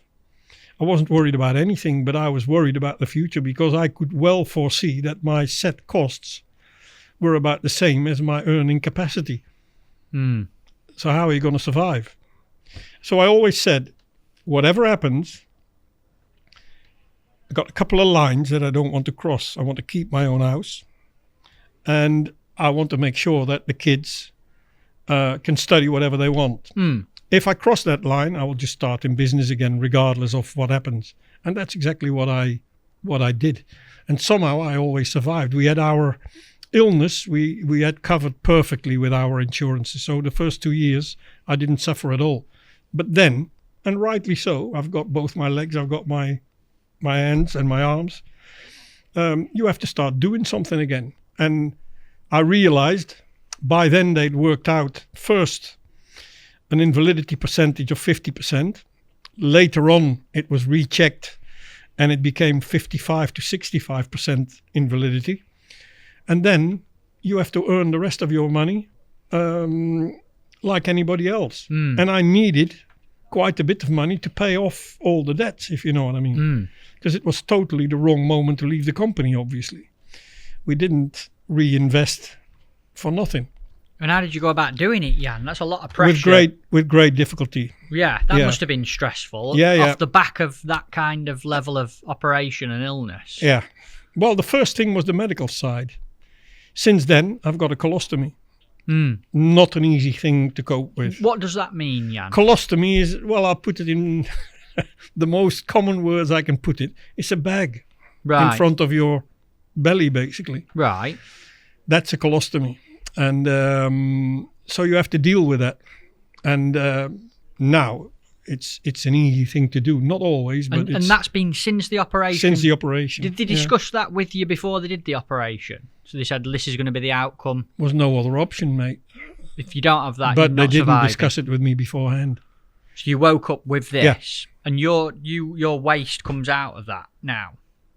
Yes. Amazing! Wow, yeah. That is a big change. It's a massive change, but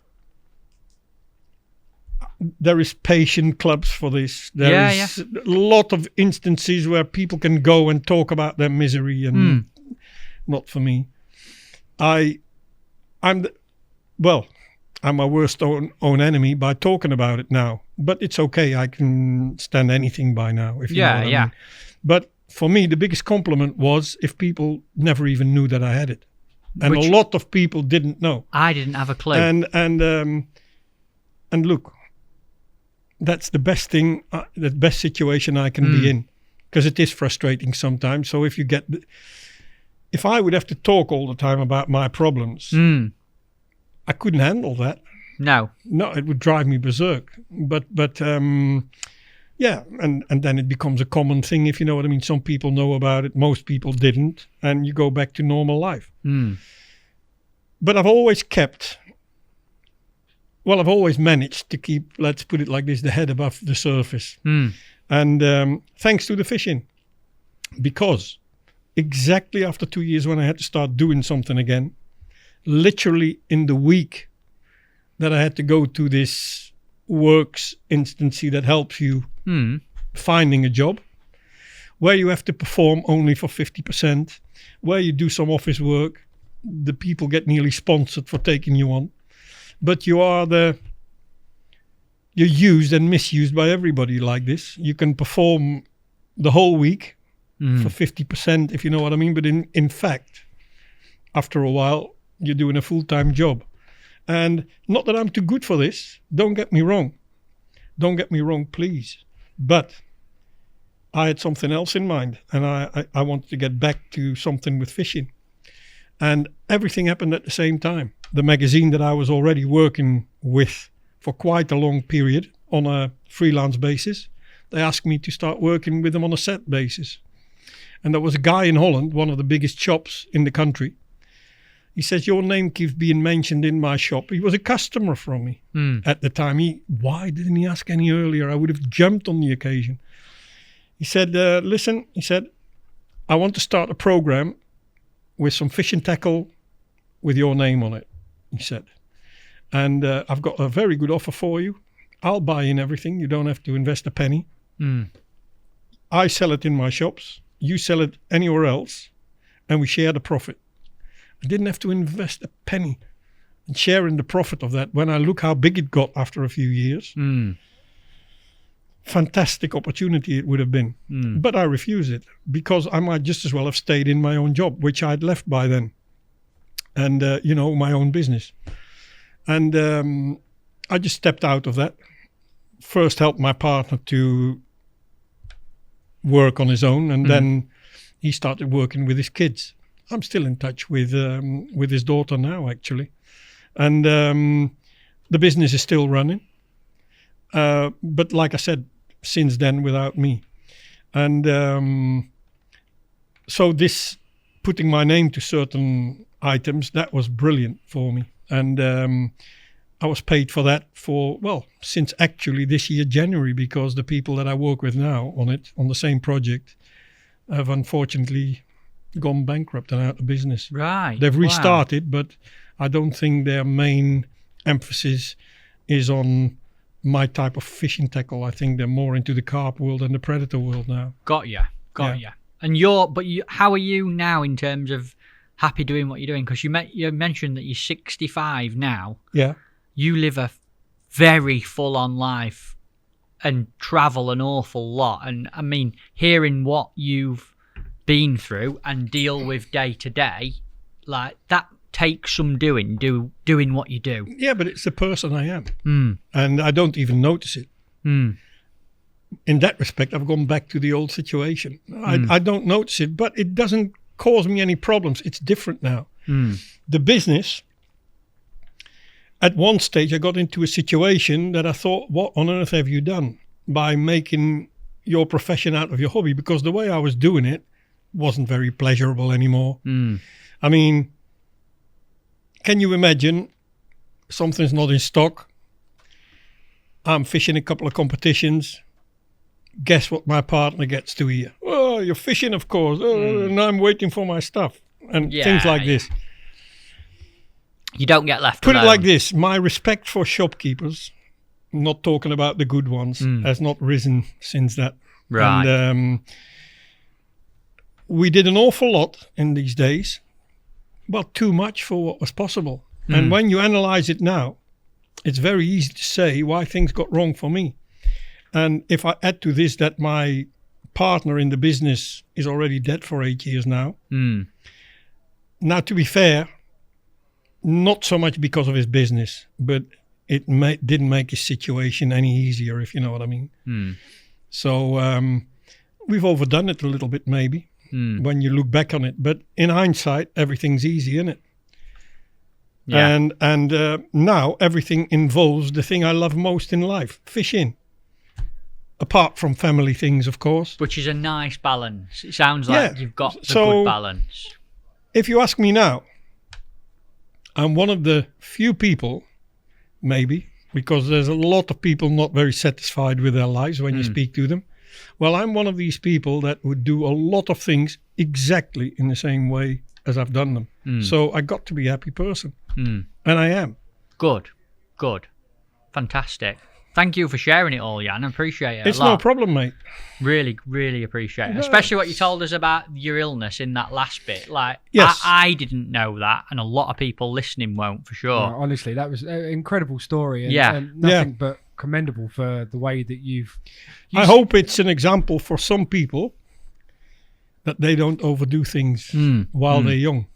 And I'm looking in a certain direction now. Yeah. The biggest thing for me is, though, Jan, that comes out of that, I know you didn't expand on it at the time, but to go into something that is life-threatening and come out of it with something that's quite changing on yourself going forward, but then having the drive and mindset to, I'm not going to worry about that. Yeah. I'm just going to crack, like that initial leap to go, right, come on then. That's what it is now. Look, and carrying on. Again, if I don't talk rubbish, and if I say that I'm definitely not the best angler there ever was, but I know one thing. Apart from being the top point scorer forever in any Holland team that we discussed, you won't find a more frustrated person than me about the fishing I'm talking about. Now, if I don't talk rubbish, then obviously the next best thing to achieving what you want yourself is trying to get it done in a different way. The other option, what would that have been? I could have fished 1 million competitions if I wanted, and I would be good at it as well. Probably better than what I am now, because now I've lost a lot of fishing time. But at the end of the day, apart from all the bad times, I've had some really good times in the fishing, and winning an X amount more matches than what I did in my lifetime would be nice. Don't get me wrong, but what does it mean in comparison with the international fishing? And that was out of the window by then. So I can say I'm a person who is properly interested in other people. Whatever somebody might think about me, that is a definite fact. And the good ones especially, I want to help as best as I can for them to achieve what they want. And if I get enough people at the same time doing that, it's also achieving what I want, if you know what I mean. You're going to win international medals. Exactly. I like it. When we sat down this morning, Jan, I do this every time now on the podcast, I put a little picture up of you and... There might be some people that remember me from my English days. Yeah, there is. Well, I put the podcast goes international. We've got Jan van Schendel on, and get your questions in and I'll ask a couple live on the show. So I'm going to pick a few here. And I'll a very popular segment, this. It is, isn't it? Yeah. It's, let's have a look. All comments. Oh, there's only 3. I'm only kidding. Rob Wotton says, great guest. Joff Woodgett, great fella, outstanding angler, easy to get on with, helped me loads on the Vaughan Canal. Hey, I remember that. John Jorrock says, only met him recently at the World Club Champs. What a gentleman. Dean Barlow says, do you still see Chris the something? Chris the Piss. Chris the Piss, that's what he's for. I didn't want to say it, but... I spoke to him recently, funnily enough. Who, Chris the Piss? Yes. Who's Chris the Piss? Chris is one of the people I travelled to Ireland with at the start. Right. And he liked his drink, let's put it like this. Right, okay. So, whenever he showed up a couple of times at Frank's house as well.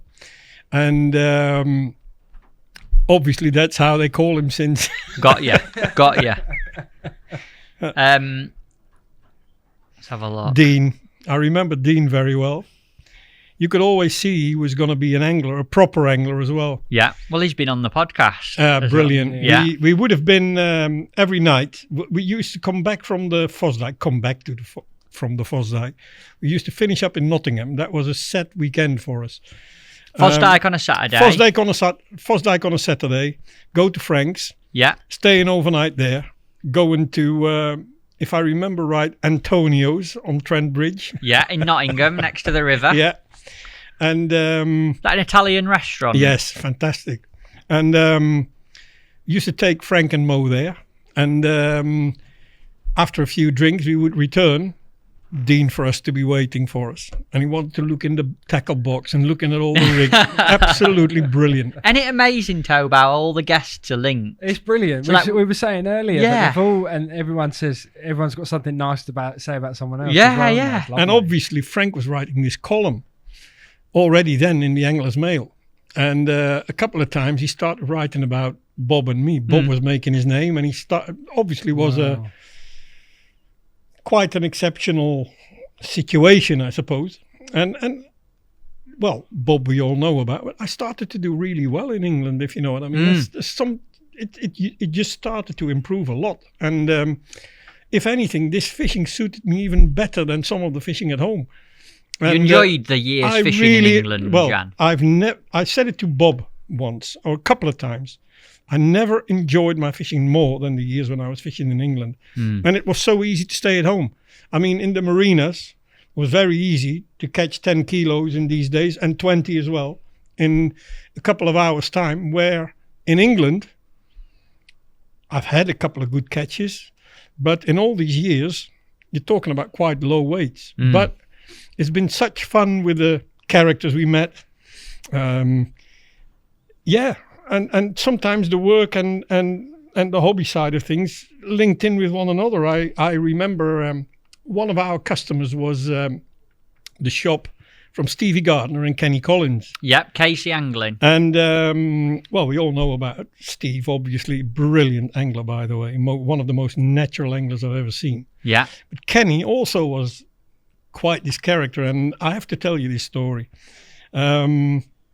We fished this competition on the Way Navigation Channel, near where Will Raisin lived, near Guildford somewhere. The Way Nav. Yeah, and it was very kind to me a couple of times. And one of the most funny matches I will never forget and I ever won was on this Way Navigation Channel. I was lucky the first time we went there. I was in front of an outfall, and I won with the weight of roach. But the second time was incredible. I drew next to Kenny. And by then we were visiting each other, or I was visiting his shop nearly every week with the bloodworm. Always had a cup of tea and a laugh. And I drew next to him. Needless to say, I'm in the high 80s or something. Bob was on the low numbers. He had put me there, and he was back to his own area. No way of walking back. My pinkies and my maggot stayed in the car. No. So there was, first of all, there was Kenny. He gave me more than half of his bait. Typical for him. Fantastic. You wouldn't get that in Holland. Honest. Or you would get it with some people, but also with a lot. No way. And so he gave me half his pinkies. But whatever we tried, in the woods we were, as they called it there. And the only chance of doing well was catching a couple of chub that you could catch on the far bank using maggots and pinkies. Never got the sign. None of us. I had one roach, I remember, caught in the middle on bloodworm. And like nearly everybody else in my area, everybody started to pack up after a couple of hours, including Kenny. So everybody had gone. And I was like on an end peg. And I thought, well, I can't go anyway. And let me refeed a bit. Refed a bit, bloodworm, in the middle of the canal. That's after all my attempts to catch a chub. Never I was successful in it. I never saw a chub from anybody on that day. And of course, all the people have gone now, and it's all quiet there. And my float goes under, a little chub, and another one, and another one. I finished up winning the match with 8 pound, 11 ounces, and a couple of drams. What little chub? Of little chub caught on bloodworm in the middle of the canal. What do you think afterwards happened when I got back into that shop? It was brilliant. Absolutely amazing. Brilliant. Yeah, things like that, but it just happened, if you know what I mean. Yeah. And you wonder why. It's just coincidence. If we all would have had a couple of fish and everybody would have stayed, we'd all have caught nothing. And we would have done no good. Because everybody went. You're on the end peg, so to speak. Not on the end peg. There was a couple of people, but way further down. Yeah, yeah. And I was on my own. So that just what it does to fish. Sometimes. It's amazing. It is amazing. There's some really nice comments on here. Jan Verbruggen. Yeah. Jan Verbruggen, he put the best you have or will ever have on the podcast. My all-time angling hero. I think that's a little exaggeration, but all right. He put, ask him what his favourite bream mix is. Oh dear. Well, I've told him, I think, in fact, because I met him a couple of times in Holland. There you go, A Jan. very Dutch name, isn't it, when Yeah. you think about it? And he must be of Dutch origin. And I've spoken to him a couple of times during these festivals that I organise, or we organise, because I'm not doing it on my own. And there's a couple of different ones now, but I think what he means, we developed at Den Eynde, and it's a long, long time ago, together with Jan Zekveld, another angler in my country. Another Jan. Yeah, it's quite a common name. And based on his ideas, actually, we had this very light mix, and we made it, when feeder fishing came off, we adjusted it a little bit, because the way we made it originally, it was impossible to put a kilo in the bag. It was that Really? light. Yes. And anyway, this became Dutch special feeder, which is still on the market now. And it's not been a turbo in sales, but I'll tell you what, a lot of this groundbait has been sold. Dutch special And feeder. I honestly, I've done so well with that mix over the years. And really, that's what I was using, straight out of the pack. Although some people never believed it, and even thought that we had a special content inside the bags. I've heard somebody seriously say that to me. Wow. But fact is that it's a very versatile bream mix that you can do everything with. You can use it for any type of fishing, but it is developed for feeder fishing. Yeah. And you can fish with it in the deepest of flowing waters, or you can fish with it on the shallowest water with a soft bottom, provided you prepare it in the right way. It's versatile. You Yes. can do everything with it. Exactly. There's some people commented on here, Jan. What about this for a comment? I didn't expect this one. Mario Molinari. Mario. Yeah, he's put hello, Jan. Or he's actually put ciao, Jan. Ciao, Mario. Yeah. Kevin Wilmot says absolute leg and then dot Brilliant. end. Brilliant. Someone says here, Remember Kevin very well. Adam Southgate says, Pat Macker, get the kettle on, Jan. There's a lot of inside jokes going on here, Jan. Yeah. You devil. 3 or 4 people have put Jan Van Shedful. Caden's Fishing's put that. That's Barlow. That. Dean Barlow's Yeah. put it. Yeah, he would. It was his father who invented the name. Yeah. Not only in England, some people call me that now. It's going to start trending that now, isn't it? Pete Cox says, ask him about Barry Gibb. But Barry Gibb, well, you've got this angler. You fished it him. once. Yeah, I've you met must him. have met him. And The cleanest man on the bank ever. it's not normal. No. The best hairdo and the best teeth. No, it's amazing. It is. But he just looks like Barry Gibb, doesn't he? I don't know who Barry Gibb is. The singer of the Bee Gees. Before my time. Do you know who Barry Gibb is, Toe? You know about the Bee Gees. You must have I've known heard about of the Bee Gees. Gees. Get Barry Gibb up. Go on, Toe. You're asking And me, his I'm younger brothers. than you, Matt. Barry Gibb. I've never heard of him. Everybody else seems to know. They will do. They will do. In any People case, listening, Matt. he's can like only- he looks like a twin brother of him. Right. And he loves it to be called like this. Right. Okay. It's funny. What's his name? His name is Wout Bakker. Yeah. Wow. Bakker, And that's it. There you go, that but is- everybody Barry. now. That's very Gibb. Yes, that's Barry. Ah, A right. little bit later in life, obviously. Yeah. Yeah. But yeah, nobody ever calls him Wout Bakker now. It's Barry Gibb. That's Pat that for you. Dave Brooks says, ask him what's the best B&B in Ireland. Yeah, we stopped in the same guest house all the time, and it's the best place we ever stopped in my opinion. Right. Oak Lodge, it was called. A lovely woman running it, Yeah. and a lovely family. And when I won this King of Clubs, I was staying there as well, and her son gave me something on that day, and he gave Bob something on that day. And so, a sign of luck. Mm. And we came first and second in that festival afterwards. Wow. Yeah, on that day. And it's a special place to me. There's a guy here has asked Kevin Duran, and he says if you had to pick a 3-man team, one to fish the pole, one to fish the waggler, and one to fish the feeder, who would they be? That's a good question. That's a brilliant question. Let me think. I want to put the same one in on 2 methods. Oh, we'll let you do that. Scawthorne. Yeah, Well, pole and waggler. on pole, obviously. But I've seen him in action with a waggler. And I've seen him in action, well, with bolognese as well. But I've seen him in action feeder fishing as well. Mm-hmm. And we were talking about the best thing you've ever seen in fishing. One of the things that come close is him winning a festival in Ireland, never coming back for 5 hours without a perch on. He caught 25 kilos of perch. Mm. And I think the second weight next to him was Kevin Ashurst, 8 kilos. Incredible. Just incredible. On a feeder. On a feeder. 25 kilo of perch on a feeder. On a bomb rod, actually. And he catapulted some ground bait in during the competition. And then in the end, he caught 2 bream as well, on top of all the perch.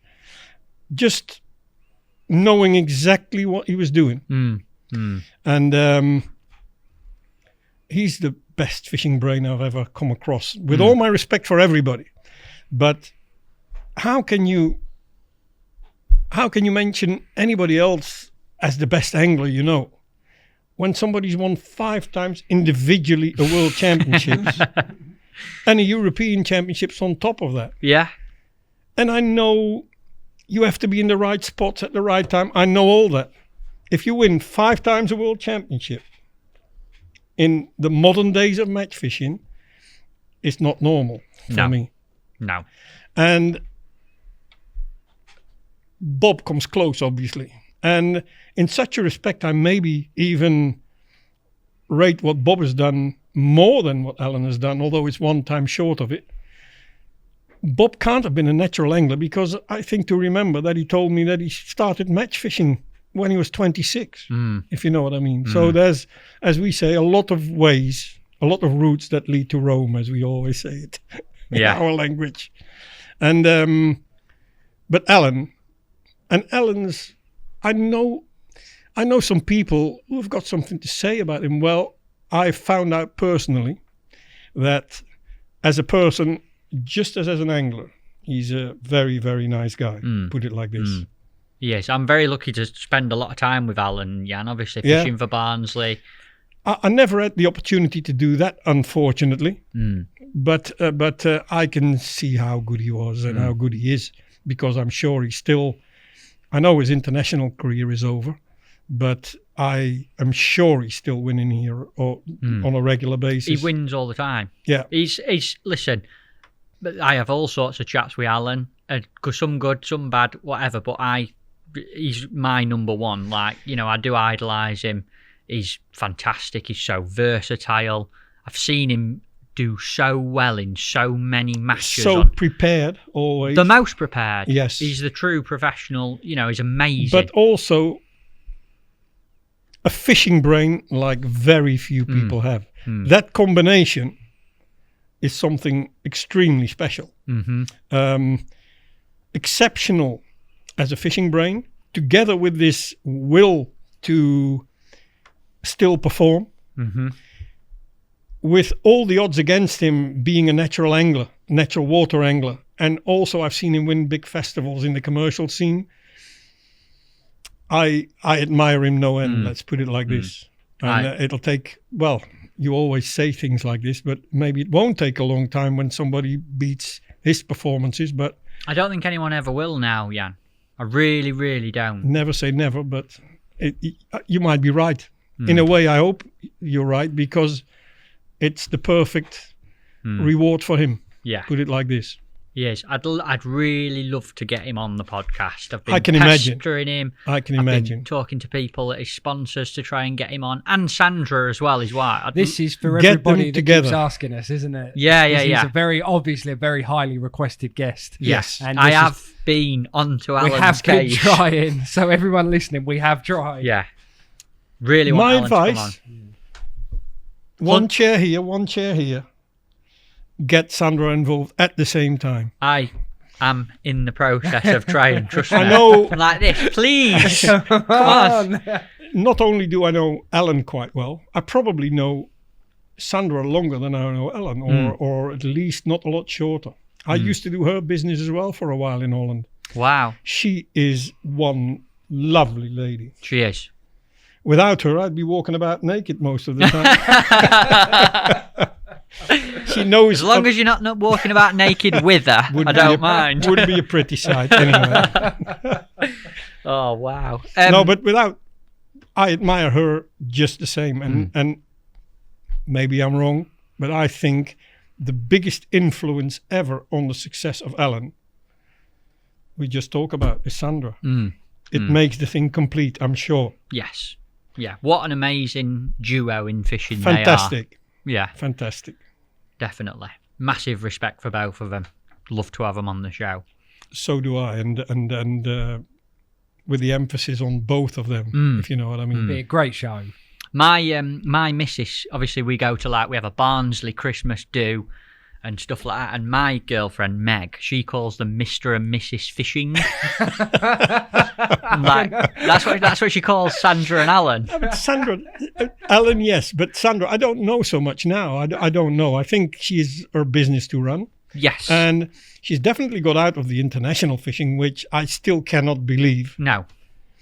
I say to Alan every time I see him, I were at Lindholm the other day and I drew on an island facing this way and he's behind me facing that way. And I said, is Sandra not fishing at the minute? I always ask him because I love to see Sandra fishing. She would still be one of the best in ladies fishing. Yeah, and in men's fishing. She used to come on, when I started going on the Steynie, she used to win loads on there. We've often spoken about that. But she's not only a lovely woman, she's also a very clever woman, and she knows exactly what she does, and maybe she sees the limits. I mean, the combination with the business, where people like me didn't see that in time, if you know what I mean. Maybe that's a difference between us. Definitely, and I'm sure that has to do with it. It's got to be. Yeah. We ask every guest we have on, Jan, a same 5 or 6 questions at the end. Yeah. So I'm going to fire them at you. An item in your tackle box that you couldn't live without. What is it? Loop tire. Luke, which one do you use?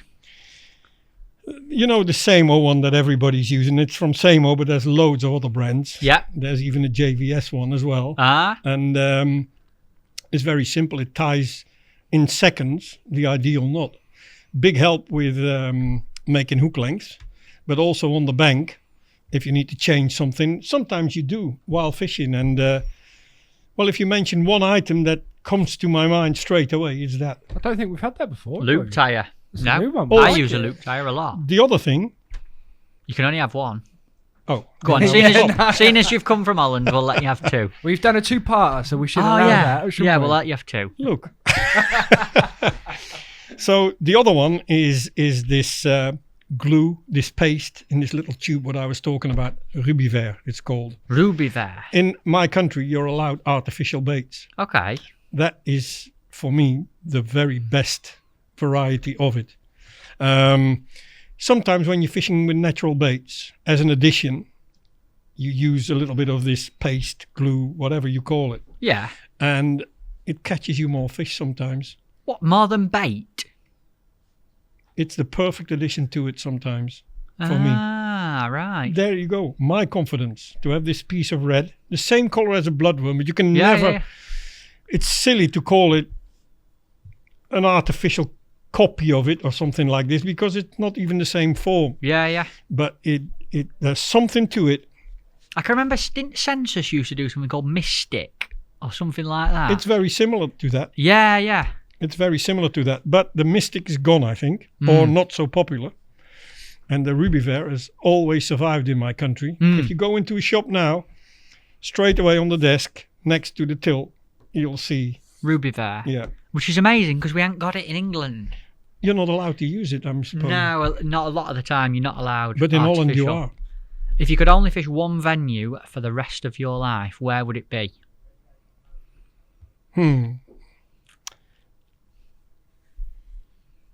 That's a difficult one to answer. So many nice places. I'm only letting you have one on No this problem. occasion. There I go. Plovdiv rowing course. Lovely. Nice. Great. Why? For obvious reasons. It's been very important to me in different ways. Forget about the other sides. I'll just stick to the fishing side of it. Yeah. In this case, it was, when I was there in 89, the most phenomenal venue you could ever wish to be on. With the variety of With fish. the variety of fish, the variety, therefore, of the tactics that could be of success. I mean, we came fourth, like I said, but we did that with English tactics, fishing rod and line. The country that won was fishing up in the water for chub and carp. I remember a lot of people fished for carp on pole all day. You name the method, it could lead to success. Some Incredible. people catching only bream, some people catching carp. We caught all these vimba. So many different ways that led to success. If there were one thing you could change about fishing, what would it be? If I could find a good solution for it, I would change it to avoiding the luck factor, obviously. But that's very easily said and very difficult to do.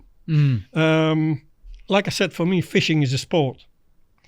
And if you properly love the sport, in my opinion, you can only want one thing. That's the best people to win. Doesn't always happen in fishing, but okay, we all know who the best anglers are. And so there is a lot more to it than luck. But this luck factor is sometimes very decisive, also on very important moments. And it's a pity that, but it belongs to our sport. I think that's what makes fishing, and that's why it Exactly. is a little bit different to everything else. It's a little bit different, yeah. So we have to settle for that. Yeah. We won't change it. You can put 10 people in front of the end peg or something like this. There still will be somewhere an area where there's just more fish wanting to swim around. Could be in the middle somewhere. But there always is an area in there. Yeah. The variable, the thing that you're trying to catch, is so wild and can move. Yeah. And, you know... And it's got some brilliant brains sometimes. And that's what I love the most in our sport, when you see these very clever fish. I told you I was fishing for eels. Do you know how clever they are? Very clever. Chub is my favorite fish. Why? Because it's so clever. Now, we don't have any chub in my country, or at least not in match fishing conditions. But I'd have the same habits. Therefore, they are my favorite fish. They can be so clever. You can see so many of them, not one wanting to take the bait. They take all the bait, just the one that where your hook is in, no way. Wow. I remember the River Mincio when Alan Scotthorne won. Yeah. During the week, I've seen thousands of them. And they were all big as well, the chub. And how many were caught in the competition? There was, I think, 3 caught. Then, after the match, the away team goes along the bank, upstream. All the same chub that stayed all the competition long, just out of pole reach. They all were following the weigh-in, half a peg behind where all the people were, 5 meters away from the bank, eating any bleak that was put back that was in stress or in trouble. Clever devils. Such clever fish. Yeah, yeah. Fantastic. Yeah, every maggot apart from But the one with the hook in. The eels come close as well. They are very clever fish. Sometimes, you know, with this eel fishing that I told you about, sometimes you had to go through all kind of movements to get it off the ball of worms for it to open its mouth. On other nights, you get 1,000 bites and you can hardly get an eel in the boat. in the boat. They're amazing things. They are. I love eels. A Even lot if you- of anglers don't like them, but Yeah, well, I didn't like so much the eels in such a respect. I didn't eat them or anything like this, but they are a delicacy where I live, especially in the days when I was fishing for them. And my father used to say a lot of times, he says, why don't you go fishing for eels? Forget about that competition. He loved them. I Amazing. don't think it's very healthy to eat them, though. No. If not to say, I think it's very underrated how unhealthy it is. But there you go.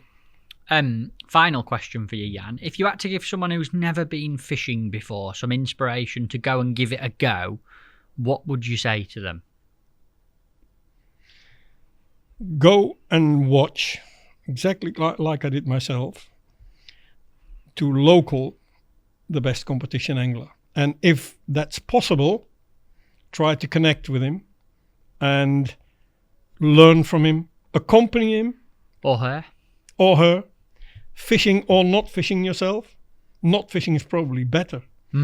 And if you can win the faith of such a person, the confidence, and believe me, even like this guy I was talking about that would be totally unapproachable, he contacted me in the end. He started talking with me. The initiative didn't come from me. I didn't dare to. And you'll find people very approachable if you don't bother them when they are trying to get the maximum out of their swim. Just talk to them after the competition or something like this. Be clever at where you sit so that you don't cost him fish. Don't bother him, but just wait for your turn, and you'll find them very approachable. In my opinion, you're not a proper angler if you don't speak to the people. There are characters like this, I know. Well, let them. Yeah. To me, I've got no respect for them at all. Nice bit of advice, especially from a match and learning point of view. Watching other people and communicating with them is massive. I like it. Look at every angler. Is there one angler on this planet that's learned everything by himself? No way. No. So the same people who would be such characters not to talk to other people about it. It's ridiculous. I mean, they've learned themselves from somebody, and that guy was quite open to them. How can you, I'll look at myself now here, how can you, after meeting Van den Eynde and looking into the character he is, and on top of that, Ivan Marks, but also Dennis White, also Bob Nutt. How can you not be, after meeting them, also like them and try to be open to people? So at least whenever people want to, I'm always approachable for a tip or an advice. And you wouldn't believe how many people do it. Sometimes they misuse it, but that's all right. A lot of people ask me about rod and line fishing, these principles. They only have to look through the book, and they've all got it from start to finish in exactly the same words as I heard them from Ivan. And but reading, especially in the modern times, A little bit different. It costs time. Yeah. I've had a word with Jan today, folks. I've told him he needs to start doing more on his Facebook page, so you'll have to keep your eye out. He's going to be a social media whiz, he's told me, after this. Every 2 years there'll be a post. We always ask Jan on the podcast, a guest, to bring in a gift to leave with us. And obviously you're the first international guest that we've had on. I'm sure you'll be back for more as well, but have you brought anything to leave on the table amongst everything else we've got here? Well, I've brought a selection and you can have them all. We like a selection, don't we? That's what we like. First of all, I brought a couple of books. Yeah. One's for yourself. One Thank you. is here for this table. And I know you can't read all the words in it. I can't read any but of the words. You'll see there's more pictures in it than words. And a lot of them will actually prove themselves what it's about. Yeah. Actually, if you look only at the pictures of some of the informative things in the book, it explains itself. Plovdiv rowing course. I've opened up straight on it. That's a coincidence. 52 and 53, folks. Yeah. Thank you very much, Jan. I really appreciate that. That is absolutely amazing. So I can take one of these home with me, and we're going to leave one in here for other people to have a look at. Yes, of course. No problem. Thank you. Can you sign them for us? I will. Appreciate it. That is fantastic. There's only a couple of little things. I brought this float. Look at that. Hand production. Hold I it think hold it up for that camera, Jan. Perfect. Look at that.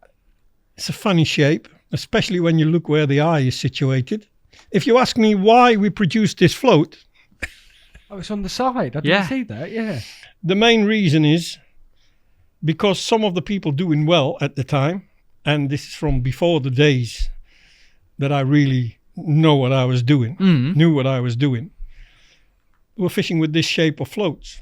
Right. And they were more running through than holding back, because if you now think about a float type like this, if you hold this up, especially with the eye in this position, obviously it comes about this far out of the water. So you need a whale to pull it under. But there's a couple of things to it. This is just iron, which you can't expect, of course, nowadays. And the antenna is tonkin. It's wood. Tonkin? Yeah. Right. In these days, we had the totally wrong perception that the thicker the antenna, the more visible it was. Not thinking about any light shining through the antenna and things like this. Ah. This is just homework. It's like a sete stick, more or less. There's a point to it, upwards. Why we ever invented this flat part here, I don't know. It just makes it more unusual. But fact is that when I started match fishing, I used this type of float a lot of times. And you caught a lot of fish on them? We caught quite a lot of fish Can I have a look? Yeah. And what's the body made out of, Jan? Balsa. Right, so it's solid balsa. Solid balsa. The paint job on it's amazing. It's a lot of layers. Yeah.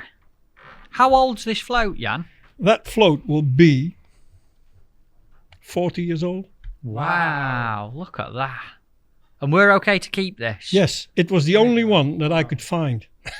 Amazing. I have a selection of them that I know I will find at some stage. Well, So that... this one's for you. That's totally different to anything else we've got on this desk, so thank you. Look at the antenna when you turn it round. Must have had a few drinks then. No, thank you very much, So mate. then- Thank you, mate. There is a couple of marina rigs. Somehow you're very interested in this fishing. Yeah. This is the kind of rigs we use and the kind of floats we use. Let's have a look at them. We can keep these. These are Yes. your rigs. Yeah. Tell you what, these might need to go missing off this desk. Look at this. So they're like a pencil style float, Jan. What's the advantage of them? Like a big, long, slim float like that? Less resistance at the strike. Yeah. Although there's a lot of fish there, in marinas, you're fishing to hand normally. You're fishing not a great distance. You sometimes fish 3 or 4 sections. Sometimes you fish under your keep net, all depending on the conditions. Right. And the bites are very, very fragile. You wouldn't believe how fragile they are sometimes. You can hardly see the movement. And that's why this black float has got partly a black and red piece. Yeah. And like I said, in reality, the shotting pattern looks a lot of shot. The main reason for that, because I normally put them all together. What, one big bulk? One big bulk, as close as possible to the hook length. And what hook length's that? 6 inches? That will be the one that's on there. I know is a black hook. It's one that I found out about this winter, and I got the advice from a friendly angler, and it proves to be brilliant for the size of fish we have to catch there at the moment. And Can I ask what hook it is, Jan? it's a census hook. No, it's a gamakatsu hook, but it's a pattern that is not on the market. And I would be lying. I think it's the F something. But Right, it looks a lovely hook. Yeah. Long shank for getting the hook out quick. In the bigger versions, we use a similar hook for goby fishing when there's a lot of gobies about. But then you're Yes. talking about hooks like this. Yeah. I know they do a 1050N, which is a long shank, and it's silver. It looks similar to I've that, seen but that silver. hook. I've seen that hook. The beauty about it is, as always, when you're catching a lot of fish, you need a long shank. And it's surprising how big a hook you get away with, even if you use small baits. So anyway, that's another part. This is like Christmas. A couple of wagglers. It doesn't do justice to what I wanted to actually show with them. But all my wagglers, another lesson from Ivan, are preloaded. Like in smaller wagglers, I've got a collection like a tube like this, full with straight peacocks, all taken from this long to this length, all taking exactly the same shot on the line for obvious reasons. If there's increasing wind or something, you can go on fishing exactly in the same way you do. And for a while, I did a lot of rod and line fishing. It's a pity I don't do more of it. And I was getting quite specialized in it. But like I said, one problem with it, it doesn't win you any matches. So you can't devote the time to it that you'd like to. Can I have a look at them? Yeah. Are these homemade? Yes. By you? Some of them, the white ones. Look at that, folks. Look at them there. One English one, I think. I used to work with Drake floats. Yeah. You know the name? Yeah. Yeah. He made lovely floats. They still do now. Yeah. They still do now, mate. Look at them, folks. Well, if he's listening to the this podcast, he probably recognises one of the floats. Yeah. I know that Bennick Sports supply a lot of Drake floats still. And I think I think Lanes do as well in Coventry. I think Lee Eddy or his father, Mark, was supplying them as well, distributing them. Yeah. Beautiful, mate. Thank you. Small company, but very nice people. And you're happy to leave these with us. You know that you've got to leave all this here. No problem. You can get the tube as well. This is how I fished a lot in my first years of fishing. Like I said, Is that float? When I fished with a paste and this artificial paste, if you know what I mean. Look at fishing for very small fish, obviously. Style leads in these days. That's tiny. How old's this rig? Well, the first years when I went fishing, so maybe not the very first years. It's a Milo float. Yeah. And it must have been given to me in Montereau in France. And sometimes we used the same floats there, especially when we were the fourth group to fish on the water on one and the same day. Wow. That is tiny. I mean, it says 4B8 on it. It's not. It's lighter than that. Yeah, takes hardly any lead, does it? Yeah. There's a story Incredible. to that. Both Marcel and me, on one of the occasions that we fished together in Montereau, we had the same floats, the same pattern, but slightly heavier. He was fishing with 0.05 or something, and a handmade hook that we also were given by Milo, with a joker on the hook. And this far away is my float, which is exactly the same float, the same depth, trying to catch what we can on one tiny bit of fed area, if you know what I mean. And that's what can be the difference. I'm still only using 006 line with a size 26 hook, which is very small in itself. I finished with one fish. The floats nearly touching each other. He's ended up with 26. Just because he's fishing that bit lighter. What can be the other reason? And this was when we were the fourth match on the same day in this lake in Montereau, if you know what I mean. And it's one of the things that are amazing while you're doing it. It's not that I'm fishing with a different bait or anything like this. It's just I'm using a tiny bit bigger hook, but still a very small hook. And under normal conditions, you'd expect that you would catch on this. That's crazy. It is crazy. And just to show you how clever fish can be. And there's a big difference in fish not wanting to feed or not being there. And then the last one, but not least. Right, this looks scary, Jan. It's the one I've been looking forward to, this. What on earth is that? You squeeze, if you're not very strong, you squeeze a ball of groundbait with it. I've wondered what you're going to say then. And and there is different uses for it. Yeah. If you want. Have you used this in your coaching before if someone's not? I could have done at certain times, but Wow, look at Anyway. that. And are we okay to keep Yes, these? you're This look, okay. me and you can have some great fun with this, that. Toby. Yeah. if Guru brings it out. I'm just going to say it needs a bit of Guru Orange on there, doesn't it? Product development, Rooney. I'm on a royalty. Look at that. And have you used this to make ground bait Yes. balls? You put it in and... Yeah. Again, there's a story to it. Just by chance, I once had the opportunity to see the feeding procedure by catapult Yeah. from above. Not literally from above, but watching downwards from a steep hill behind the anglers. Yeah. And in actual fact, you could see exactly where the ball hit the water. And if you ever get that opportunity, Have a look. don't get shocked. Because it breaks up. Easier than anybody thinks. Wow. Even if you're squeezing it. Yes. Now, if you're most men will, with ease, squeeze a ball of ground bait hard enough. But you know, in my ladies' team, with a couple of girls who are very fine and small Yeah, yeah. and hardly have any power, it would be a good help. Yeah, yeah. Maybe that's a product idea for us in the future. There you go. Ground bait ball making.